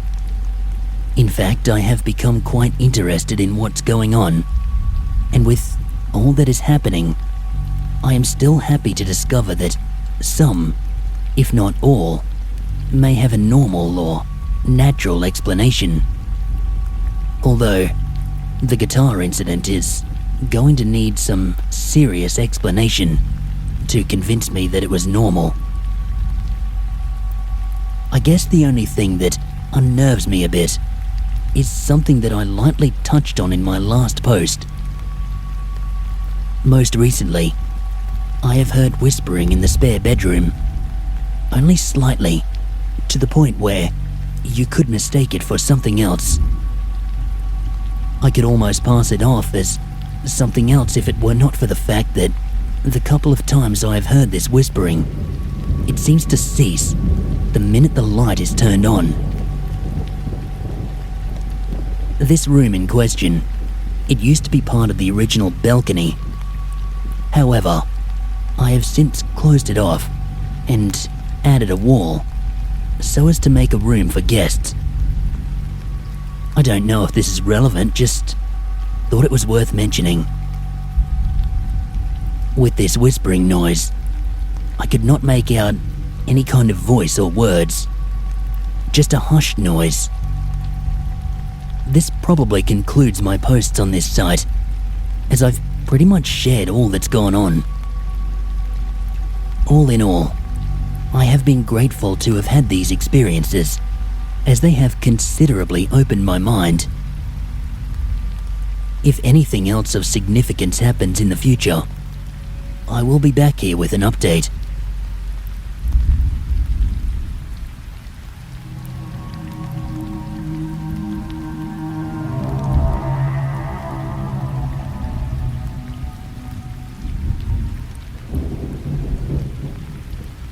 I am new to this site, and new to weird experiences. I live in Sydney, New South Wales, in a reasonably modern apartment, which I've been renting with my partner for about 6 months now. I think it is also important to note that my partner has not witnessed anything out of the ordinary. In fact, she is quite the skeptic and thinks I am borderline insane for the little I have told her. I guess you could say that I noticed things about 2 months ago, lying in bed around 11 p.m. I heard the tap in the bathroom begin to drip. After a few moments of debating whether or not I could tolerate the noise, I decided to get up and solve the problem. When I entered the bathroom, I was quite shocked to discover that the tap was not dripping. It was not even wet. I checked the shower and the laundry. Nothing. Telling myself that fatigue had played a cruel trick, I crept back into bed, curled up to my partner, and fell slowly off to sleep. I did not think much more on this until a few days later, when I was sitting on my balcony. As I was home alone, I was taking some me time by sitting in the sun with a cigarette and a cup of tea. As I was just starting to relax, I saw, out of the corner of my eye, someone moving in the lounge room. Freaking out that it was my partner. I'm supposed to have given up smoking, see? I quickly put it out, flicked the ciggy, and ducked inside to see why my partner was home early. The first thing I noticed was that my lounge room was quite cold. I called out, but there was no answer. I had this sense, a very strong one, that I was not alone in that apartment. But it became very clear, very quickly, that I was in fact alone. At this point, I began to freak out a bit. When I told my partner upon her return, she just laughed it off, said that I was overworked and I needed to take a break. The following night, as I was brushing my teeth before bed, I could swear that I started to hear some kind of guttural growling noise coming from I don't know where. I quickly ran into the bedroom to ask my partner if she could hear it. She said that she couldn't. She gave me a weird look and then went back to reading her book. Annoyed, I tried to suss out the noise, but to no avail. Within about 5 minutes, it became quite faint, then disappeared altogether. These are just the start of my experiences in this place. I have no idea what is going on, and like I said, my partner just thinks I'm nuts. If anyone's interested, I'll update with further experiences, so maybe I can get some help on what is going on. Thank you for hearing me out.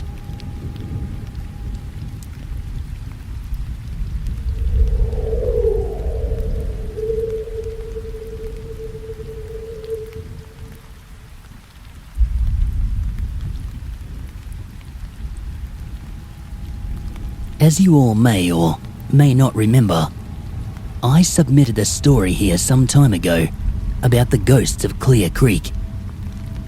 I am back with yet another tale from my time that I lived out at Clear Creek. My grandfather was not really a believer in the supernatural, nor was he one to stretch the truth. Yet, he would tell me a story on many occasions of how there was once a man who used to be a miner. You see, Clear Creek was one of the few places where gold was discovered in the city of Bathurst. He used to like walking the creek on the property as his route home to the miner's shack he was staying in, as it was a relaxing way to end a hard day's work. One day, when he didn't return home, many of his workmates decided to go and have a look to see where he had been. Many of them thought that he may have tripped and fell into one of the steep holes that were out there.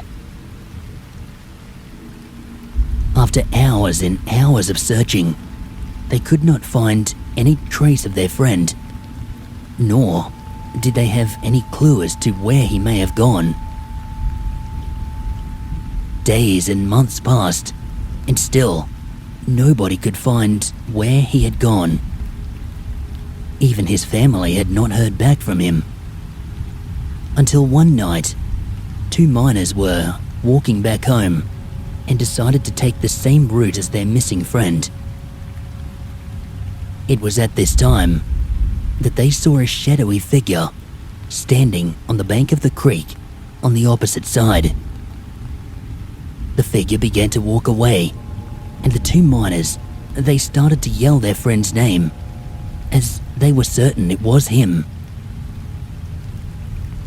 With still no reply, the figure continued to walk in the opposite direction, before finally disappearing right before their eyes. The two men were understandably spooked and ran back to alert the other miners, and of course, were passed off as just another made-up ghost story by two drunken miners. This is what I also thought of the story, until 6 months ago. I myself am a smoker, so I would often go out to the back porch of the Clear Creek farmhouse to look into the night sky and enjoy my smoke. From the back of my house, where I would stand, you would have a perfect view across the back paddock, right down to a part of the creek. Suddenly, from what seemed to be out of nowhere, I saw what looked like a figure standing in the distance. Alarmed, I called out to my uncle to come outside and witness what it was that I was seeing.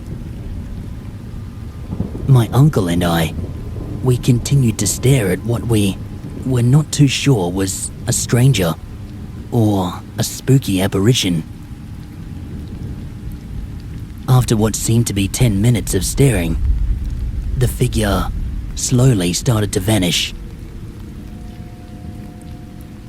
Ever since then, I have gone hunting for answers as to what this could be. Myself and many others have continued to see what seems to be this shadowy figure appearing many times. I would really love to hear some feedback as to what other people might think it may be.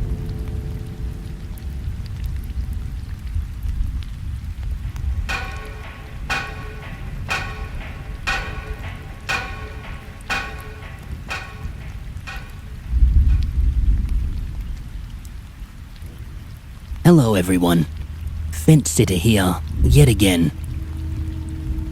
I really did feel that my last post was just that, my last. However, I am afraid that this has not been the case. For starters, the whispering has continued. I have tried to record these whisperings as previously suggested. However, I have not had any luck. I will persist on this though. The other thing is, this weird smell that I just can't figure out. I first noticed this last week, around Wednesday. It smelled like death, and it was originating from around the floorboards in the back room. Not suspecting anything beyond normal, I had a quick look under the house, only to find nothing sick, dying or dead. On Saturday, I took the opportunity to look up in the roof, around the house, back under the floorboards. But still, as of yet, I have not found the source of the smell. This smell has become a minor annoyance, to say the least, and I'm still trying to work on ways to cover it up until I get to the bottom of it. Another strange occurrence happened on Sunday night whilst cooking in the kitchen. I heard a distant scratching/scraping sound in the roof. Thinking that maybe this is the animal or the thing that was stinking up my house, I turned off the stove and I went back up in the roof. And again, I found nothing, and I could not hear anything. It was at this point that I began to connect these events up with what has happened previously.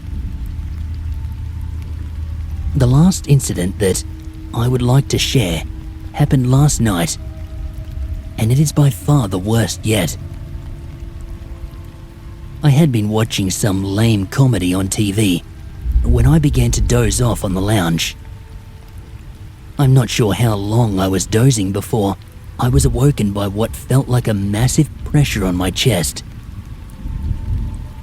I knew that this was not my imagination or a dream, as it was considerably painful, and I could feel my breath catching, failing almost. Clutching my chest and struggling for breath, I tried very hard to sit up. This proved to be useless, so with what little energy I had, I rolled myself off the lounge and onto the floor. I now began to feel the room spin. I hadn't been drinking or smoking or anything funny like that. And then I guess I can't really remember what happened next, as I blacked out, coming around, I guess, about half an hour later, I think. Unfortunately, at some point, I had been sick all over myself. So all in all, not a pleasant experience. My initial curiosity from my last stories has now turned into concern.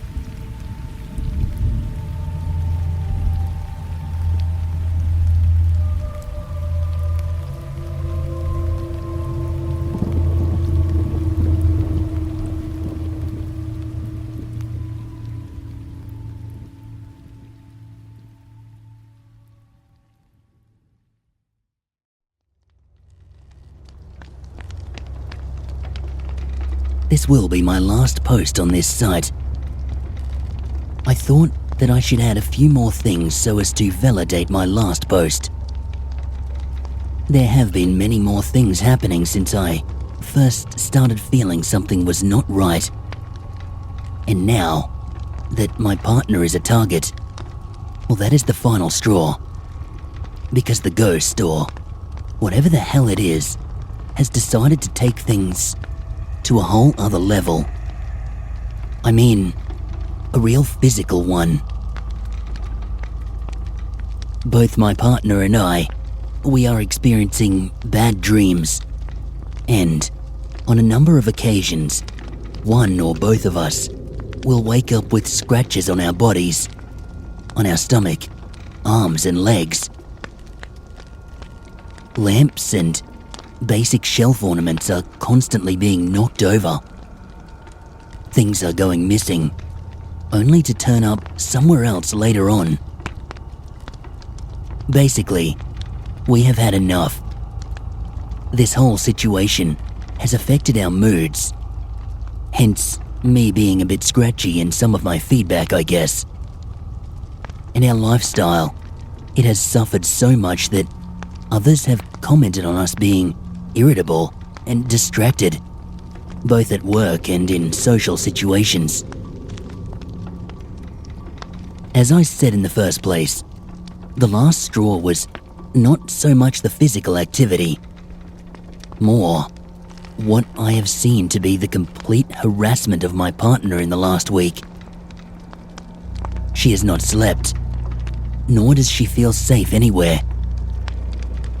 She claims that a dark figure is following her everywhere, that he can be spotted just out of the corner of her eye, only to disappear when she turns to confront him. She has become silent, pale, and considerably worn-looking. So, I've packed our stuff. We're going to move on, out of the city, and into the mountains. Hopefully, that will be far enough away. Thank you for reading my stories, and thank you for all your feedback.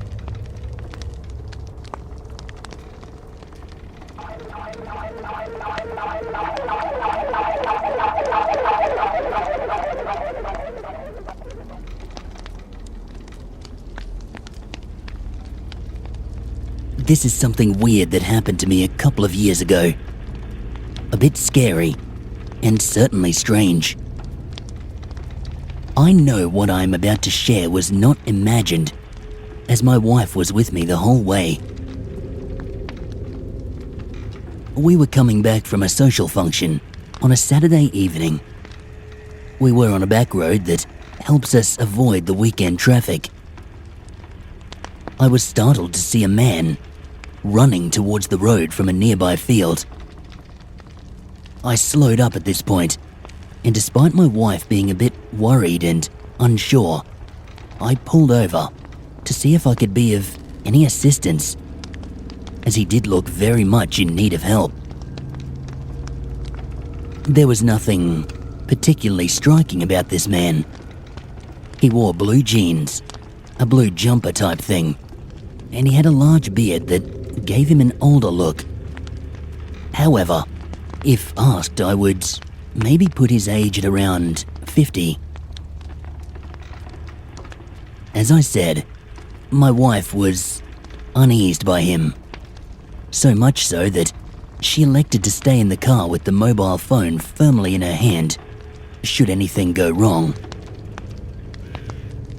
Upon meeting this man, I was immediately struck by how white he was, especially as he had been clearly running across a large field. He was also shaking quite badly, and in a frantic tone, he explained how he had been in an adjacent field picking mushrooms when he was set upon by two youths. He said they were quite vicious in their intent, but he was able to shake them off, and he ran away. He claimed that he ran towards the road in the mad hope of seeing someone. Even when he felt the attackers had given up the chase, he would not slow down, not until he came to safety. At this point, I was beginning to have some misgivings about his story, as I could not see any physical evidence that he had been attacked. I could see that he had a fright, sure, but nothing more than that. Upon asking how I could help him, he broke down in tears. He explained that in order to make his way home, he would have to cross back across the field from which he had come. I offered him the use of my mobile phone, but he declined, saying that he lived alone and he didn't really know anyone. This part was not so unusual. We live in a small, rural community, about 40 minutes from a major city. That he should be one of the many who have chosen to live in isolation in some country shack, it was not that unbelievable. So, with much hesitation and evil death stares from my wife, I offered to drive him back to his place. He said that from this road, it would only take about 5 minutes if we took a dirt track, or about 10 or 15 minutes if we used the road. Needless to say, we took the road option. Even I, at this point, was starting to get a bit jumpy about this man's possible intentions. As we drove along, the man who had told us his name was Robert talked quite openly about when he had moved into the area. His ex-wife, he told us all about her, and the fact that he had no children. He spoke a bit more on the attackers that he claimed he had been victim to, saying that he would drive into town tomorrow to make a report. We got to his home, which, as I suspected, was nothing more than a shack. Robert thanked us and got out of the car. I know at this point, I saw him make his way towards the door, but in response to a desperate tug on my arm from my wife, I turned ahead for a split second. When I looked back, you guessed it, he was gone. Not hearing a door open or shut, I started to get a bit freaked out. My wife said that she was not watching him, as she was more focused on getting the hell out of there. Now, in my moment of madness, I told my wife to stay in the car while I checked to see if he was okay, despite what I truly believe were genuine threats of divorce. I turned off the car and got out. My wife slid into the driver's seat, telling me that if I was not back in 2 minutes, she would drive off without me. So, to finish this post, let me just say, when I checked, there was no one around. The house was open and completely empty. It was so overrun with cobwebs and, judging from the smell, rats as well. I called Robert's name out, but as I'm sure you've guessed, I got no reply.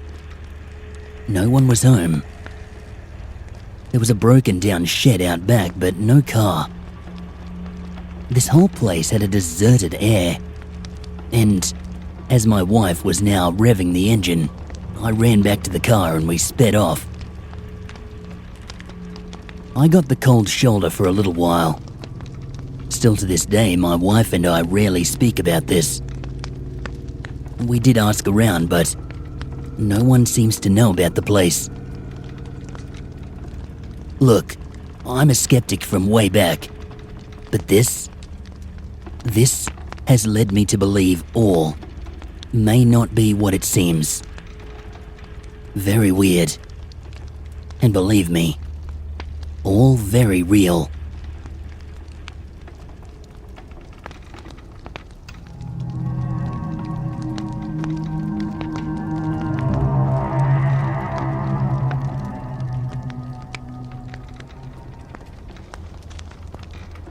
This is a very strange event.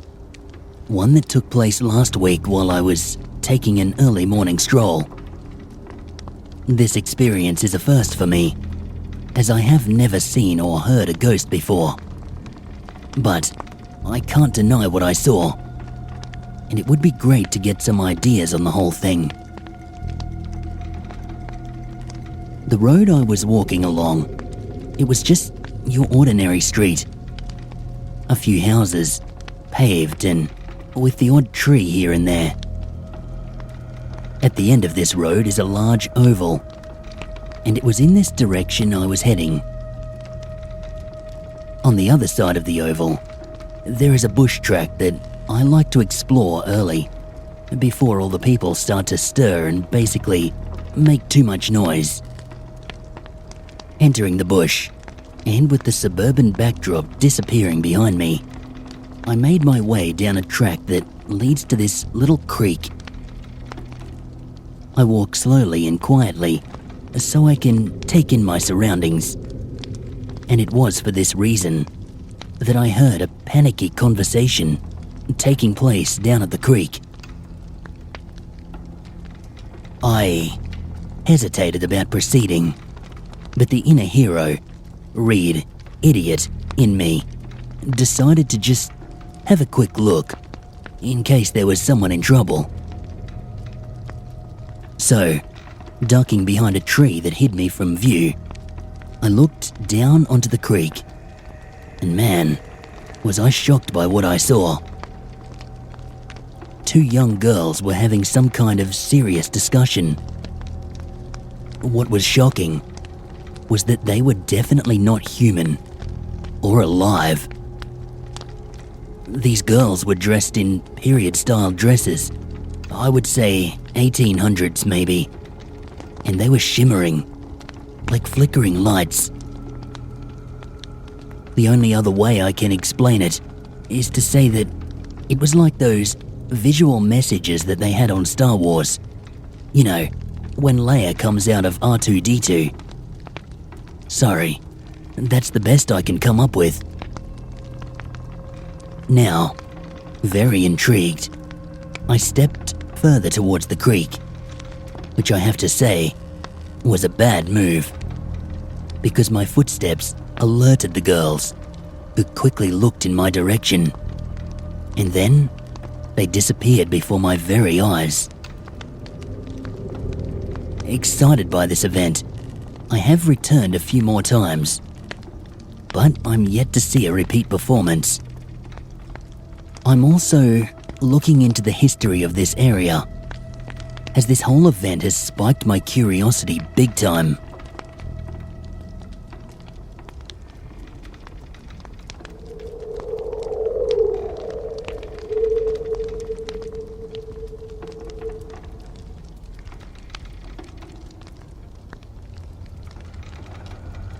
I have had a few occurrences happen lately. I have seen things. They were dark and white shadows, but mostly the dark ones. They have happened over 2 days. The first shadow that I noticed was a dark figure standing in the hallway. I stared right at it, and it didn't move. Not until I looked beside me, and a white blob was flying to me. It was basically charging at me, but when my eye made full contact with it, it disappeared. My heart was pounding. I wasn't sure of why 2 shadows were in my house. I saw a few things in the corner of my eyes until I went to sleep. I woke up at 3:27 a.m. and I went to the pantry. My sister normally leaves the light on, and it was on, as usual. The door was slightly open, and again, I saw a shadow appear in the door line. After about 1 second, it disappeared.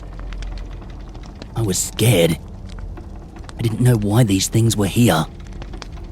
I didn't know what they wanted. Most of the same things happened last night. I also saw the outline of a large dog in my sister's door, and she dreamed about a serial killer, which was a dog in World War II. But I don't know if these dreams are linked. Also, we have many occult things in our house.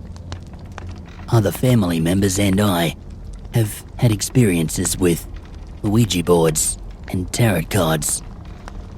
They are used a lot in our house, since they are used in psychic readings by one family or the family members. I also have a book of shadows containing black magic. Don't get me wrong, I don't practice black magic. Is this all connected somehow? Who knows? Thank you for listening.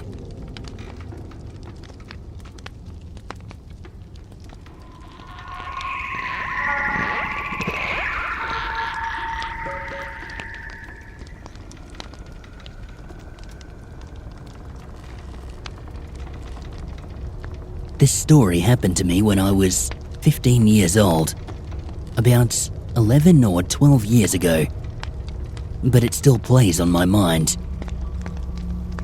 I was with 3 of my friends one night. My parents were not home, as they had gone out for the weekend.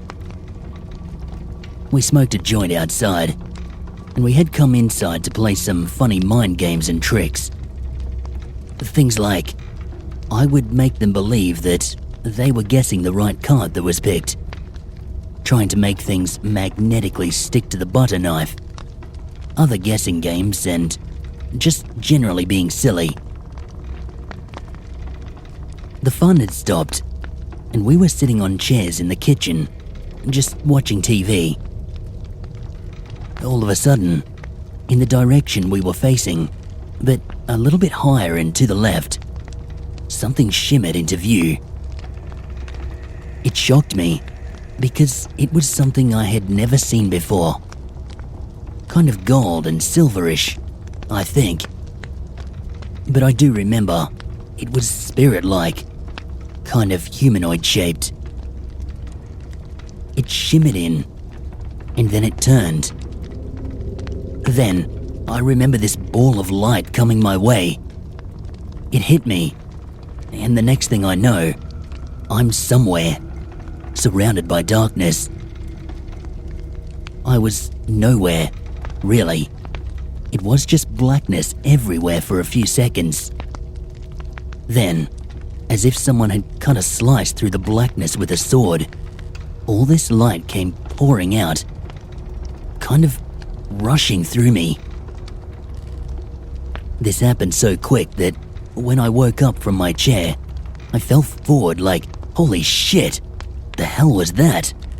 Did you guys see that shit? My friends were all sitting around me, and they had tried to wake me when I passed out, but they hadn't managed to. They were talking about what they should do because they didn't know what had happened. I was passed out for around 15 minutes, but to me it was like maybe 10 seconds. I try to think back to what it was, but I have no idea. Sometimes, I think I heard voices in the light. Other times it was like a Star Trek thing. One thing I do know is that I was hit by something that knocked me out for a good 15 minutes. I had 3 other witnesses there that proved that this was not a dream. I would really like to hear about some kind of explanation. Help me shed some light on it. I can also add more in-depth descriptions about it. This is not the first encounter I have had with the unexplained. There was also no sign of anger or bad thoughts, except the quickness of it appearing, and then that thing hitting me.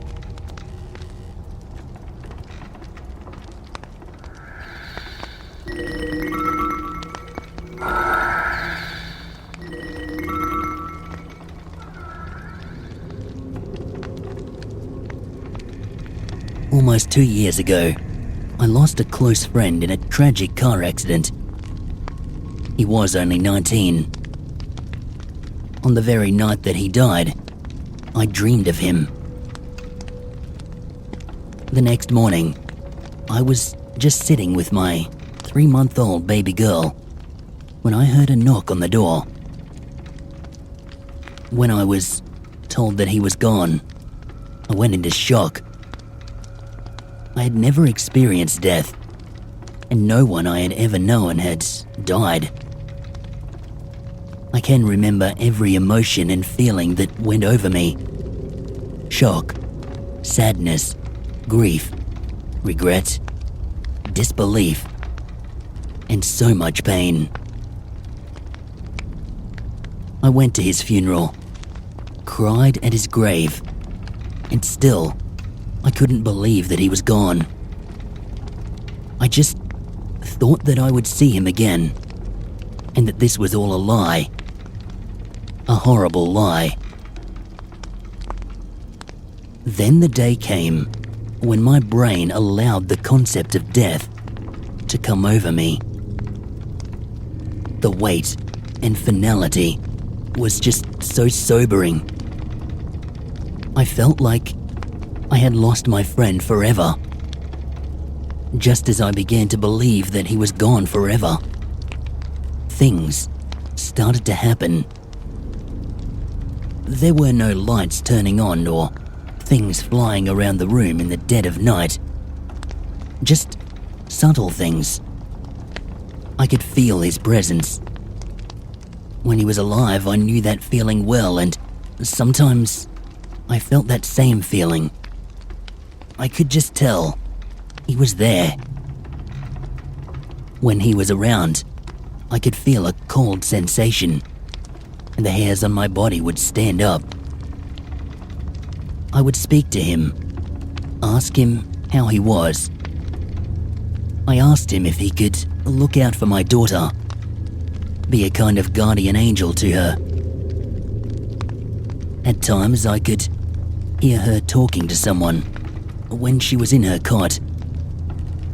And when we went to his grave, I asked her to go say hello to him.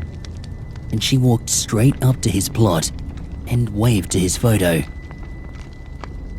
That was the first time that I had taken her to visit him. That was when she was 1. The New Year's Eve after he died, I was taking photos with my phone. I was in the lounge room with my sister when I picked up the phone. There was a blurry image on the screen. It was a picture of a man, and it looked very much like my friend. As time goes by, I don't feel his presence as much anymore. I think that in some way, he has some peace, and I don't need him as much anymore. I still think of him every day, and I'm still so hurt by it all. But just knowing that death is not the end, it has made me feel better. Knowing that he is still there, well, no words can possibly describe how that feels.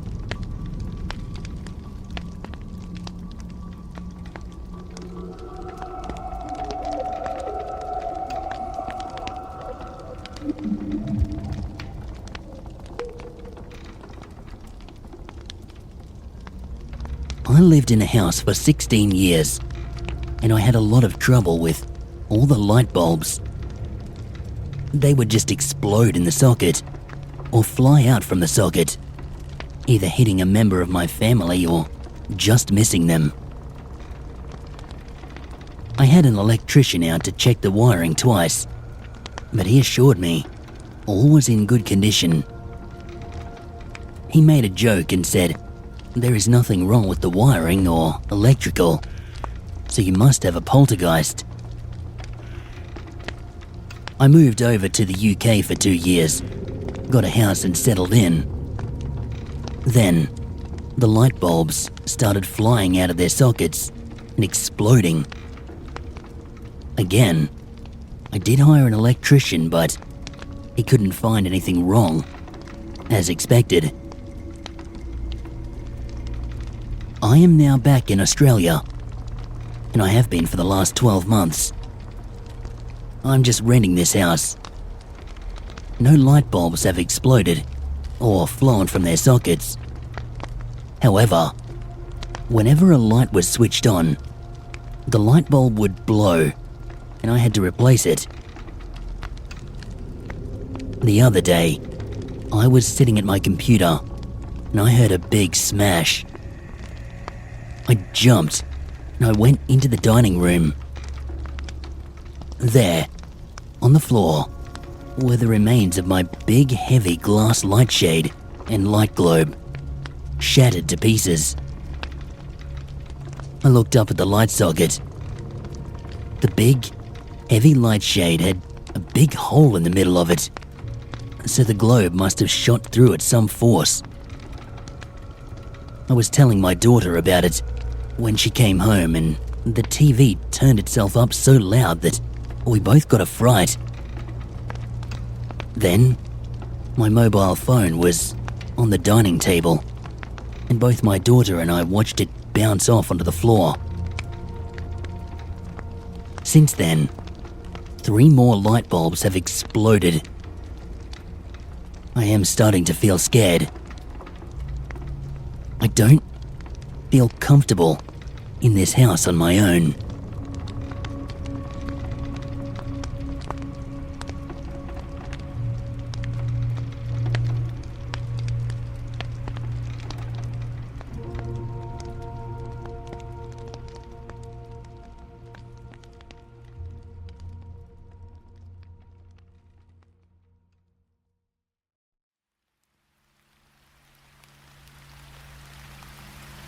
This story happened the other night while I was sitting on my bed, leaning against the wall, using my laptop.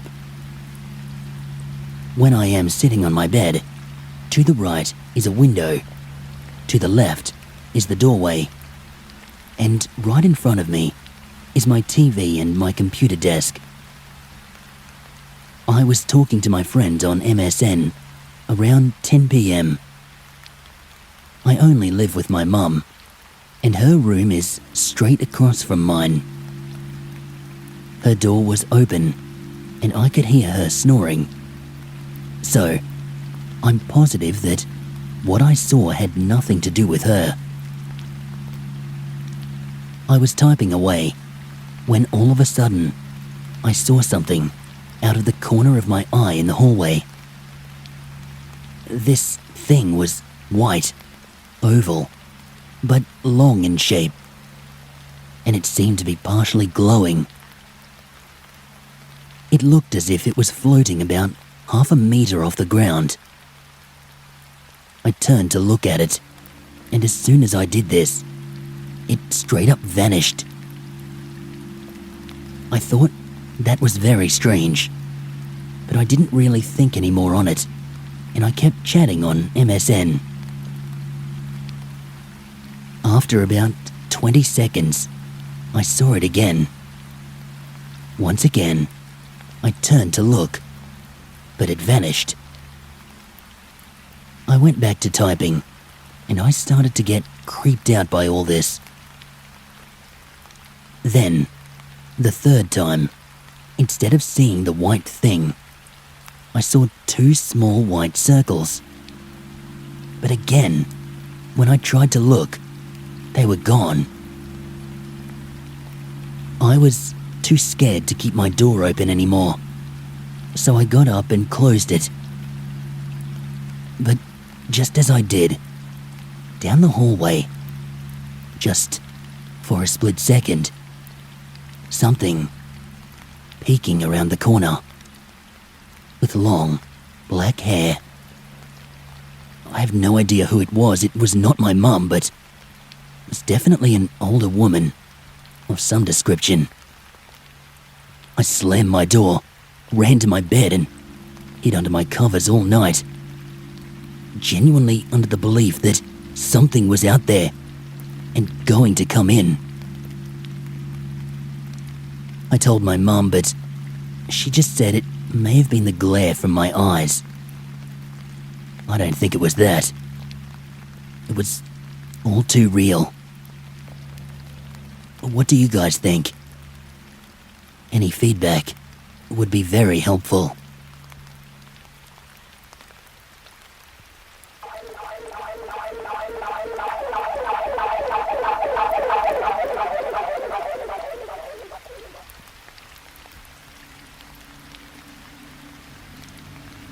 When I was around 6 or 7 years old, my mum and I moved out from a townhouse into a unit.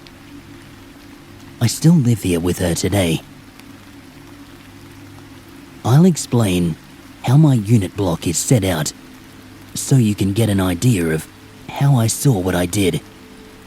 From the footpath, you need to walk down about 20 steps. There are paths and grass areas.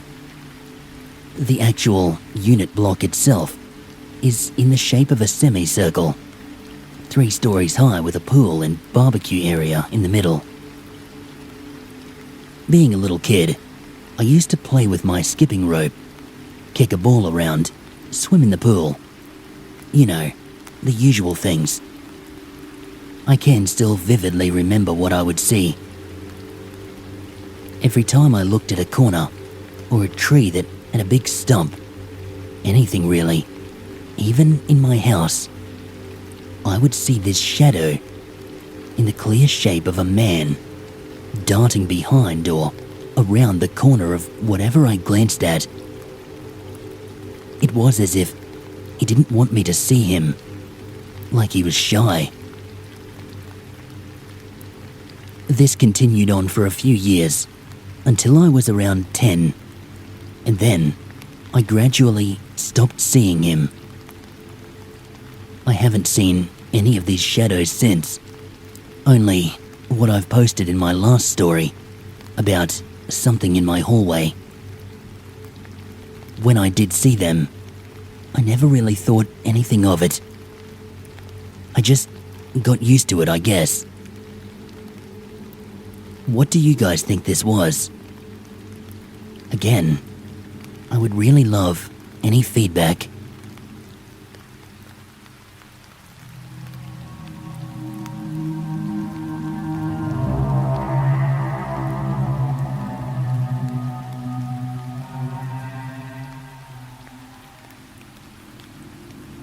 I will share some of my background with the paranormal.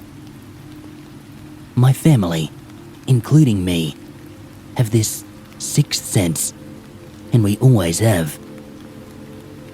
I know of 8 ghosts at the moment that I have had contact with.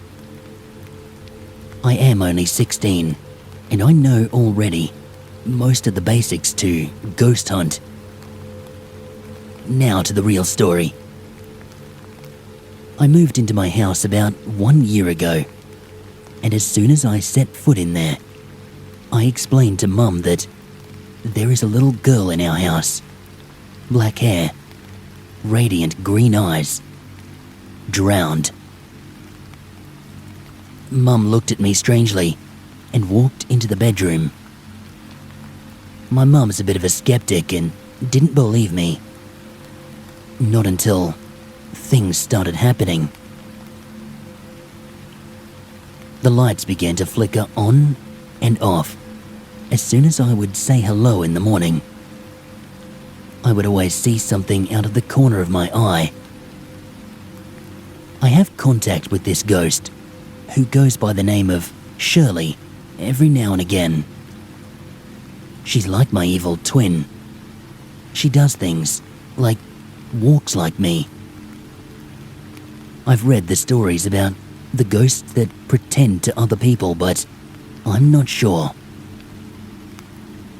One time, when I first tried to talk to her, she got angry. She knocked over my bookshelf and kept running in circles around me. I fainted and passed out. She's always watching me, and it's really annoying because I can never have any me time. I'm always feeling scared. Then, Mum bans me from watching Ghost Whisperer and things like that. I tried to send her away, but she gets angry even more.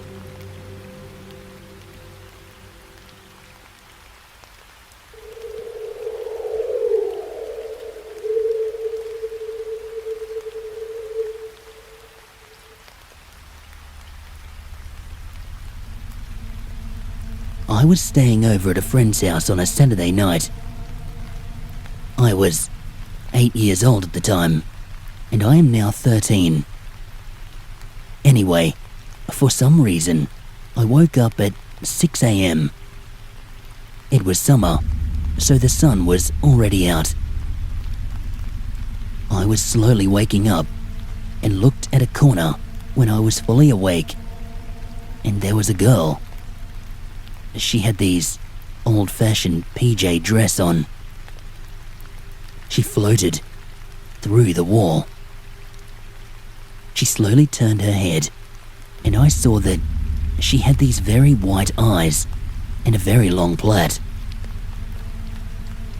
I immediately woke my friend up. She was not much of a believer then. I told her what happened, but she said I was imagining it. Then, there is this picture we have of my friend dancing in her backyard at a barbecue. The barbie was for me and my family because we were going to Chile for a holiday for 6 months. Anyway, 4 years later, my brother's friend was looking at our photos. She pointed out to me that there was a ghost in the picture. I was in shock. I went to our balcony and told my mum. She said that she had seen it before. There is also something that happened to my brother. He was sleeping, and he just woke up for no reason. He normally sleeps with his door closed, but that night, it was open. Anyway, he was awake, and all of a sudden, he sees this white hand reach over and close his door. Everyone else was asleep at the time, so it couldn't have been them.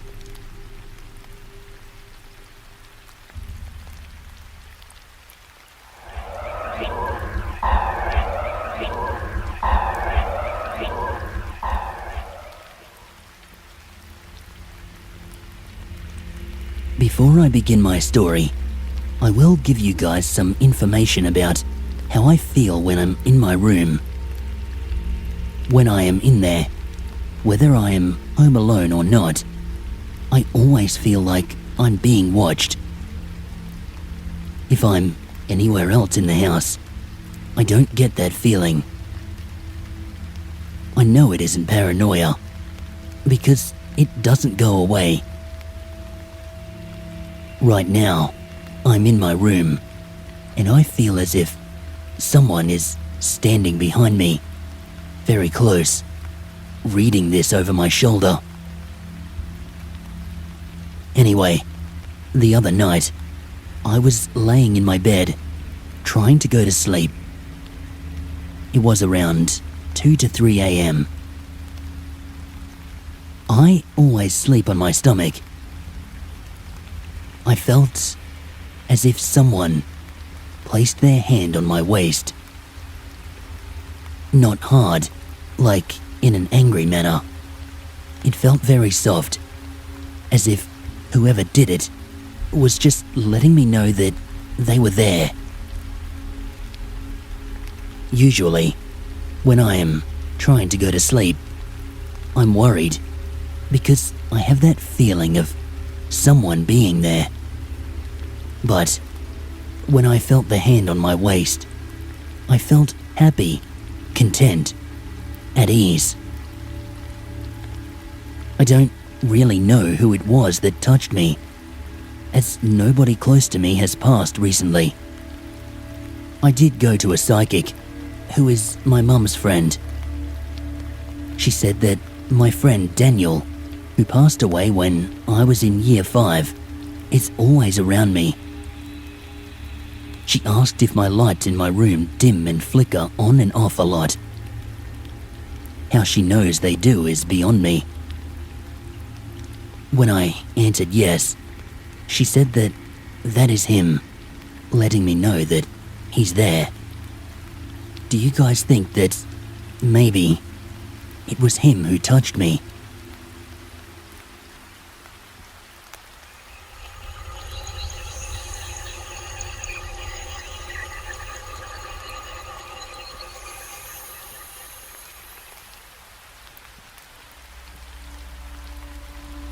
This story occurred in the summer of 2006, if I remember correctly. My best friend at the time, James, was sleeping over at my house. I am no longer friends with him, but at this time, we used to do everything together. We had lots of sleepovers, spent almost every day together, but we were especially interested in the paranormal. One night, after having a swim in my pool, we were on the computer, looking up things about ghosts, spirits, etc. My mum then told us that it was time for dinner, so we sat at the dining table and began to eat. I brought up with my mum what me and James had been researching and reading. She told us stories of how when she was around 14 or 15, she used to do Ouija boards with her mum and her auntie. She said that they only used them about 5 times. James and I begged her if maybe we could try one. After ongoing begging for around 15 minutes, we were very persistent. She agreed.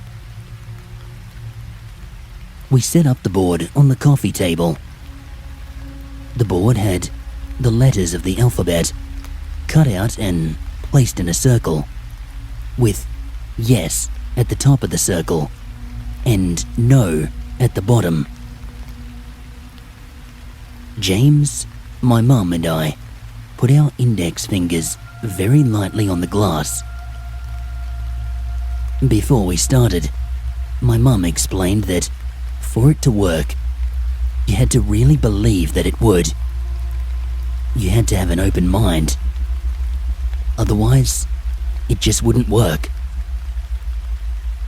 She also said that you must be nice to the spirits. Treat them how you would like to be treated. So, as James and I had never done this before, my mum kicked things off by asking questions such as, are there any spirits present?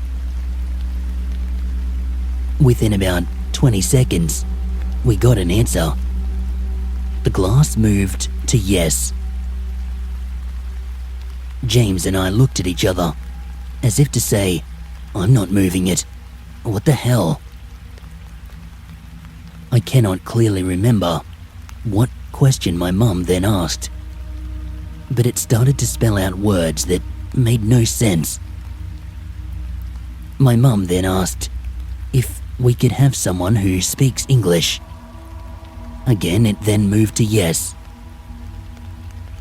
James and I, we really wanted to talk to one of our best friends, Daniel, who had passed away around 2 years before. We talked to him for a little bit. We asked him questions that really only he or any of our friends would have known. We asked who he wanted to talk to, and the glass came over to my direction. It almost fell off the table. My mum then asked if he was safe in heaven with all the angels, and if he was doing good. It moved to yes. By this time, James and I were bawling our eyes out. I don't know what made us cry. We weren't sad. I think it was more the relief of knowing he was okay. My mother also wanted to speak to her mum, my nana, who passed away 4 years before. I asked Daniel if it was okay if we spoke to my grandma. It moved to yes, and we said thank you. My nana, she always called my mum Sally, even though my mum's name is Penny. Sally was just sort of a pet name for her. My mum asked if Nana was there, and it moved to yes. Then I asked who she wanted to speak to. It spelled out Sally. We spoke to Nana for a while. She said she loves us and misses us, but that she was okay. Then, Nana stopped replying. It was silent for about 2 minutes. My mum asked if anyone was there, but the glass did not move. For a while, it did not land on yes, no, or any of the letters. But then, it began to move around in a clockwise direction, very fast. James and I were getting very scared, so Mum said goodbye, and we just took our fingers off the glass, packed it up. Now, after talking to my youth group leaders and reading more and more about Ouija boards, I know that they can be evil, and it probably wasn't Daniel or my nana that we were speaking to. But if it is evil, why is it that when we asked if they were safe in heaven with angels, it said yes?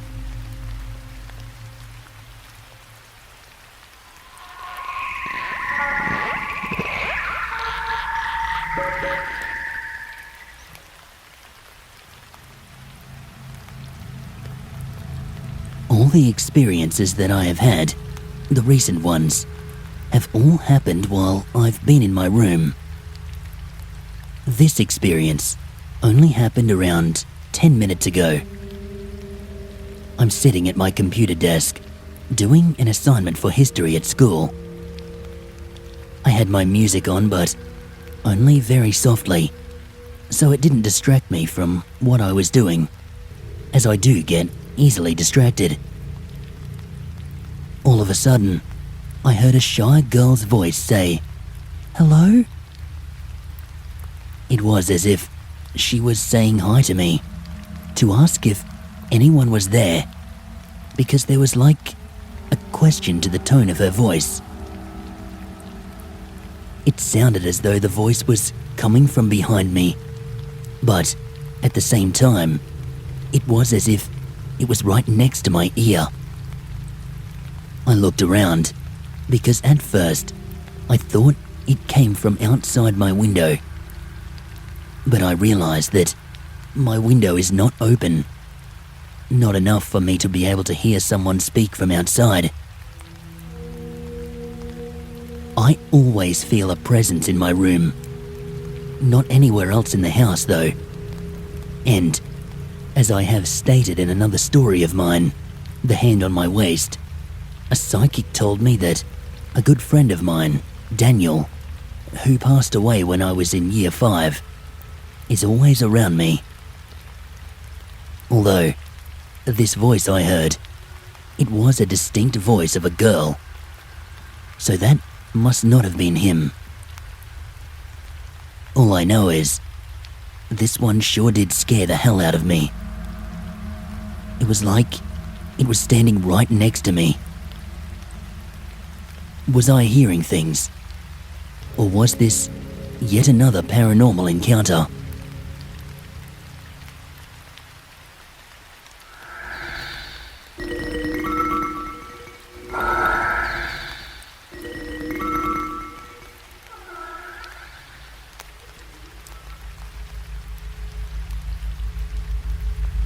One night, I was lying in bed and I heard something down the hall. I ignored it and looked at my clock. It read 1 a.m, so I closed my eyes and tried to go back to sleep. Seconds later, I opened my eyes to see a young boy, about the age of 9, standing in front of me. My nephew is only 7, but looks about 8 or 9, so I thought it was him. I could not see his face, but all of a sudden, the room turned freezing. I had my heater on full blast and thought maybe it had stopped working, so I glanced up, only to see the dial right up in heat. I looked back at the boy and said, "Jack, that's my nephew's name. Go back to bed, it's late." He shook his head and said that he was scared of the dark. This was odd. My nephew was never scared of the dark, so at that instant, I knew it was not him. I began to shake in panic, but somehow, I was staying kind of calm. Then, all of a sudden, he said, "Just let me touch your hand and I'll go back to sleep." He kind of demanded it, so I reached out my hand. He full-on grabbed it and yanked me out of bed. I looked up after finding my feet, and there was no one there. Straight after that, I went to my nephew's room.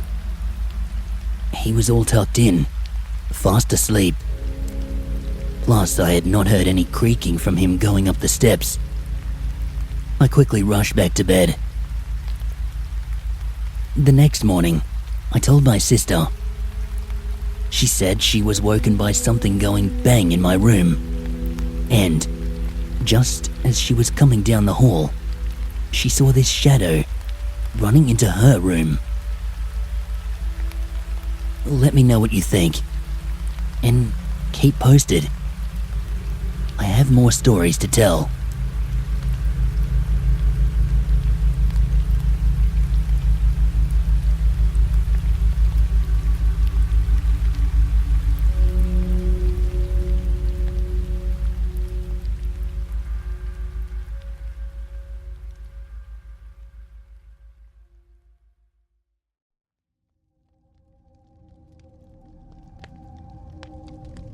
My first experience with the supernatural was 3 years ago in the suburb of Sunnybank, Brisbane. Me and 3 other friends of mine were out for a night walk in the neighbourhood around 9 p.m. A few hours later, we decided to head back home. We were 15 minutes from home when we decided to take a shortcut through the high school. Sunnybank High. It was my current school at the time. I remember looking at the time on my phone. It was 12 a.m. on the dot. Nothing odd at the time, and one of my mates told me that somebody died at this school. I asked how, and she said he fell backwards off that balcony, the one we're right in front of now. That didn't get me scared though. For some reason, we decided to play hide and seek. As I peered around corners, my mate screamed. He said he saw a dark figure leaning around behind one of the buildings. After hearing that, I just wanted to get home. When we met back up with the girls, they were mad at us. We asked them what was wrong. Tyler said that they saw one of us peering around the corner and we would not respond to them. We told them about what we saw and later realized that we had all seen the same thing. As we crossed the field, the two girls screamed, pointing at the dark school building. All the lower windows were wide open. They were closed just moments before. One of the girls said she saw an arm hanging from the window, moving fast, like it was swinging and shaking, as if it was saying, "Go away." I was the skeptic in the group, so I started swearing at the windows. She said to me, "Don't, you'll only make it angry." I was actually quite unsettled when she said that. It suddenly felt very real. We ran away from there so fast, and weird things happened on the way. There was a parked car on the side of the road that had these bushy ferns placed so neatly across the windscreen and bonnet. It was something you'd never see, something no ordinary person would ever do, especially to their own car. Also, there was this cat that just slowly crossed the road just behind us, just as we mentioned cats being a sign of bad luck. We finally got back to our street. We sat on my mate's front yard. My house was across the road. We talked about what we had just seen, and then later, just laughed it off, like it was all just a big coincidence. Then I told them, well, I better get going. I live 3 streets away, saying that quite loudly, trying to fool any spirits if they were following us. I was actually kind of spooked. But then my mate said, out loud, "What are you talking about? You only live across the road." This got me a bit worked up, and I know I was being irrational, but in the moment, like I said, it all still felt quite real. Once I began to calm down, we decided to just go over.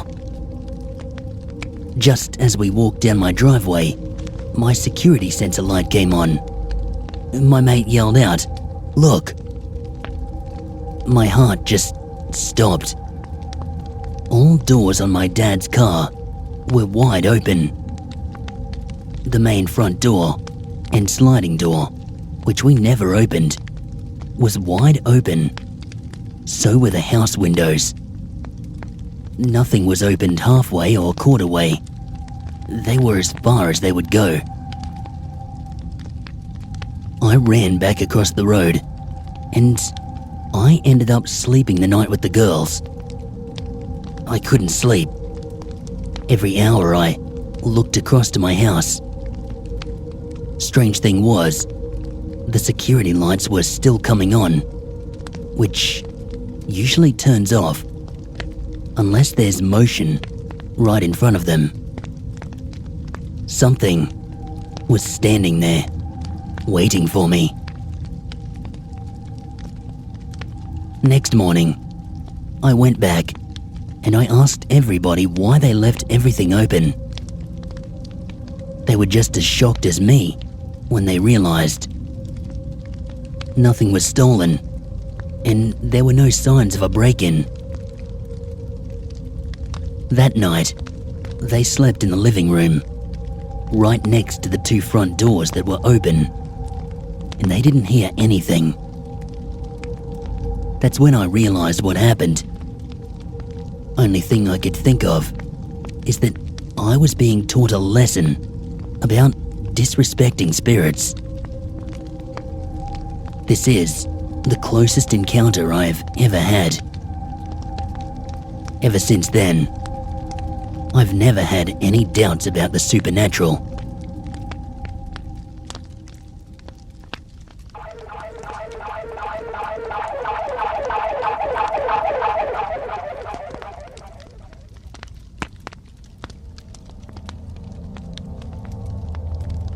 This began at school. I was sitting, talking to my friend. It was a normal day, neither hot nor cold. We were just talking, and suddenly, I felt a cold feeling rush through me, and I told my friend, and he said that he had felt it too. I started to shiver, and my teeth chattered. Everyone else looked at me with a puzzled face. That was when I started to take note of things, since I had been told numerous times I had a special gift. Well, that was the first lesson of the day. The last 2 lessons of the day I had drama. We walked into the theatre room, and it was dark. It was cold in here, and there was a small room at the top of the theatre. It was where all the controls were. I had forgotten about this morning's incident, since to me it was just nothing. The teacher asked me to go into the room and switch on the light button. As I walked up in between the seats going up, I saw this dark thing in the room. I stared right through it. It disappeared, and I felt really weird. Even in the room, I couldn't stand to be in it. I just turned on the light button and ran out of there, not looking back. After those 2 lessons, nothing happened until I was going home. I got off the bus and I couldn't see the road behind it. A car was coming in front of the bus, and as it disappeared behind the bus, it didn't come out. I felt really weird. Maybe something has followed me from somewhere, and it's scaring me in all kinds of ways. Tonight, I'll set up an observation post next to my bed to record any thoughts or feelings, sightings, or take pictures. If I find anything, I will report back.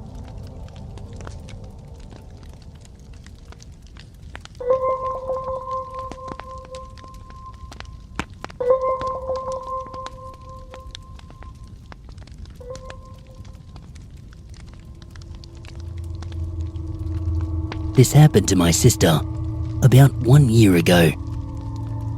That particular night, she was very tired and she just wanted a good night's sleep. My sister's name is Tanika, and like I said, she needed some rest that night, so she locked her bedroom door from the inside so nobody could get in, and double-checked it was locked, settled down onto her bed, That night, she was awoken by the sound of footsteps walking around her room.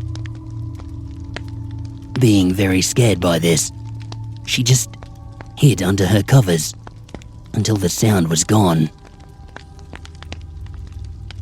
The next morning, there were these muddy footprints on her carpet. We couldn't scrub them off, so we had to replace the carpet altogether. The really weird thing was, none of my parents have a spare key to her room. We had all gone to bed by the time Tanika heard the footsteps. She was totally freaked out, and I had to sleep in her room with her until she recovered. Also, she had many dreams about it. Another thing that happened in her room was, one night, she heard a ticking noise, like a clock makes. But Tanika doesn't have or never has had a clock. It was coming from the mantel above her bed. As soon as she looked to see where it was coming from, it stopped. If anyone has any suggestions or explanations, my sister and I would really like to know.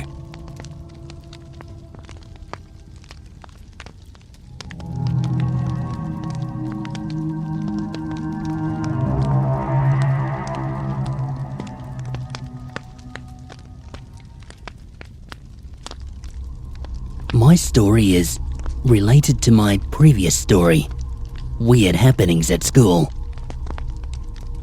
I was at home after school, and after waking up from my sleep at about 2:30 a.m., I sat up on my bed and I just stared at the floor. I was just staring like sometimes you randomly do. But it was different.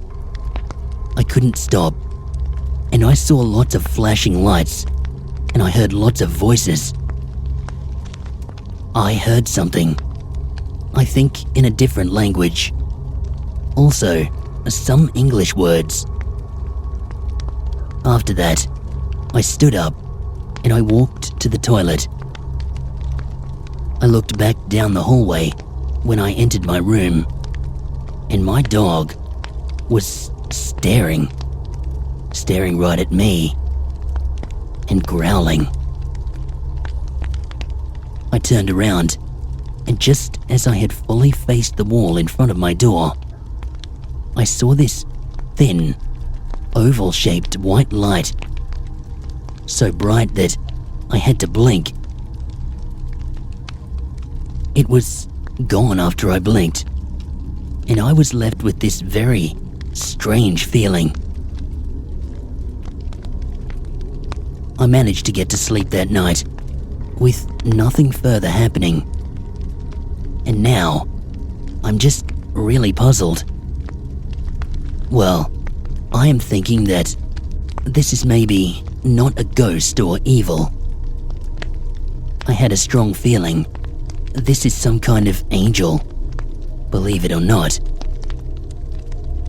I also have a strong feeling that it is my archangel, Michael.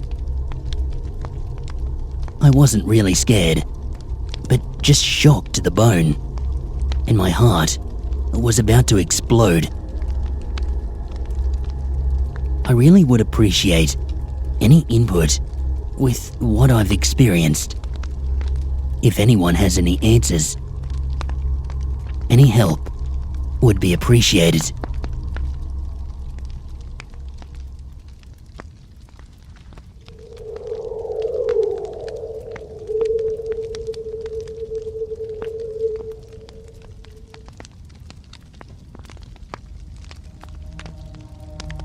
I'm 17 years old, and I've already begun to wonder why it has to happen to me.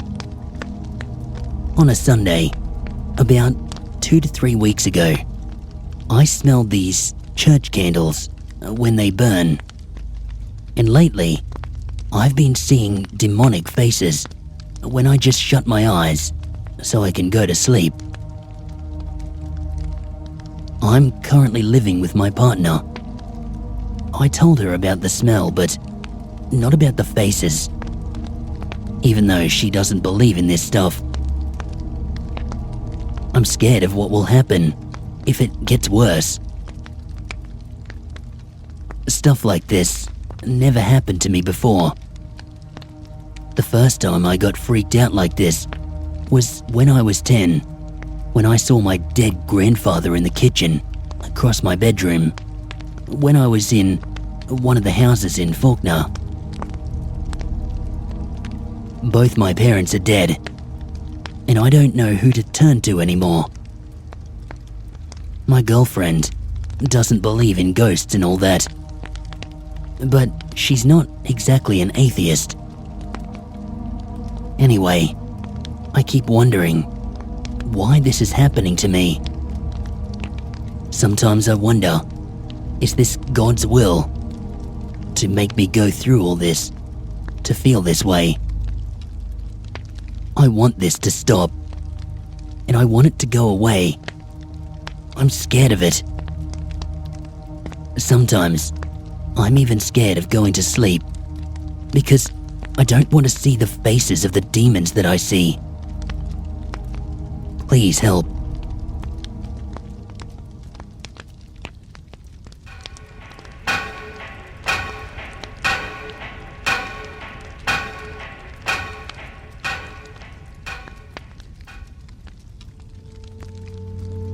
This happened one night in my home on the north side of Brisbane. It was November 2005 and quite warm. Too hot for a shirt. I was watching the first episode of that supernatural series on TV. Nature called, so I made use of an ad break. When I got back to the lounge room, the light above the TV was flickering, and it seemed like the starter had died. I didn't think much of it. I went to turn it off, but it wasn't on. So I turned it on, and it worked flawlessly. I turned it back off again to see what would happen, and for about 15 seconds, it kept on flickering. I got chills all over. It became incredibly cold in the room. I could feel every hair on my body. I've never seen the hairs on my arms stand up like that. Not knowing what to think or do, I just asked myself if it was watching the show that was doing this to me. My 2 dogs started going crazy. Their barks that night sounded very different to when there's a cat out the front or someone at the door. As soon as the show finished, I got on my bike to go and tell my parents what happened. On a bend, roughly halfway, I got about 100 meters from a streetlight, and it went out, only to light up again when I was right under it. The exact light on the way back to my house went out again, pretty much the same distance I was heading to my parents'. Then, it lit up when I was under it again. I was freezing, in the middle of summer. I hardly slept a wink that night, and I couldn't think straight for the next couple of weeks. I don't tell many people this, for fear of them thinking I'm nuts. This was the first time I'd noticed strange things happening in that house. Since then, a lot of weird stuff has happened there. My housemate doesn't fully understand either what's going on. Whatever is in that house, it plays with him now too.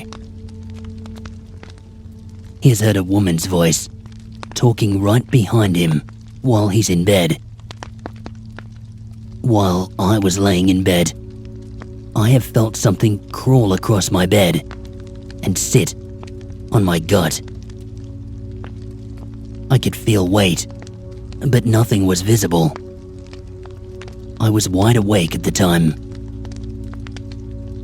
It is very relieving, browsing this site, hearing others' stories.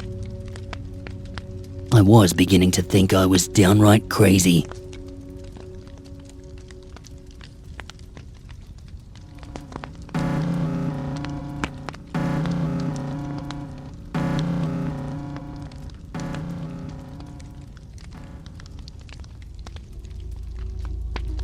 About 6 weeks ago, I was at my friend Doug's place.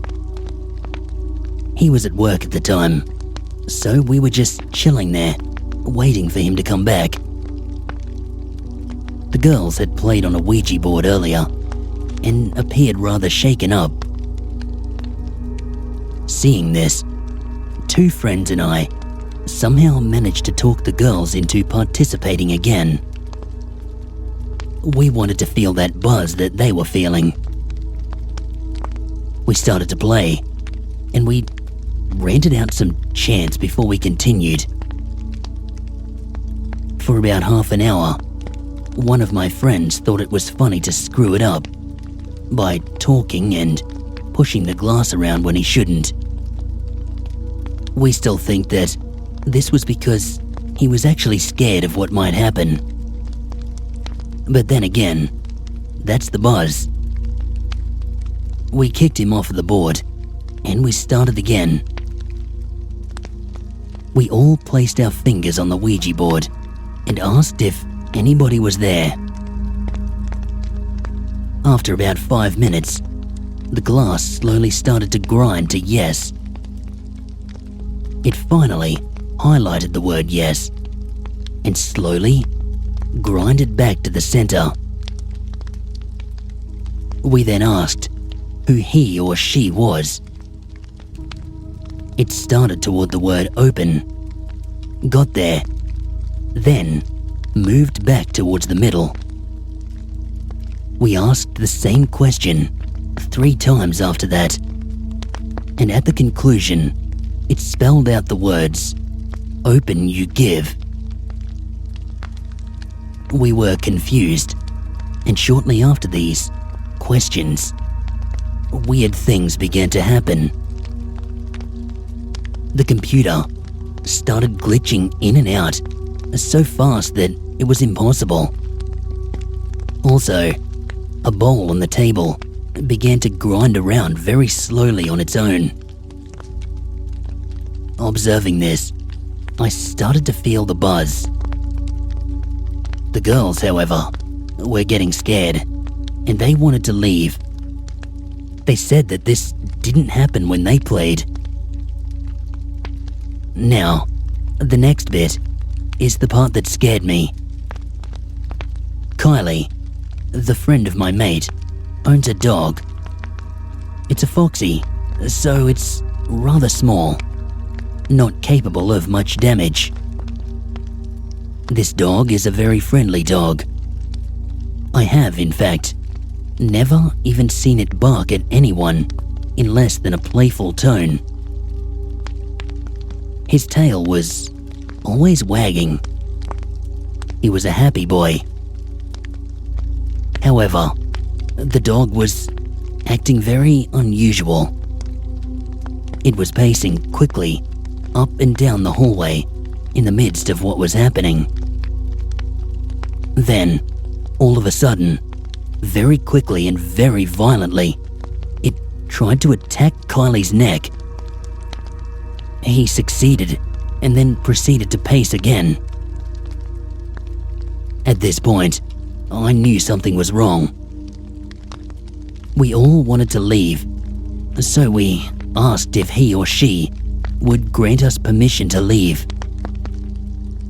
It answered, as I expected, no. We asked again and pleaded, and once again, it moved rapidly to no. So we tried another tact. We asked if we could leave one by one, asking for people to leave at individual turns. It agreed. One by one, it let us go. Except for one person. My mate Luke. He asked the thing if he could leave, and it said no 3 times. On the 4th time, it said wait.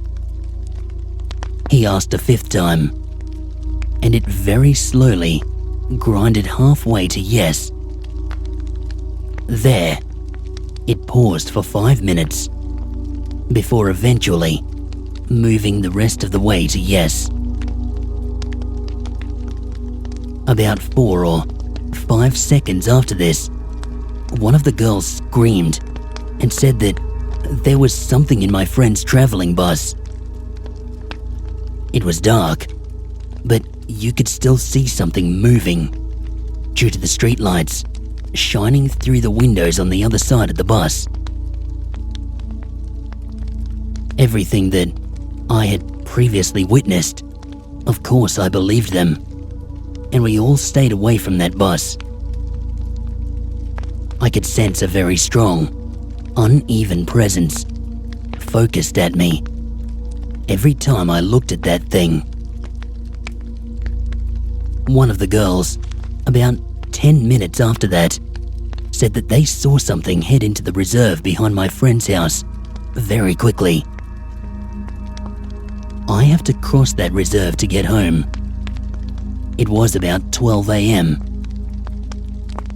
Not knowing whether it was really something evil or whatever it was, I decided to use my friend's bike to ride along the way home. I was taking the streets because I felt a bit more safe that way.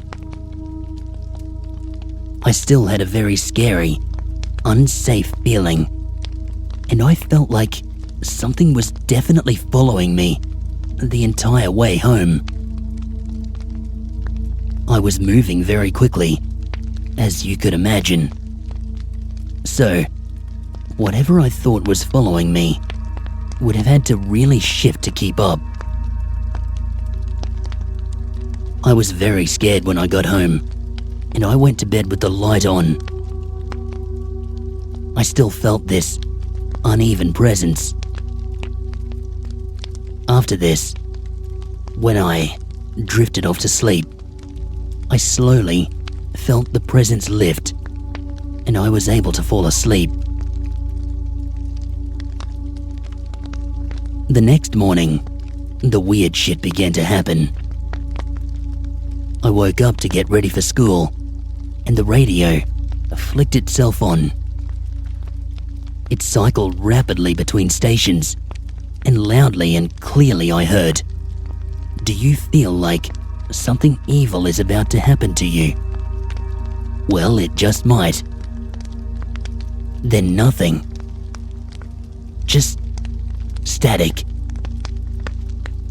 This was one of those really cheesy advertising voices that make you want to punch the guy in the face. But it scared the hell out of me. I then went to the shower. I turned on the radio in the shower to experiment with what had just happened. I turned it on. Nothing but static. I moved my hand towards the radio, and the second I touched it, it worked. A few other weird things have happened to me, but nothing that couldn't be disproven scientifically. Thankfully, I have not yet had any more encounters. From my observations, I have found that each encounter has been more intense than the last. I'm dreading the fact that I might actually come face to face with whatever this is. I won't back down though, because I believe that if I run, it will give it strength, and it'll follow me. Any comments as to what this might be would be greatly appreciated.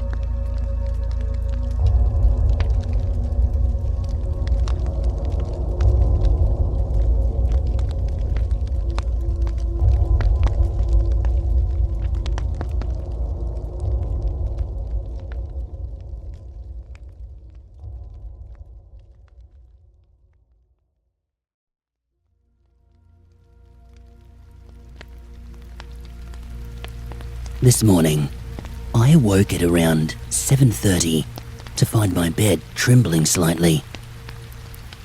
I could feel the vibration as I sat up and leaned on my arm. I checked my bed to make sure that there was nothing on it that was vibrating, for example, my phone. I also checked on the other side of the wall, which is the bathroom, but nothing was over there either. I checked to make sure it was not my body that was trembling as well.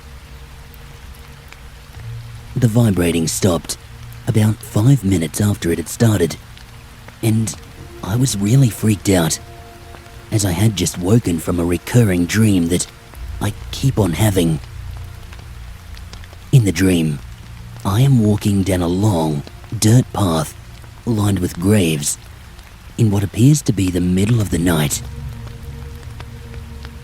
I have always had paranormal experiences throughout my entire life, which started when I was very young and had a strange, disturbing dream. At the time I was 4, and I was sleeping in my mum and dad's bed. In the dream, there was blood everywhere. On my mum, on my dad, on me, all over the walls. And the scariest part was there was also blood on the fan, and as it was spinning, it was splattering more of it onto the walls.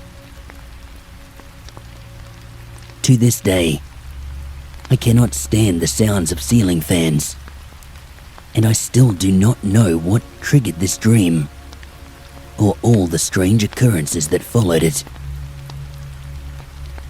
Can anyone help me with any advice?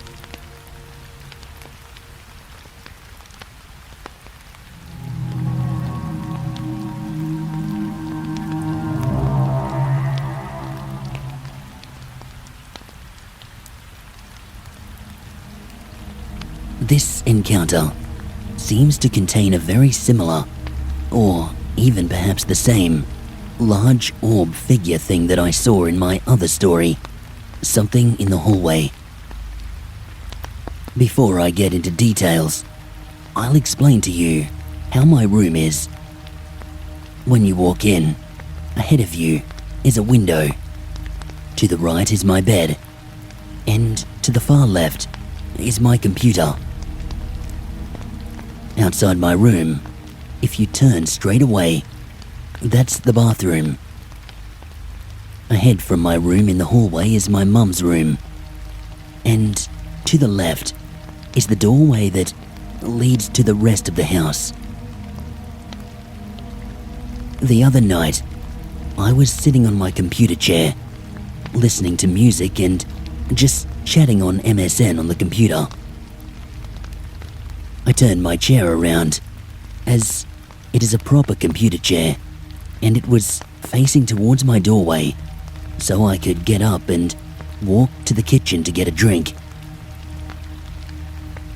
As soon as I turned around, I caught a 2 to 3 second glimpse of a large, what seemed to be glowing, white blur. From what I saw, it was not floating. It looked to be standing, or moving, like a normal person does, along the ground. But I didn't see any limbs. The only things that resembled limbs I saw were 2 arm-like things stretched out as it was moving very fast into the bathroom. Mind you, the bathroom door was closed. As soon as this happened, I got up and I went to see if it was my mum, or any other possible explanation.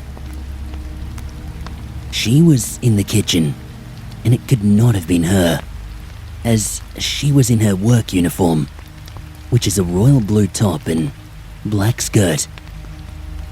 Nothing like what I saw.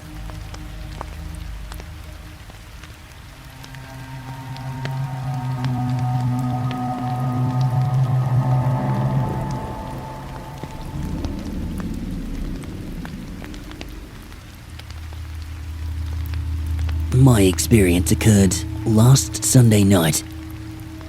I was in my bed, reading a book for school, when I heard this large thump outside my door.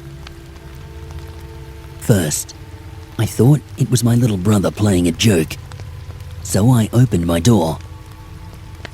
For no reason in particular, I looked at the mirror that was directly in front of me. Behind me was a dark figure. I ran out of my room and into my kitchen. I hid behind the kitchen table. First, I thought that maybe we were being robbed, so I ran upstairs to my parents' room. I woke them and told my stepdad to come down and have a look. He firstly went into our kitchen and took out a large butcher's knife. He then told me to get the phone and get ready to call 000. He walked into my room and later came out. He looked around the house. My brother, Mum, and my next door neighbours helped. After not finding anything, they all just went back to bed. I tried to get back to sleep, but the figure was standing in the corner of my room. It stepped forward, and I screamed. My parents came running, and they searched the house again. But of course, they didn't find anything. My mother called the police. They checked our house, and again, could not find anything. After about a week, I had forgotten about my experience. I told myself that I must have imagined it. Then, one night, I came home late from my friend's party. I was sitting on my bed when I noticed that a large book slid forward about 20 centimeters. I stood and I pushed it back in place. But as soon as it was back in place, another book slid forward. I sat back down. I glanced over at my wardrobe. It seemed to be breathing. I ran out of my room and into our dining room. I peered around the corner and I saw the figure. It was slowly moving forward towards me. I then heard something whisper into my ear. "I know you're here."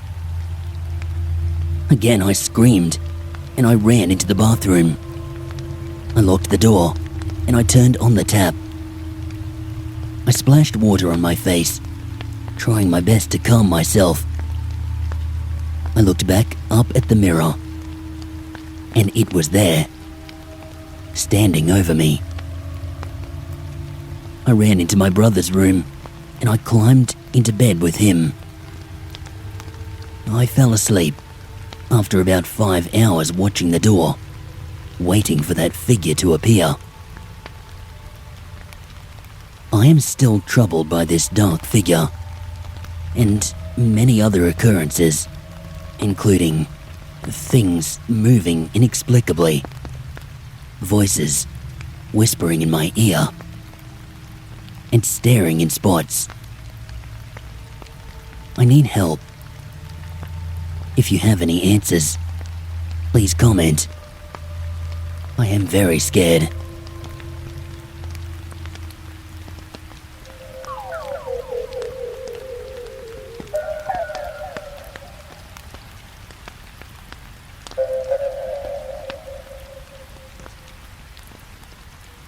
Going back to 1988, I was on holidays in a small country town in Australia named Moolumbar.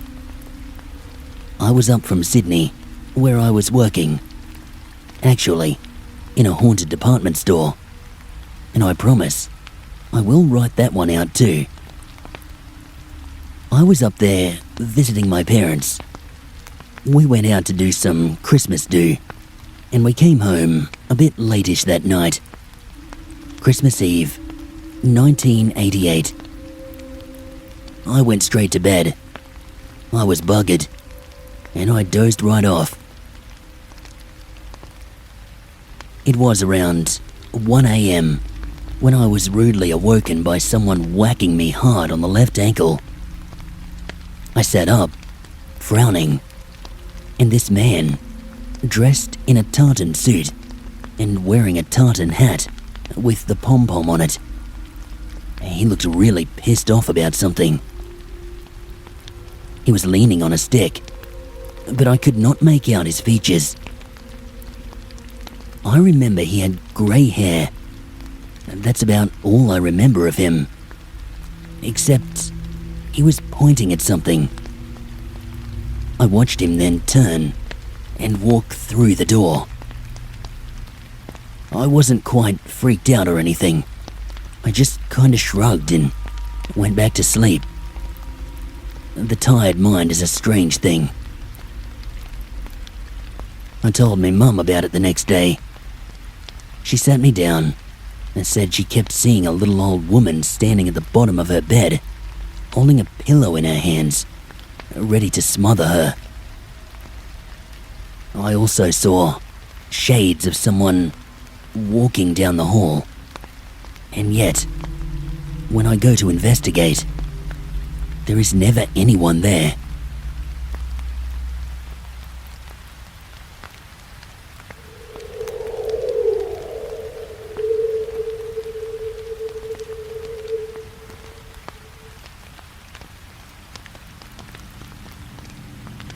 My house is pretty old. I'd say maybe around 100 years, give or take. The front part of our house was the house when we bought it. It's now been renovated. It has a second level, etc. I think that there are some spirits here. Maybe they lived here previously, and they don't want to leave. There have been a few things that have happened in my house, such as shadows, footsteps and such. But lots of turning things on and off. We have this TV in the kitchen for my mum to watch while she makes dinner in the afternoons. A few times, while my mum has been working around the house, the TV will just randomly turn on. Other times, my older sister will be home alone during the day, and the kettle will switch on and off. Our kettle is very loud when it switches on, so it's very noticeable. This all probably sounds irrelevant, but today, everyone was out except for me and my brother.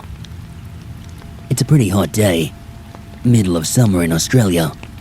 Very hot, very humid. And I was kind of wishing my brother would turn the aircon on. I was upstairs, here in my room, and he was downstairs watching TV. At some point, maybe at around 12:30 p.m, the aircon switched on. It makes this loud noise of everything starting up. I thought nothing of it, assuming it was my brother who had turned it on, and I shut my window so the house would cool down quicker. About an hour later, my brother called me and asked why I had turned the aircon on. I said I had not, because I had been upstairs in my room the whole time. We were both a bit weirded out by this, because we were the only ones home. We hadn't turned it on. Right after this, the air conditioner turned off by itself. Maybe the spirits needed a cool down, huh? Anyway, any thoughts and comments would be greatly appreciated.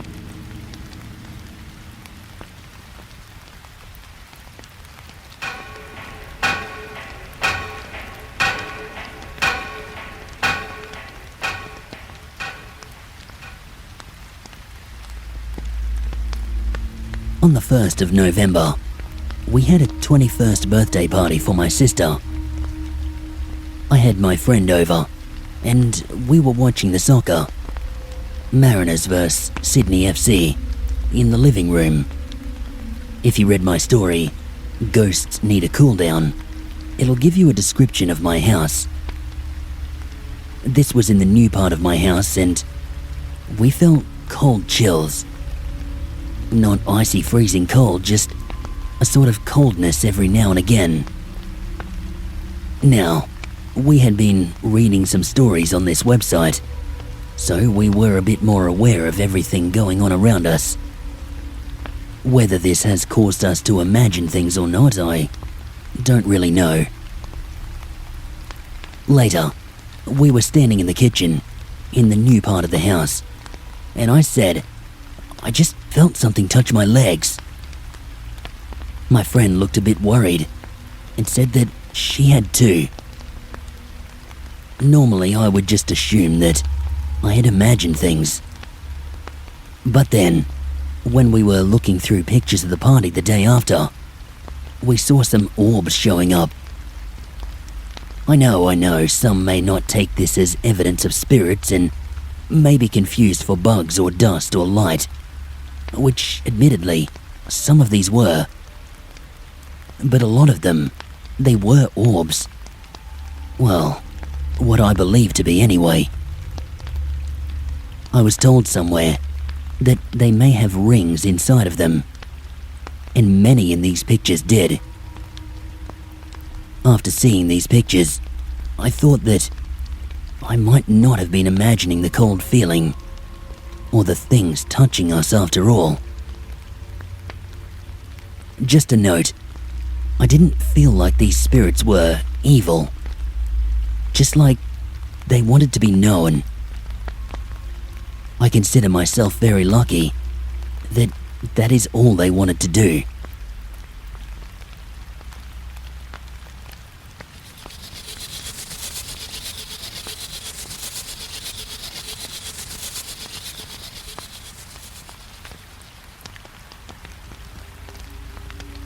I am 14 years old, and I have been experiencing some strange things lately.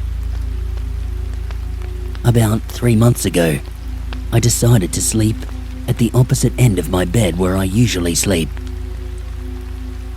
Normally, my head would be facing north, and my feet south.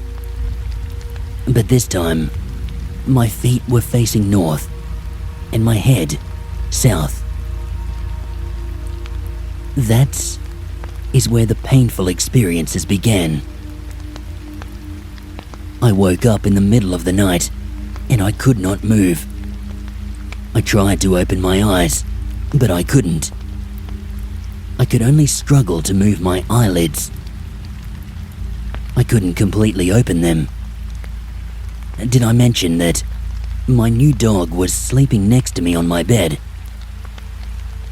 People tell me that animals are supposed to sense spirits and scare them away by barking or growling at them. But my dog was sound asleep. My dog is not like other dogs though. He has a more gentle, lazy spirit. My arms, they felt like they were being held down by someone or something. This had happened to me before, but this time was much more painful. My body was tensed, and it started hurting after a while. Knowing that you were awake and could not move was really scary for me. When I could move, I didn't go back to sleep until the sun rose. A couple of days later, I was feeling tired, so I went to sleep at about 5 in the afternoon. I slept in my room with the curtains pulled, so my room would be dark, like it was nighttime. This time was worse. I could hear someone, a woman, whispering or kind of chanting in my ear. I could not move, but This time, I rolled my eyes all the way back, and I saw clearly a single eye looking down at me. I was really creeped out, so I closed my eyes right away. The weird thing was that I could see my dog crawling and scratching at the door. But when I woke up, he was not there. The time that this happened, it was only between 2 to 5 minutes. I checked the time before I went to sleep, and I checked it again when I woke up. But despite all that, it seemed like I was stuck in bed, struggling to move for several hours.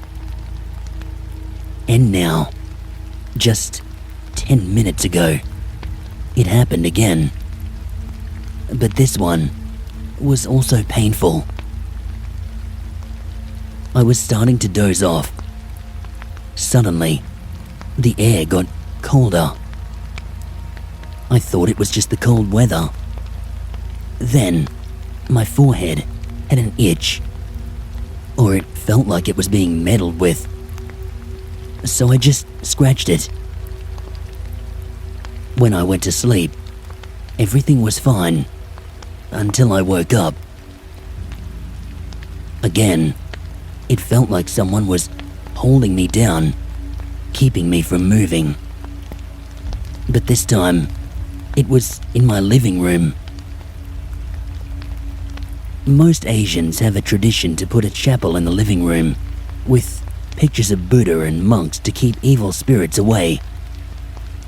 But despite sleeping in front of the chapel, it happened again. My mother also gave me a chant to say inside my head if this was to ever happen again. The chant, it was like calling to Buddha, a cry for help. I was chanting in my head, and then I could hear it loud and clear. The ghost, or whatever, was repeating what I said, like it was mocking me. My body then seemed to really sore, like someone was wrapping themselves around me, squeezing the hell out of me.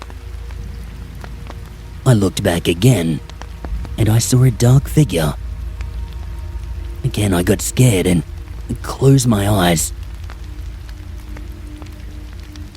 When I woke up, I was breathing heavily, so I decided to check on the internet for answers. And that's when I found this site. Again, when this happened, my dog was in the same room. To all the readers that this has happened to, the key to get the ghost off you is to resist and never give in.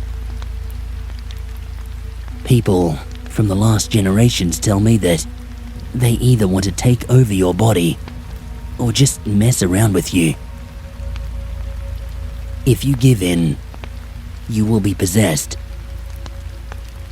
Not only that, it's a danger to you, but to your family as well. If you give in, the ghosts will use your body for bad intentions.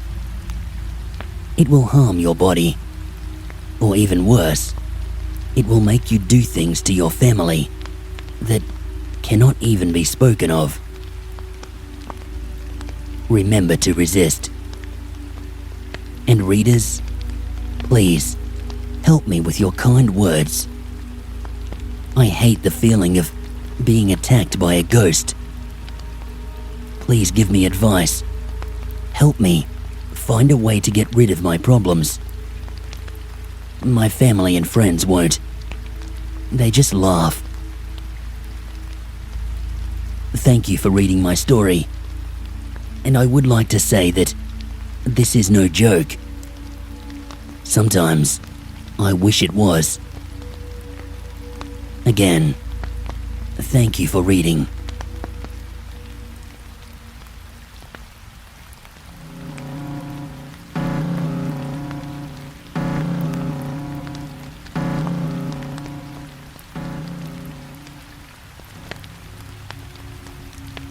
Before I was born, my family lived in a block of flats in Sydney, in the suburb of Fairfield, which was built where an old house used to be. The house burned down years before my family moved there. My sisters were only in their early teens when they noticed a presence inside this house. My older sister was blow-drying my other sister's hair, and something just skimmed past both their heads and smashed through the window. They named it Freddy, as in Freddy Krueger. Freddy would occasionally change the TV channels, one of those old click-knob TVs, and change radio stations randomly. My sisters would say, "Oi, Freddy, this program isn't good. Change it back to the other one." And it would change back. My sisters were not the only ones to notice the presence, but my parents witnessed Freddy a couple of times too.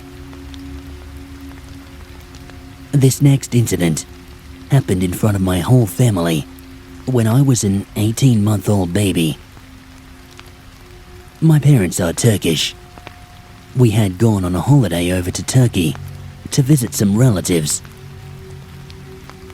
My dad bought a car, as he did not want to travel via public transport, especially with a baby.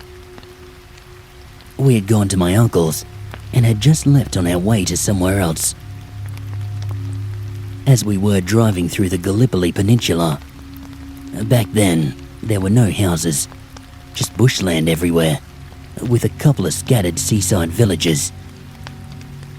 We were at least a good half-hour drive from the nearest civilization when I got really sick.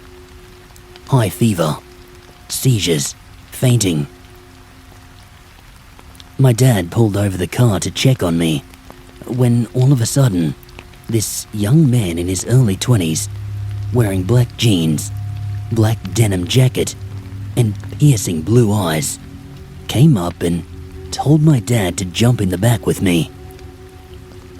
He told my dad I was extremely sick and needed him. The man jumped into the driver's seat and drove into the town. As soon as we got there, he told my dad to wait, that the doctor was in the mosque conducting his evening prayers. The doctor came down, along with a few village folk, but the young man was nowhere to be seen. Not even the doctor had seen him. He was told after prayers that he was urgently needed in a car at the village square. The doctor gave me some injection and told my parents to get me to the hospital. He also told my parents that they were lucky to have found him in the village mosque.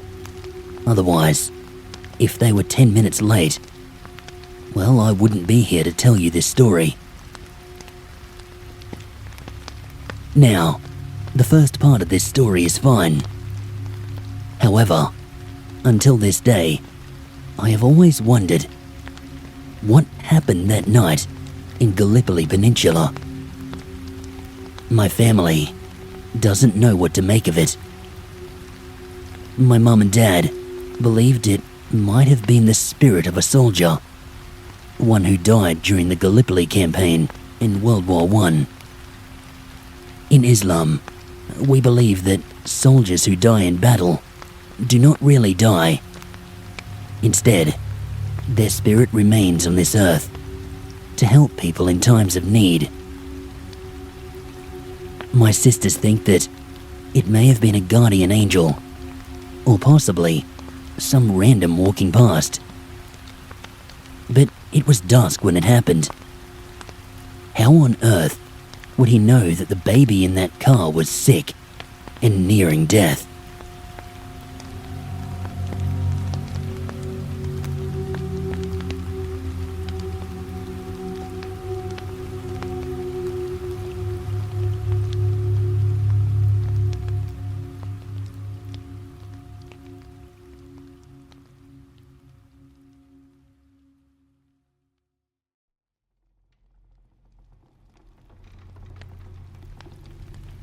When I was young, we used to live near a graveyard. We were separated from it by a dip which had a main road, and we were just next to an intersection. I can't say anything supernatural happened there. More like bad luck. A man, who my father was friends with, crashed right on that intersection on his motorbike. As people stopped to go and help him, the man jumped up and started trying to claw at the dirt walls enclosing the sides of the road. As the onlookers watched, trying to help and figure out what was wrong, they saw him begin to burn with opaque flames. Somehow, he had gotten petrol inside his jacket, and he had burned to death from the inside out. I'm not sure if that white cross at that intersection is still there, although, now that they've shut the intersection off, I doubt it. We moved soon after that. Our next house was a nice place in a valley, semi-rural, and looked like it had once been a farm with horse paddocks, old stables, and a big shed. We had to live in the little cottage just next to the main house for some time until the previous owners moved out. The cottage was disgusting. Hadn't been used for decades. We found the skin of a giant carpet python. When we finally moved into the main house, we rented the cottage out to a nice couple we knew for a while.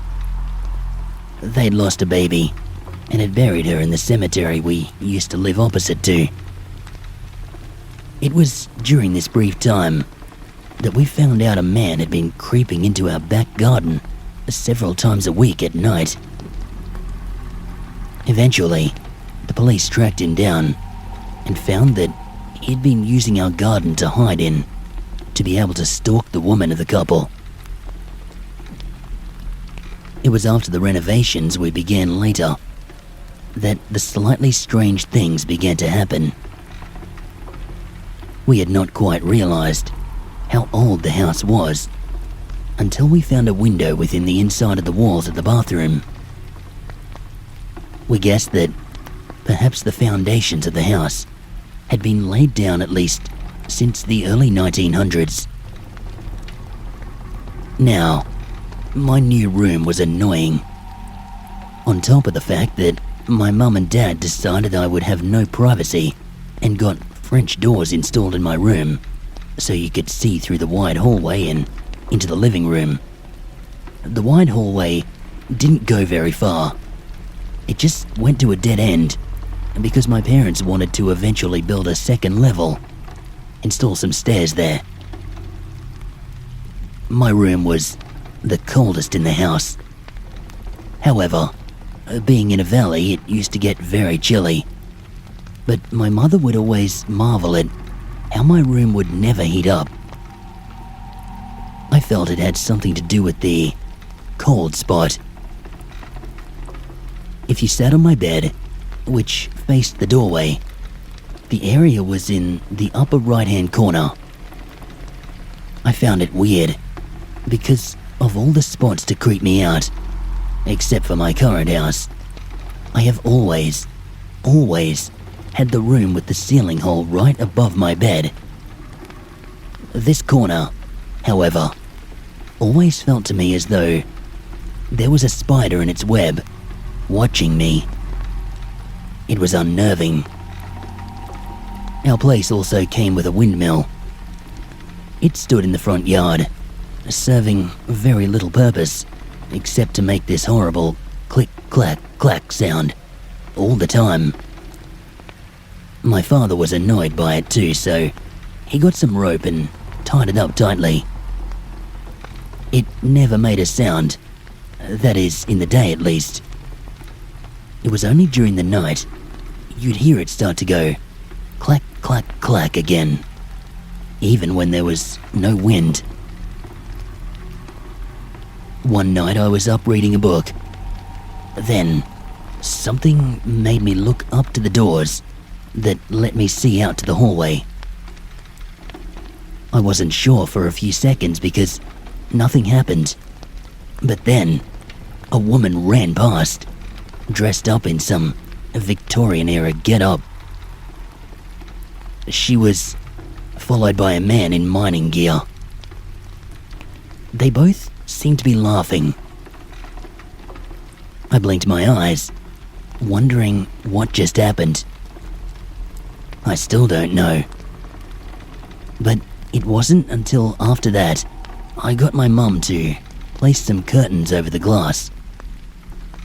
I hadn't realized until just now, but after the curtains were placed, I never actually did anything but sleep in my room then. I always played out in the other rooms of the house. Perhaps because the cold spot made the room feel more confining than ever. I also never really went near that windmill. I can't even remember touching it. So it also wasn't until a few years later I found a little plaque on the windmill saying that it actually had not been built on our property. It used to belong to a mining company out west and had been moved onto our property later. I'm still not sure about that house to this day. I'm relatively down to earth, with explanations about strange events. I'd even chalked up the scrabbling in the ceilings and walls to rats or possums. The people I saw run past my room were my imagination, most probably. But really, I'm not sure. I've moved houses around 7 times in my life, and definitely never had anything like that happen to me. Not like at that house.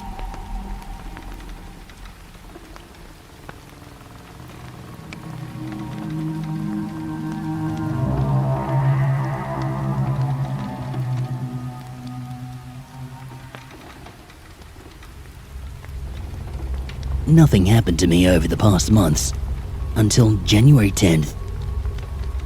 One of my longtime dearest friends, Madison, was getting married. She was proposed to on January 1st, 2008, at midnight. So you could imagine her surprise, our surprise, when the guy popped the big question. He didn't even mention to any of us. It was such a joyous and a wonderful occasion. I'm even smiling now as I'm remembering that day. I couldn't be happier for my friends. They are both living as an official couple in an apartment Madison's uncle had given to them as an engagement and wedding gift. Yeah, he's loaded. The wedding date is set for 2010. After a week had passed, Madison had invited me to stay over her apartment, check the place out. Since I was on annual leave when she asked, I accepted the offer without any hesitation and brought my girlfriend along. The apartment was spectacular. It was like better than a double-story house. The features, everything, the bathrooms, the bedrooms, the kitchen. The first 2 nights at the apartment were great. Nothing happened. Everything was normal. Until Saturday morning, 10th of January, between around 4 and 5 a.m. My friend Maddie woke up screaming. Since her fiancé had left to stay the night at his parents' to redo their bathroom, Maddie was all alone in her bedroom. So when she screamed, I quickly jolted to her bedroom to see what happened. She started to cry, mumbling that she didn't want to, that she doesn't want it to happen to her. I was comforting her, telling her that it was just a nightmare. After a few minutes, she got it together and laughed at her stupidity. My girlfriend had woken up and asked what happened. I explained to her and she was laughing out of sympathy. She decided to sleep with Maddie until sunrise. I couldn't go back to sleep. When I wake up, and that's that. So I turned on the TV and I flicked it to the music channel, kept it on low volume, loud enough for me to enjoy it, low enough for it to not disturb anyone. I went to the kitchen and I made myself a cup of tea. While I was stirring my tea, I felt a distinct, cool breeze fly by me. I didn't think much of it. The window was open, but the breeze shouldn't have come from the direction I felt it from.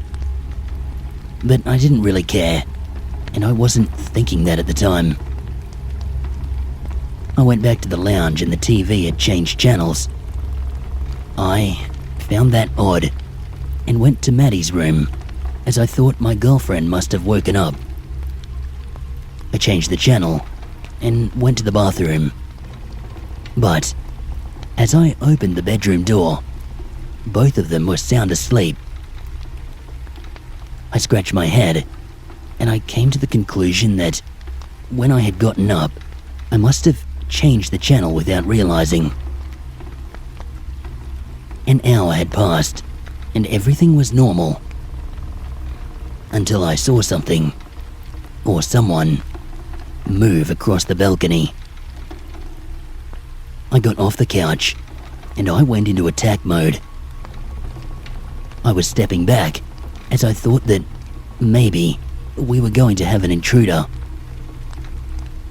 I went to Maddie's bedroom to wake them up, but I didn't tell them what I saw. Just to wake them up, in case there was someone there, and the girls would be awake and ready. I went into the laundry room to get the gun Matt had told me about, if there were to be any situations. As soon as I had that gun in my hand, I felt weird. I'd never held or used a gun before. I felt powerful, yet scared at the same time. As I stepped out of the laundry room, I heard the girls screaming. I rushed into their bedroom to see some kind of human shadow figure at the bathroom door. Of course, straight away, I shot the gun at it. The bullet went through it, and it smoked out. The girls obviously were freaking out, and Madison was crying and shaking like crazy, saying that he was the one who ruined the wedding of Eve. I asked who Eve was. She told me it was the person in her nightmare. My girlfriend and I looked at each other and asked her what happened to Eve at the wedding, or what had happened to her wedding. She told us that, in her dream, she saw what Eve saw, felt what she felt, and tasted and smelled everything. During the ceremony, Eve saw a man down the aisle with no facial features. She turned to her husband, and his face was decaying. She screamed, and everyone at the ceremony had their eyes bleeding and mouths dropping off. The man flew down the aisle towards Eve, and that's when Maddie woke up screaming. Me and my girlfriend were obviously freaked out about the dream she had. A day had passed, and we forgot about what happened already. Until Monday, 12th of January. It was about 11 p.m, and we were still up. Matt was with us now. We were watching a movie. We heard plates and utensils falling onto the floor in the kitchen. The girls were freaked out, as were Matt and I. We both got up to investigate and see that everything was normal. We told the girls, and they wanted out straight away. I was freaked out too, but I told them that ghosts can't hurt you, and that the sounds you hear are just a playback of their life or whatever. I didn't really know what I was talking about, to be honest. We decided to go to bed. While we were lying down, my girlfriend was lying closer to me than ever before. We started hearing noises, like rumbles and bangs on the wall. My girlfriend whimpered, so I put my iPod on for music and lighting effects to calm us down. Matt and Maddie had come into our room and asked if we heard the rumbling. We told them yes. So we decided to go into the lounge room together. The lights were on, and the TV was on. The banging and rumbling continued until we heard a sound like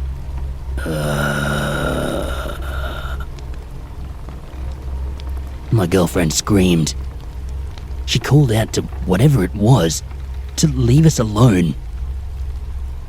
The TV switched off. And that's when we saw a face. The girl screamed. My heart stopped, and we all got up and ran out of that apartment. We ended up staying at Matt's parents' place, which happened to live about 15 minutes away. Maddie told her uncle about what happened, and he said that he had never experienced anything like that before. So what does this mean? I'm lost for words. Why did this happen to us and not her uncle? What was that freaky nightmare all about? By the way, my friends moved out. The apartment was sold and Maddie's uncle bought them another place to live. Also, Matt and I are going back to the apartment to talk to the people who live there now. See if they've experienced anything.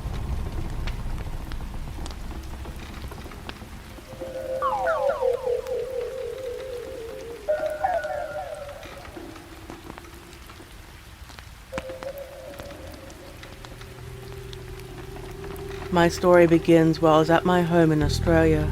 I was sleeping in my house with my family when at night I awoke to a small and soft breathing sound. I looked around, and in my window I saw a small boy staring at me. His right hand was on the roof gutter, and he hung like a monkey. His other limbs, including his body, hung as if he were dead. The light post from outside lit him up from behind perfectly, and I thought it was someone trying to break in because he looked so realistic. His face was very pale and white. He looked like someone who was seriously ill. As I paid closer attention, his eyes were dark black and his clothes weren't visible. Suddenly the boy faded away as if he just turned to steam. I wiped my eyes with my t-shirt and thought my mind was playing tricks on me. I stood up and walked to the kitchen and grabbed some milk. As I turned around from the shadows of my room, I saw a small girl standing next to the wall on the right side of my door. Now, I was freaked out and put away the milk and walked to the couch and fell asleep while watching the tennis. As I slept, I had a dream. A very vivid and realistic dream. I was sent to a new school, and I rode there on my bike. Its lights were green and dull, not very bright at all. I was in a classroom with around 15 students, and no teacher. Suddenly the students started leaving and shouting. I was the last to leave when they locked me in the room. I turned around to find a boy. The boy was pale with black eyes, and he was what the kids were shouting about. I was scared of him and tried to break out. I managed to, and got to the front and got my bike. I got a phone call from my mom, and she was coming to pick me up. I waited and waited in horror, and it started to rain. Eventually, I saw my mum coming. and she stopped near the road where I was, standing with my bike. She looked at me and then drove off, leaving me. That's when I woke up. I had this dream many times reoccurring, but this time, I noticed the boy from my dream was the boy in my window. I just got back from holidays and had a few things happen there, but I will save it for another time. I still know nothing about the girl. Thanks for listening.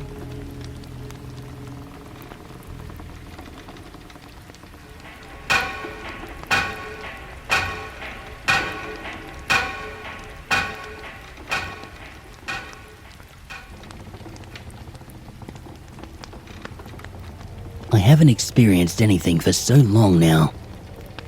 So, why now? Or did I just become ignorant to it, and once again become aware? It started this afternoon, when my dad had rented a movie about ghosts. I didn't want to watch it, because it was based on some journal. True or false, not entirely sure, but I didn't watch it. I went back into my room and turned on my music and started dancing. I glanced at my camera, and a sudden thought crossed my mind about the show Ghost Whisperer, and how, on one episode, they took photos in a dark room. So I left my CD player on, picked up my camera, and walked over to the light. I took a deep breath and turned the light off and clicked my camera. 2 flashes, and the picture was taken. I turned the light back on and looked at the photograph. There were these orbs or dust everywhere. I saved the picture onto my laptop and still have it on my camera. I ran through all excited at first to my brother to show him. He didn't believe me, so I got him to come back with me. Then I took a few more pictures with him in them this time, and the orbs or dust were there again. Just not as many. As I took the picture, I spoke out by saying, "If there are any spirits and you would like your photo taken, jump in now."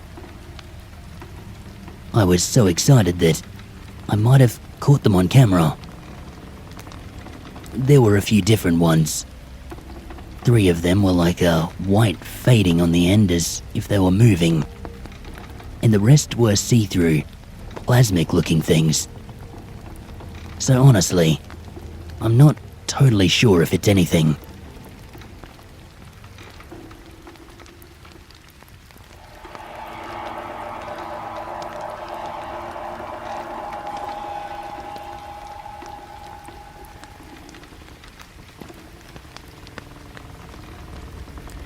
Before St. Columba's was a school, it was a seminary where priests would train. It was a small one, and there were roughly 100 students attending. Every morning, it would be the same routine, same classes. The only thing that would change was chores, and those were simple enough, except for the task of cleaning the windows, as this was back before safety ropes. But no one was ever known to have died from falling. Everything was perfect, until one night when some of the students heard wood cutting in the bush. But it wasn't just the students. Even the priests heard it. The next morning, as they went out into the bush, they saw a tree cut down, but no evidence of a person being there. This continued for many nights, until one night, one of the priests got some of the students to go down to the bush to see who was doing this. When they reached the spot where the sound had been coming from, there was nothing there. No running sound, just a half-cut tree. The next night, they tried again, but this time, they all spread out in a tight circle around the sound and closed in. But as soon as they came to the place that the chopping sound was coming from, it stopped, and all that was there was a half-cut tree. Since this happened, many supernatural experiences have happened.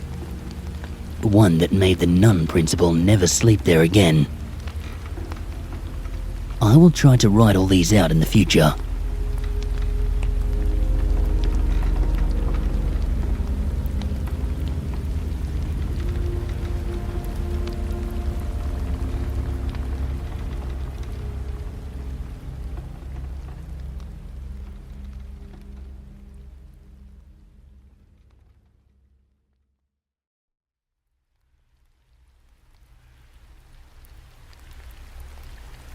This is a story of when I lived at my really old house 5 years ago.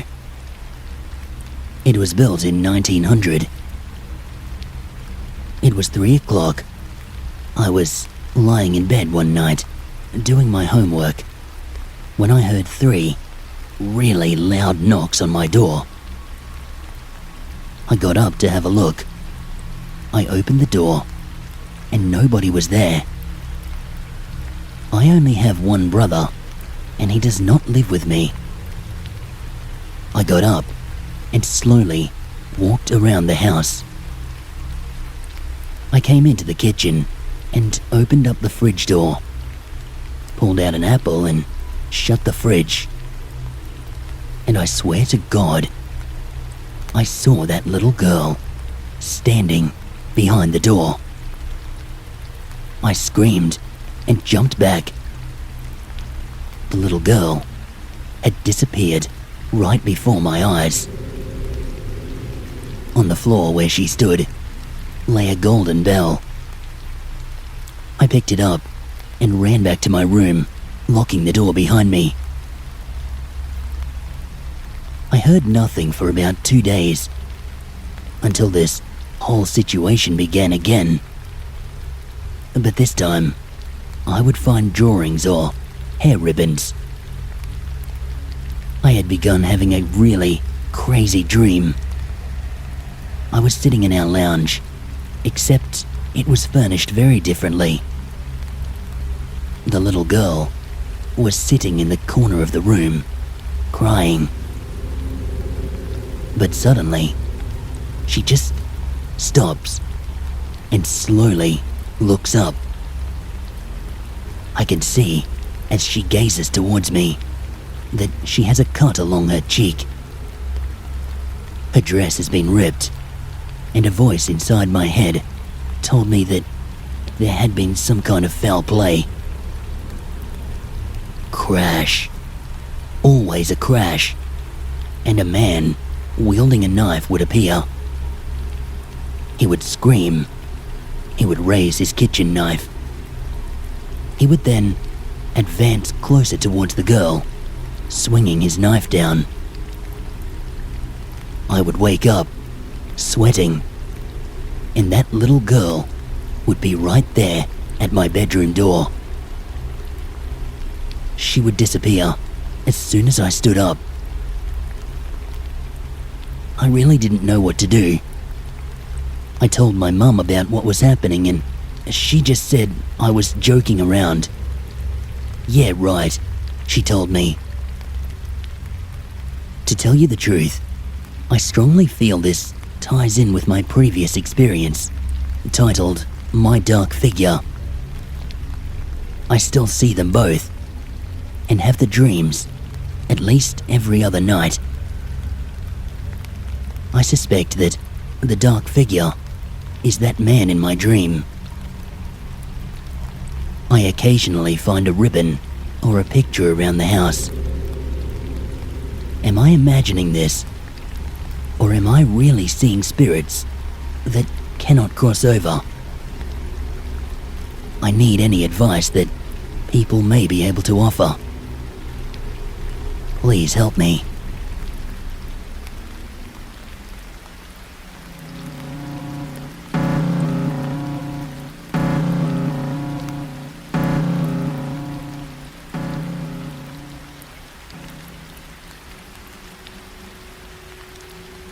was the summer of 1987. I was 19 years of age, fresh-faced from a hippie commune, and found myself a job in the main town. I was lucky because I struck gold with a lovely house that was built in the 1920s and on a leafy street, very middle class. I moved in with a woman and her 4 screaming kids and felt right at home. Until one night, 2 months later, everything changed. I came back from a party in a pretty drunken state. I remember singing, and I stumbled around the back of the house so I wouldn't wake everyone up. It was 2 in the morning, I remember, and there she was, a little old woman, looking really pissed off. I thought that maybe she had escaped from the nursing home, which was just down the road, so I took no notice of her, and I stumbled inside. It wasn't until 2 weeks later I was invited to a dinner party, and it was 2 a.m. again. This time I was sober and thinking about the beautiful girl I was chatting up. And there she was again, standing, looking angrily at me. She had this long, flowing grey hair, yet it was not windy, and a long whitish gown. And I distinctly remember this part. She had no feet. Then, she just vanished. I don't remember much after that. A month later, a good mate of mine rocked up with a 6-pack of beer, a video, and a pavlova. Anyway, as I was setting up the video, and he was getting the beers ready, all the lights began to flicker. The windows went up and down. Doors started to slam, and then the video spat itself out. Like, flew out, at speed, just missing my head. My mate was out the door, screaming blue murder. I found out later that an old woman died in my bedroom. She was doomed, or should I say I was doomed, to haunt that house. Never found out what the reason was. Didn't want to, really.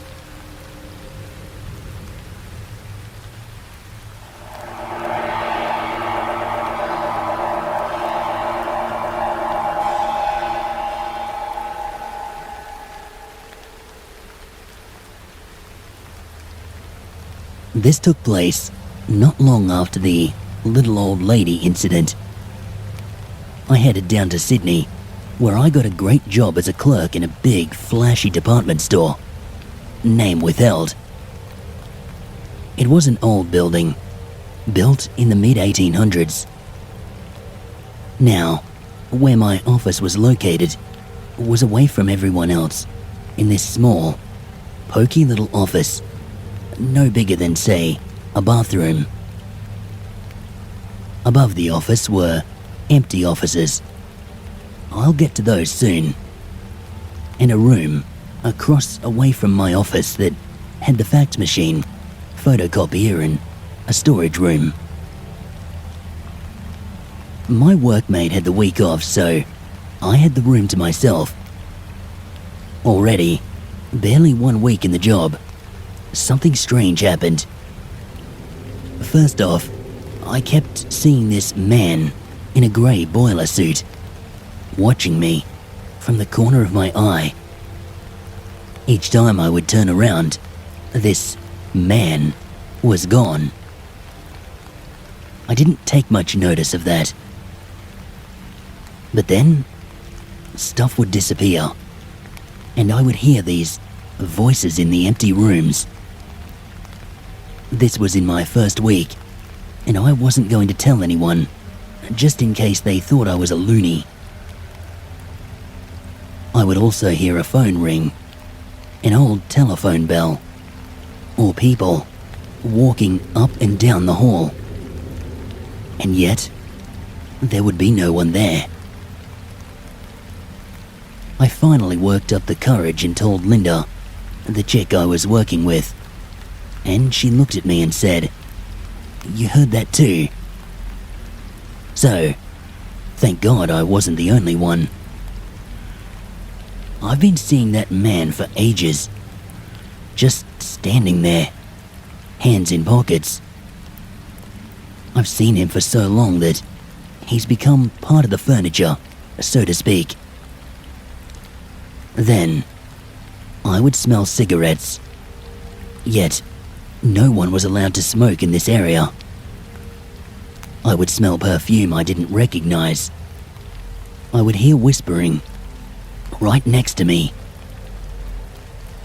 It all came to a head one evening when, on a cold, wet July, my boss asked me to do some overtime.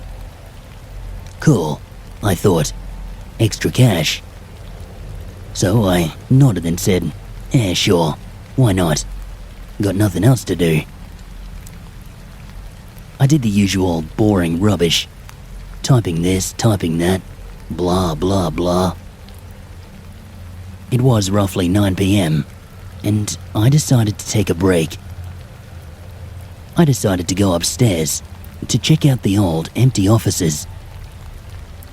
I climbed up those stairs and stood in the hallway. I had a torch for my way home, so I flicked it on and walked down the hall. I tried one of the rooms, and the door opened. I stepped in. I was suddenly overwhelmed by this feeling, as if I just walked into a room full of people. I felt that they, whoever they were, did not want me there, and were waiting for me to leave. It was an electric feeling, so I backed out and closed the door. I walked up the hallway, and I found a ballroom. Back in the 20s and 30s, they used to have ballroom dancing during lunchtime. I don't know why, but they did. And to my horror, I saw a man and a woman, both dressed in the 1930s clothing, both dancing along to music that clearly only they could hear. Man, I ran like hell, and did I run. I was shaken up, but I did finish my work anyway. After that, more strange things began to happen. I was standing in the lift when it stopped mid-floor, and there was something in the lift with me, because when I finally got out, I felt something grab me by the elbow. Yeah, that one had me screaming. I stumbled out with the big boss and more big bosses standing there looking at one of their employees fighting off whatever was attached to him that they couldn't see. Yeah, I could go on, but I won't. That one scared the hell out of me. As for the man in grey, I found out that he was the original owner, and my office had actually been his office.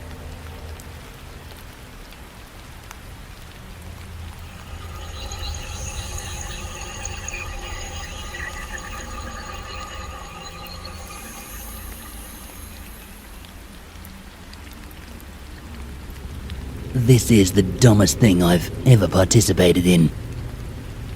When reading about Ouija board moments on this site, I was wondering to myself why I've never experienced anything like that. I mean, I did it once with my friends at school when we had a free period.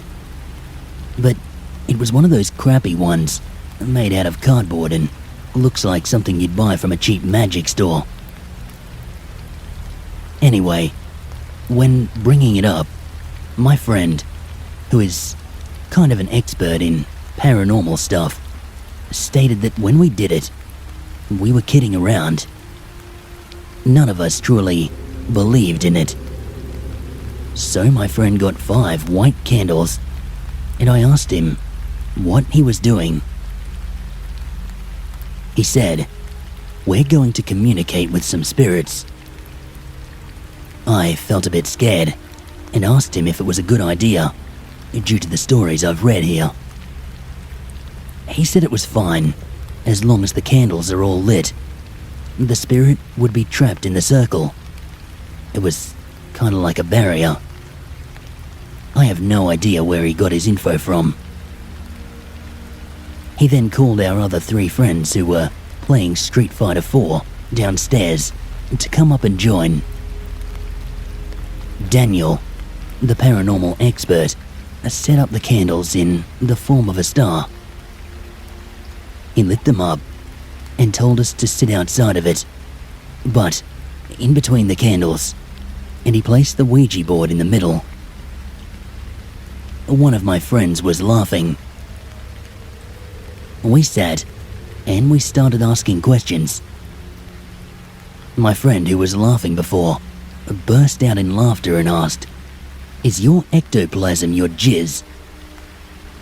We all started cracking up. Then, Daniel told us we had to get serious, but some of us were still giggling.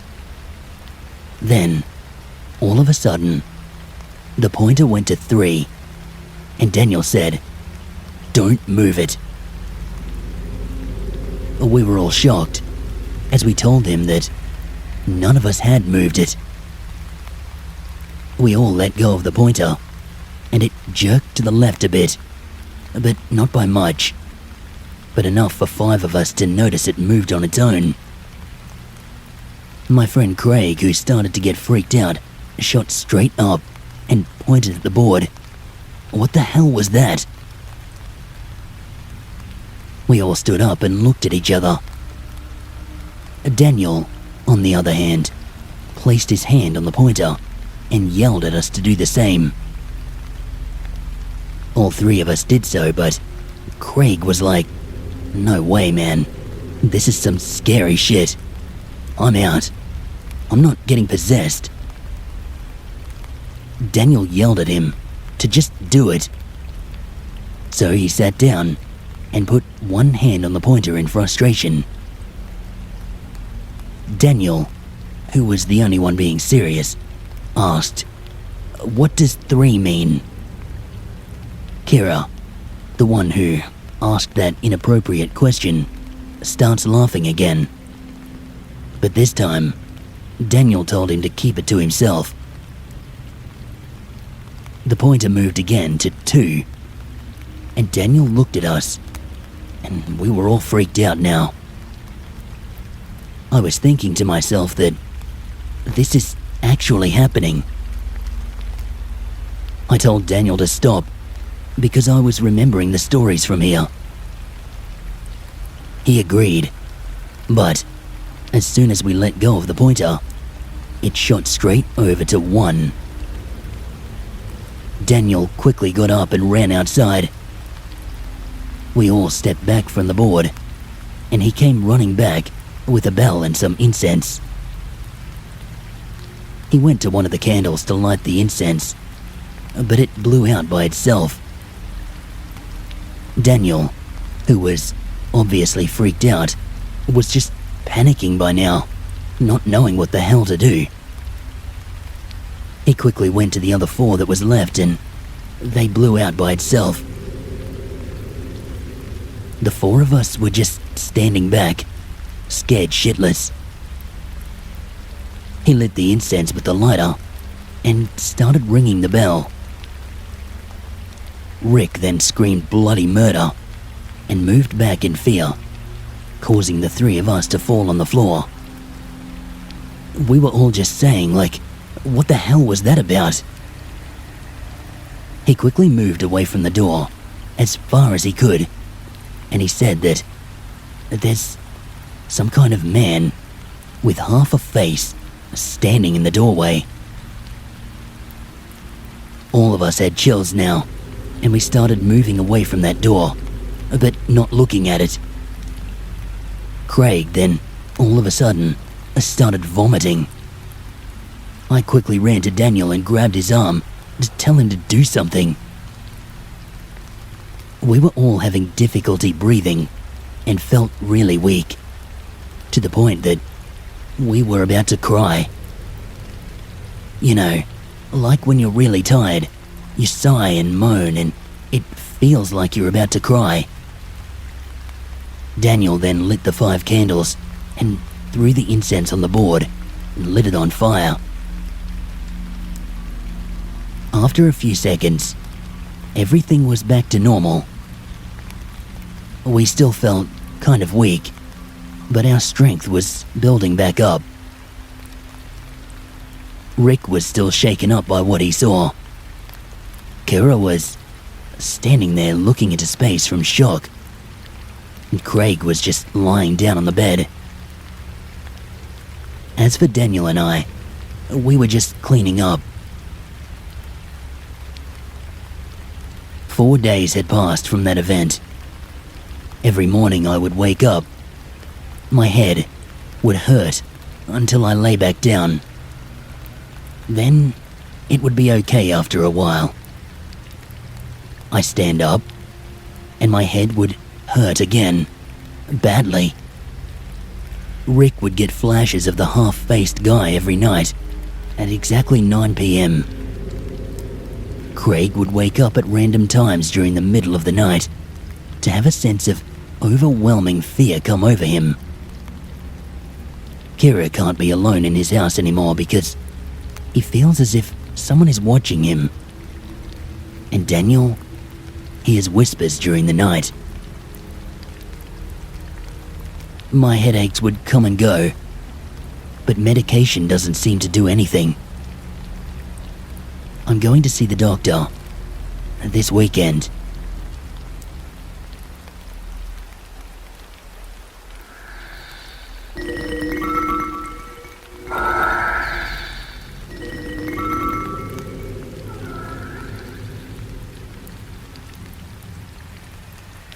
This has happened twice, but I will tell you guys the 2 separate incidents. The first time happened 5 days ago. I was sitting right there at my computer in my room. I will give you a layout of my room. When you're standing in the doorway, right in front of you is my bed.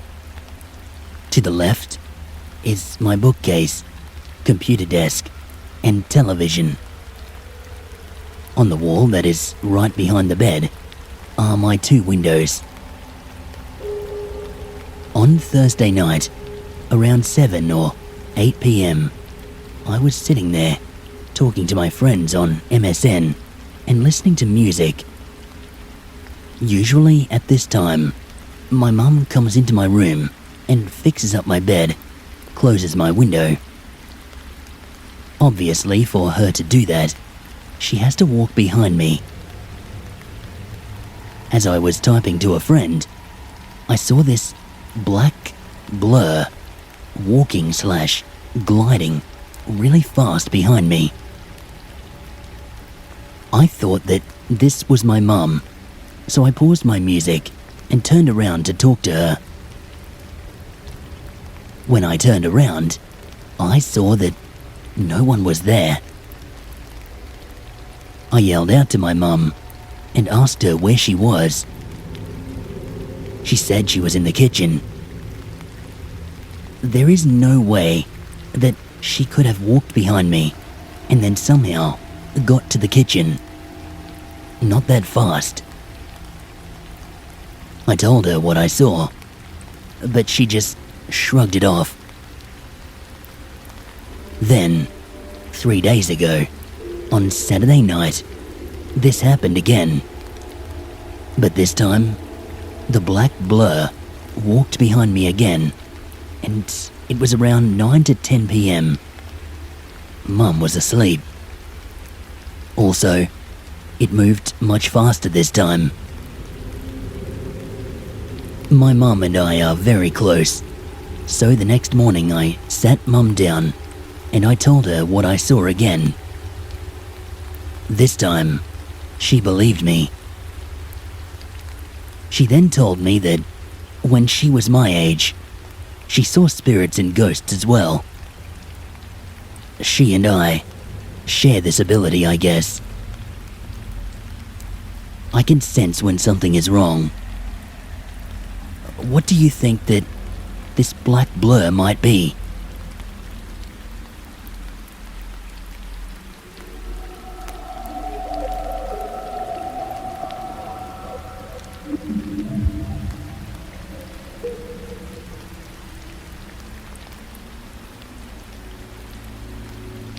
I have been having experiences with the paranormal since I was about 12 or 13. I'm 21 now. As a teenager, a few friends and I used to conduct seances and do things to scare ourselves. Many things happened to us in these times, and we eventually understood that we didn't know what we were doing. So we stopped playing around with things that we didn't understand. When I was about 16, we moved into a very old house where my uncle used to live. I still remember those 3 or 4 days after we had moved in. I was home alone, and I could hear a PowerPoint flicking in the next room next door. I knew it was a spirit, but I didn't feel threatened by it. But as the years passed, I noticed there was more than one spirit. One minute, I would feel completely relaxed. The next minute, I would get the creeps. This is how I came to the conclusion that there was more than one of these things lurking around. Many friends that have come to my house have commented on feeling like they were being watched. One actually said that they felt it was an old man, which is funny because I felt that too. I don't live inside the actual house, but in a bungalow out in the backyard. 2 or 3 years ago, I started to notice a presence creeping into my room, like I was constantly being watched from one particular spot. And there would also be these cracking noises. I did feel like I wasn't wanted out there, and it did give me the creeps. About 18 months ago, I had this bizarre experience where I thought I was dreaming. A lady, with an angry look on her face, walked fast towards me and slapped me. I woke up, holding my face. I've always wondered whether I was in this semi-sleep state, and did this actually happen for real? Things have been going missing. My TV remote has never been found, even after I turned my room upside down looking for it. Water droplets have fallen on me from nowhere. A few years ago, I had real problems with sleepwalking. In the last year, things have been getting crazy. I get the feeling this spirit doesn't want me sleeping, because whenever I get into that stage where I'm about to drift into a deep sleep, I hear this loud thud or a crack or something falling over. I've also been waking up with bruises on my knuckles. I've been at breaking point in the last 2 weeks. It seems this thing has become very angry with me. I don't know why.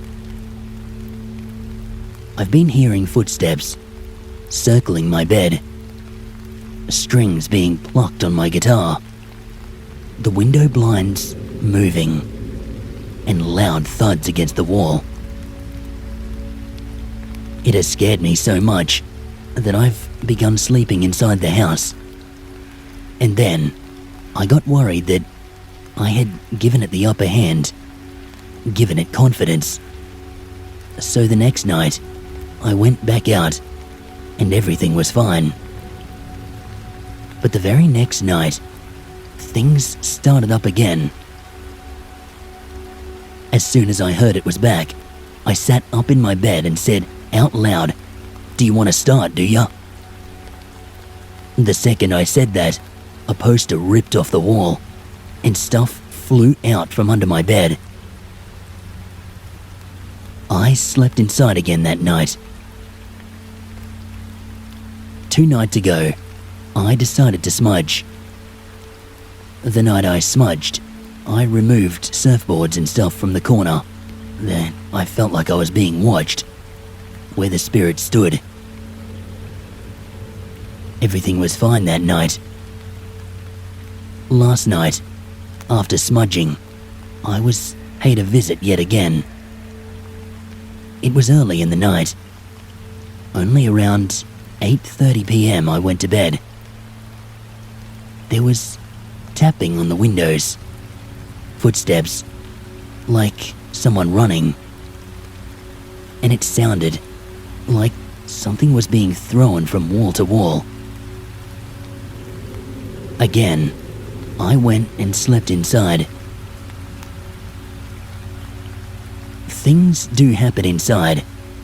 They just don't scare me as much, and I don't feel as if they're after me. Well, I did think that. Last night, when I was sleeping on my mum's bed, I woke up to the feeling that something was hovering above my face. Then, in an instant, it was gone. I also woke up twice being shaken. I've also experienced this in my room. I don't know what to do. I've asked them to leave. I've smudged, and I've laid out salt around my windows. What else? I feel like I'm helpless, and no one else can help me either. The thing that scares me as well is that I'm moving house in a few weeks. I'm scared that whatever this is going to follow me, and I will be living alone.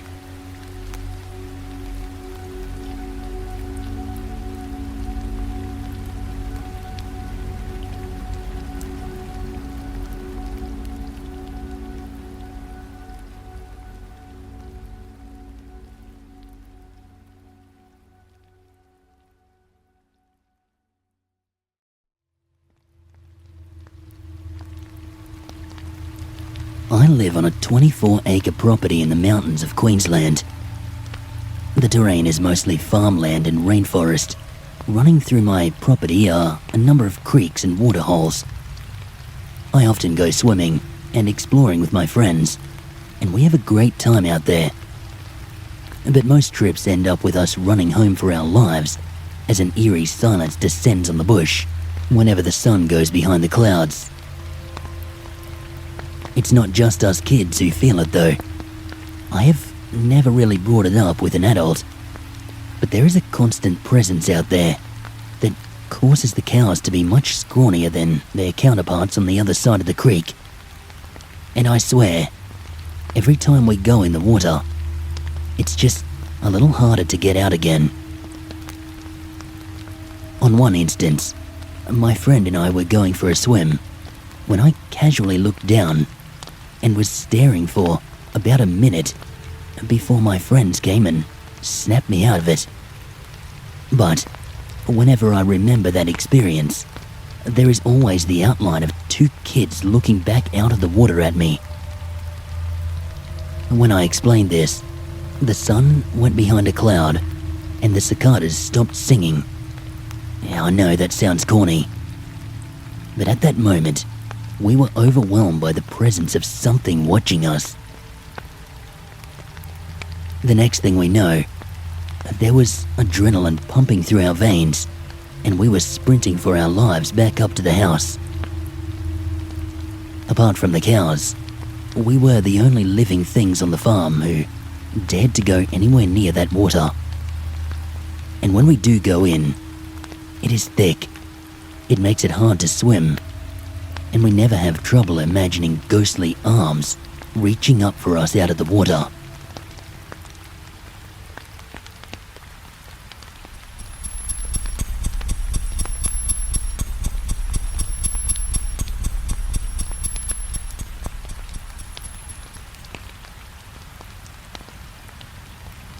Up until I was around the age of 12, I lived in a quaint, weatherboard house in the eastern suburbs of Melbourne.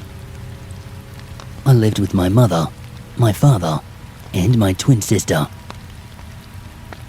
I think it's also important to note that when my mum was a little girl, she lived in the same house with her mother and two brothers. The house was like a cottage from the Victorian era. There were rose bushes outside. The inside was furnished with classic furniture, and the style of it was very old-timey. It was one of the first houses in the entire suburb. My first memory of anything supernatural in the house was when my sister came to my mum, complaining of this constant dream she had been having. We were about 4 at the time. She told my mum that she kept on having this dream about a tall man in an old suit and a top hat with a cane who was whacking her. I had the same dream. We were told, when we were older, that her youngest brother had the same dream in that house. And we discovered from a neighbour that a man and his wife had lived there a while back. The man absolutely hated children. He had killed his wife and then himself in that house. As we got older, my sister and I moved into the front bedroom, the biggest room in the house. It had a large bay window across the front and a small window on the left side of the room. I distinctly remember laying terrified at night as I watched shadows walk past my window, always in the dead of the night, which clearly makes no sense as there is no light outside at that time.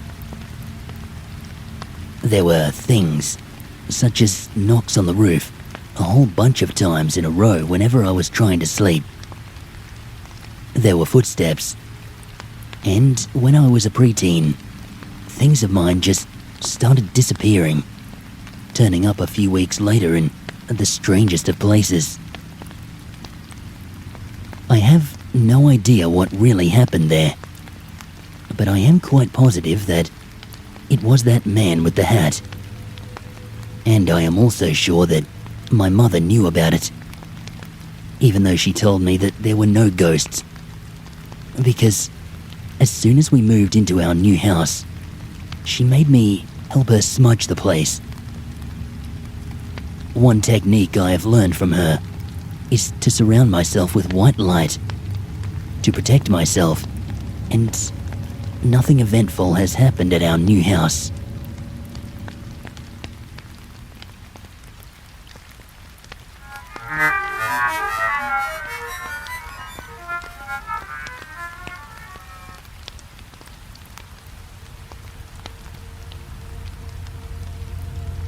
First off, this happened tonight at my work, so everything is obviously still fresh in my mind. It happened about 1 hour ago. We were closing the store at the time. I work at my local KFC.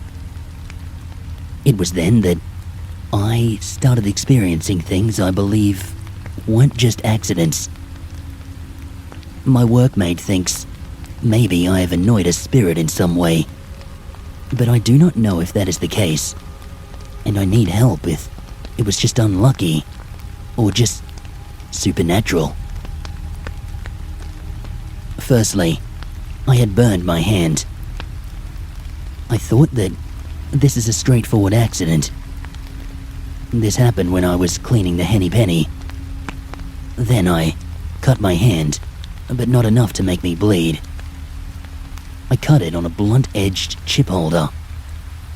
Again, I thought nothing of this.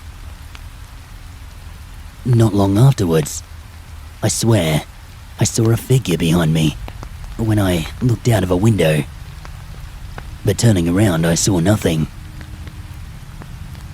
10 minutes later, I slipped on some water and nearly cracked my head on the bench behind me.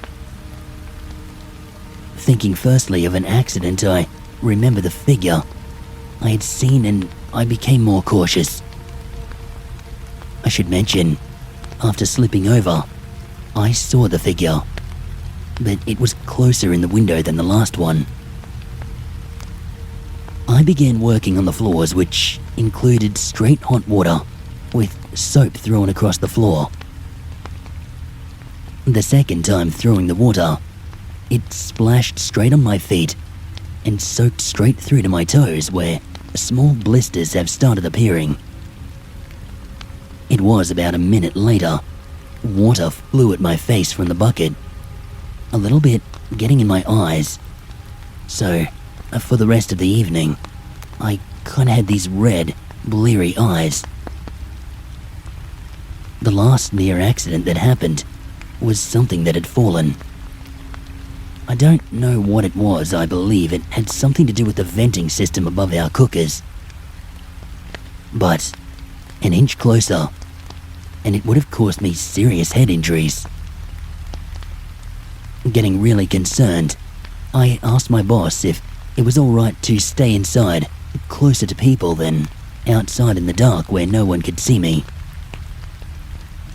When I was outside, I felt a strong urge to stay inside with the lights on. It was like something or someone was watching us. My friend and manager both said that the back felt different than what it usually felt like. Talking to a friend about it, she said she understood that I was freaking out about it and why. Please, anyone help. I'm freaking out here. I have seen paranormal stuff before, but this is... well, I can't describe it. Any explanation will do. Maybe I can force myself to think of them as acts of randomness. I would also like to mention that every incident after seeing the shadow figure, it would reappear after another incident happened.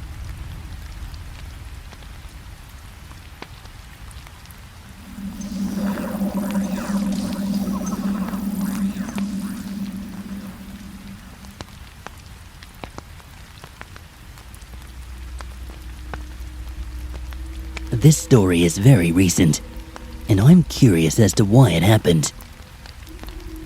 I was trying to get to sleep one night, but I wasn't very tired. I was laying in my room, which has another spare room next to it. The door of the spare room was open, and I was staring at my large bear collection, trying to sleep. All of a sudden, my bears started talking to me, which of course is very odd. I thought I was going crazy. It took me a moment to really listen to what they were saying. They were urgently telling me, "Don't let Elka get you." I got very scared and wondered if I was imagining it, wondering how I was imagining it. I didn't know anyone called Elka, and I still don't. I was about to yell for my mum when the voices stopped, and a tall, dark shadow came out of the spare bedroom, wandering into my room. I completely froze. I have a very, very great fear of ghosts, having seen them on multiple occasions. But this one was clearly not nice like the ones I'd seen before. I could feel it. It suddenly got very cold, and I wanted to pull up my doona, but I was too scared to move. The shadow that was standing in my doorway suddenly began lumbering towards me. It came closer and sat on the end of my bed, and I felt the bed move, like someone really was sitting on it. It sat there for about a minute, lurching over the bed, and then left. Every night from then on, I have kept that spare room door shut. Does anyone know why this would have happened?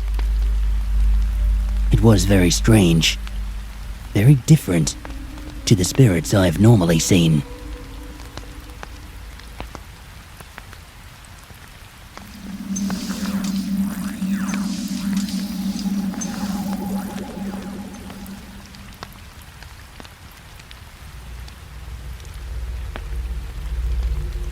So, I am new to this site, and I am hoping to find some answers. My experience, it is not exactly scary. I'm just curious as to what's going on. Before I start, I'll give you some information about my home. I live in a 2-story house in Sydney with my parents. My bedroom is upstairs, next to the staircase, while my parents are situated downstairs on the other side of the house. When my parents bought this house, it was only 1 story. I was not born at that point, and they later added the 2nd story. From what they have told me, the house is only about 35 years old. Alright, hopefully that info will help. At night, I often wake up out of restless sleep. It's something that has been going on for years. One night, I woke up as usual, and it was 3:45 a.m.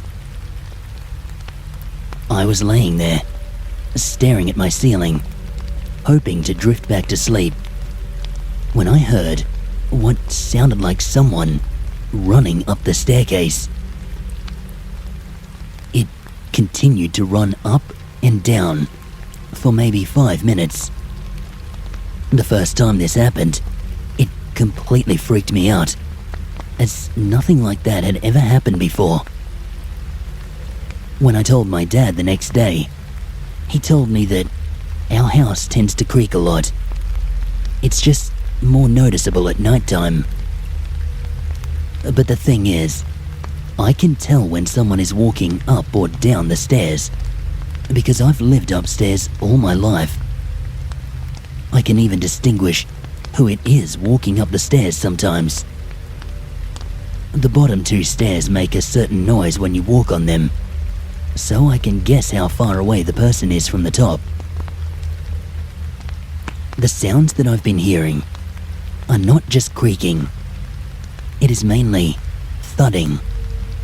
Heavy thudding of running feet that get louder as they reach the top and fainter at the bottom.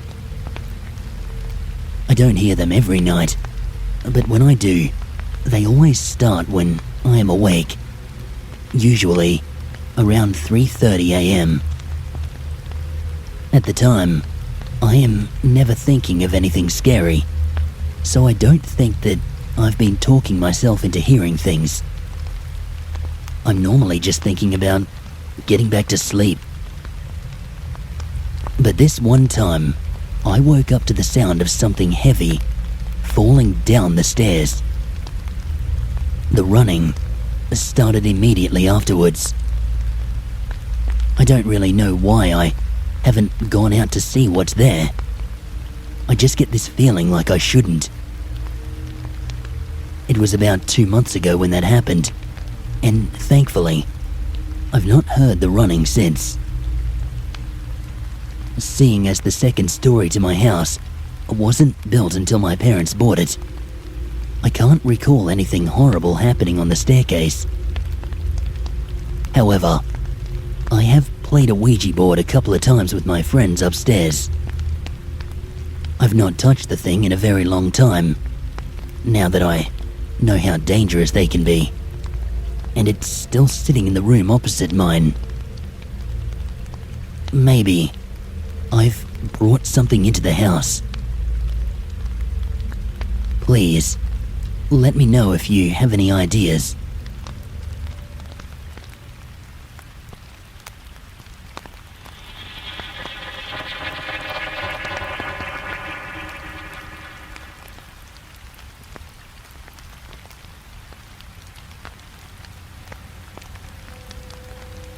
I lived in a small country town in central Victoria, in a 2-story weatherboard home with my best friend. We both loved scary movies and ghost stories, and thought that it was quite a novelty to discover that we had a ghost in this house. At first, the activity was quite innocent and playful. Objects would go missing for weeks, only to show up in sealed storage boxes and at the back of cupboards. But as quickly as the activity started, it became nasty. My friend would be sitting on the couch and could see her hair blowing gently forward and a smell of foul breath. Understandably frightened, she turned all the lights on in the house and resorted to the safety of her kitchen, waiting for me to get home from work. This was only the beginning of what eventuated into a terrifying few months for us. The activity within the house became increasingly dark. We named the ghost George because we felt that it was a male energy, and George seemed to be mostly attached to me. George would even travel in my car with me. On a particularly memorable occasion, my brakes failed while I was entering a busy roundabout at the bottom of a hill, narrowly missing pedestrians and other cars as I frantically pumped the brakes, but to no avail. As I exited the roundabout, my car began to operate normally again. I took no risks, and I went straight to the local mechanics. They could find absolutely no reason why the brakes should have failed, no matter how hard they looked. George would come to work with me. I worked in a petrol station at the time and worked the graveyard shift. The company rules stated that I must have the doors on an automatic lock after 9 p.m. each night for my own safety. The only way the massive glass doors could open was via a switch from behind the counter, or from a key if you were outside. However, these doors would open without the switch or the key, and products would fall off the shelves. On one occasion, a large 20-litre drum of oil came toppling from its place. George also came to my partner's house. They were living in a unit at the time because the weekly rent was set at a certain amount and included all electricity, gas and water usage. So, during the freezing Daylesford winters, the gas fire was burning all the time, and it was so warm in the unit that it was stifling. But while sitting on the couch some nights, I would feel a freezing blast of cold air that would pass over me briefly, or seem to surround me. There were times where we would get up from our seats and, guided only by our hands, would feel this ice-cold spot moving throughout the unit. George would watch me sleep. Without doubt, the most frightening moments that I can remember in the house. My bedroom was forever freezing cold. No amount of heating would take that bone-cold chill out of the room. The room itself had an oppressive atmosphere and couldn't be ignored by anyone who entered. I was too scared to turn my light off during the night, as every night spent in that bedroom brought the same series of events. Every night, I would hear heavy footsteps. They would start in the bathroom on the ground level, just outside my door, walk past my room, through to the kitchen, and open the fridge door, which was unmistakably squeaky. Not long after this event, I would then hear the floorboards beside my bed creak, as though someone was standing on them, shifting their weight.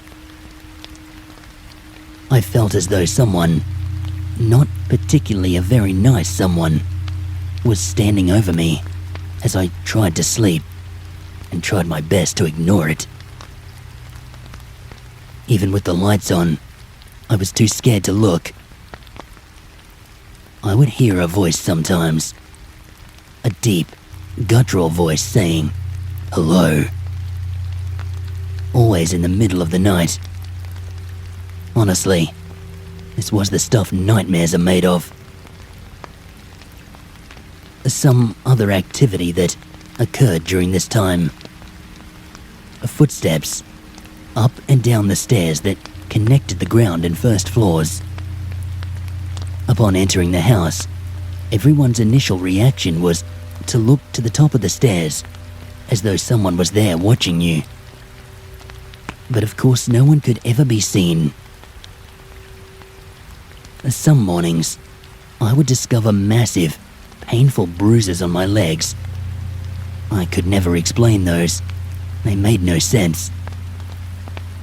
I put it down to being clumsy, maybe knocking myself at work. Until the day I discovered a hand-shaped bruise on my upper thigh. My friend had her boyfriend over to watch movies one night when I wasn't home.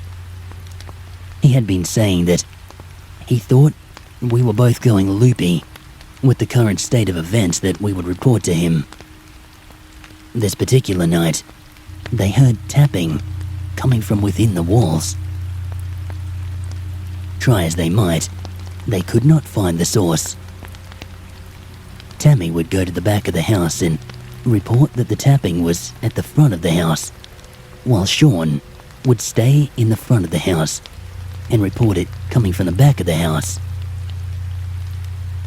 My friend's boyfriend came from the downstairs rumpus room one night and stuck his head across the stair banisters. He reported that he saw a large, dark shape of a man walking across the room. He didn't mention anything to Tammy until the next day, but he never doubted us again. One afternoon, my friend and I were sitting in the kitchen chatting over a cup of coffee when the topic turned to getting rid of George. The activity was affecting all of the residents and visitors to the house, to the point where neither my friend nor I would stay in the house, day or night, alone. While talking about calling in a local psychic we both knew and trusted, I felt a clear tightening around my voice box, and I was unable to talk. I ran out onto the back porch, where I eventually regained my ability to speak. We only re-entered that house long enough to grab a few belongings and didn't return until the psychic had come to cleanse the house. The psychic came on 2 occasions to cleanse the house. Both times, it didn't work for us because George would hide from the medium. I guess he was having too much fun haunting us. The psychic scoured the house for the proof of George, and she found him in the bathroom. She claimed that all activity begins on the ground floor bathroom, and there, on the wall, was what looked like a dirty handprint to us, but upon closer inspection, showed a face, complete with ears, eyes, and a nose, but no mouth. It was a perfect face. The activity would only stop after my visit to a local kinesiologist. To this day, I I have no idea what duty this person performs, but upon walking in the door, he said the words I needed to hear in my search in sheer desperation to be rid of this nasty spirit. Don't worry, he stayed outside. After an hour with this man, I stood up and felt literally dizzy from the weight that had been lifted from my shoulders. I walked into the hallway and I felt alone for the first time in months. I went home to our house and sat in my bedroom and I felt comfortable. That night, I slept solidly and we never heard from George again.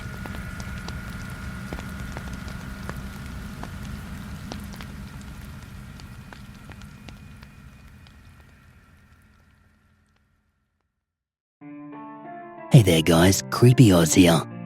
Before we sign it off for tonight, I would just like to give a huge shout out and thank you to my Patreon supporters: Math Bowers, Michael Sullivan, AlleyCat80, Endos, King Jim 97, Cerise Death, and Bob Kondirk. And also, a special thanks to those of you who have joined our Patreon community as free members: Josie, Ezariah Turner, and Burgundy33. Please correct me if I'm pronouncing any of those names wrong, guys. As always, if you are interested in joining us on Patreon or becoming a channel member, do check out the links down in the video description.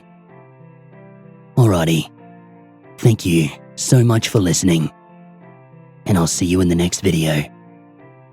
Good night.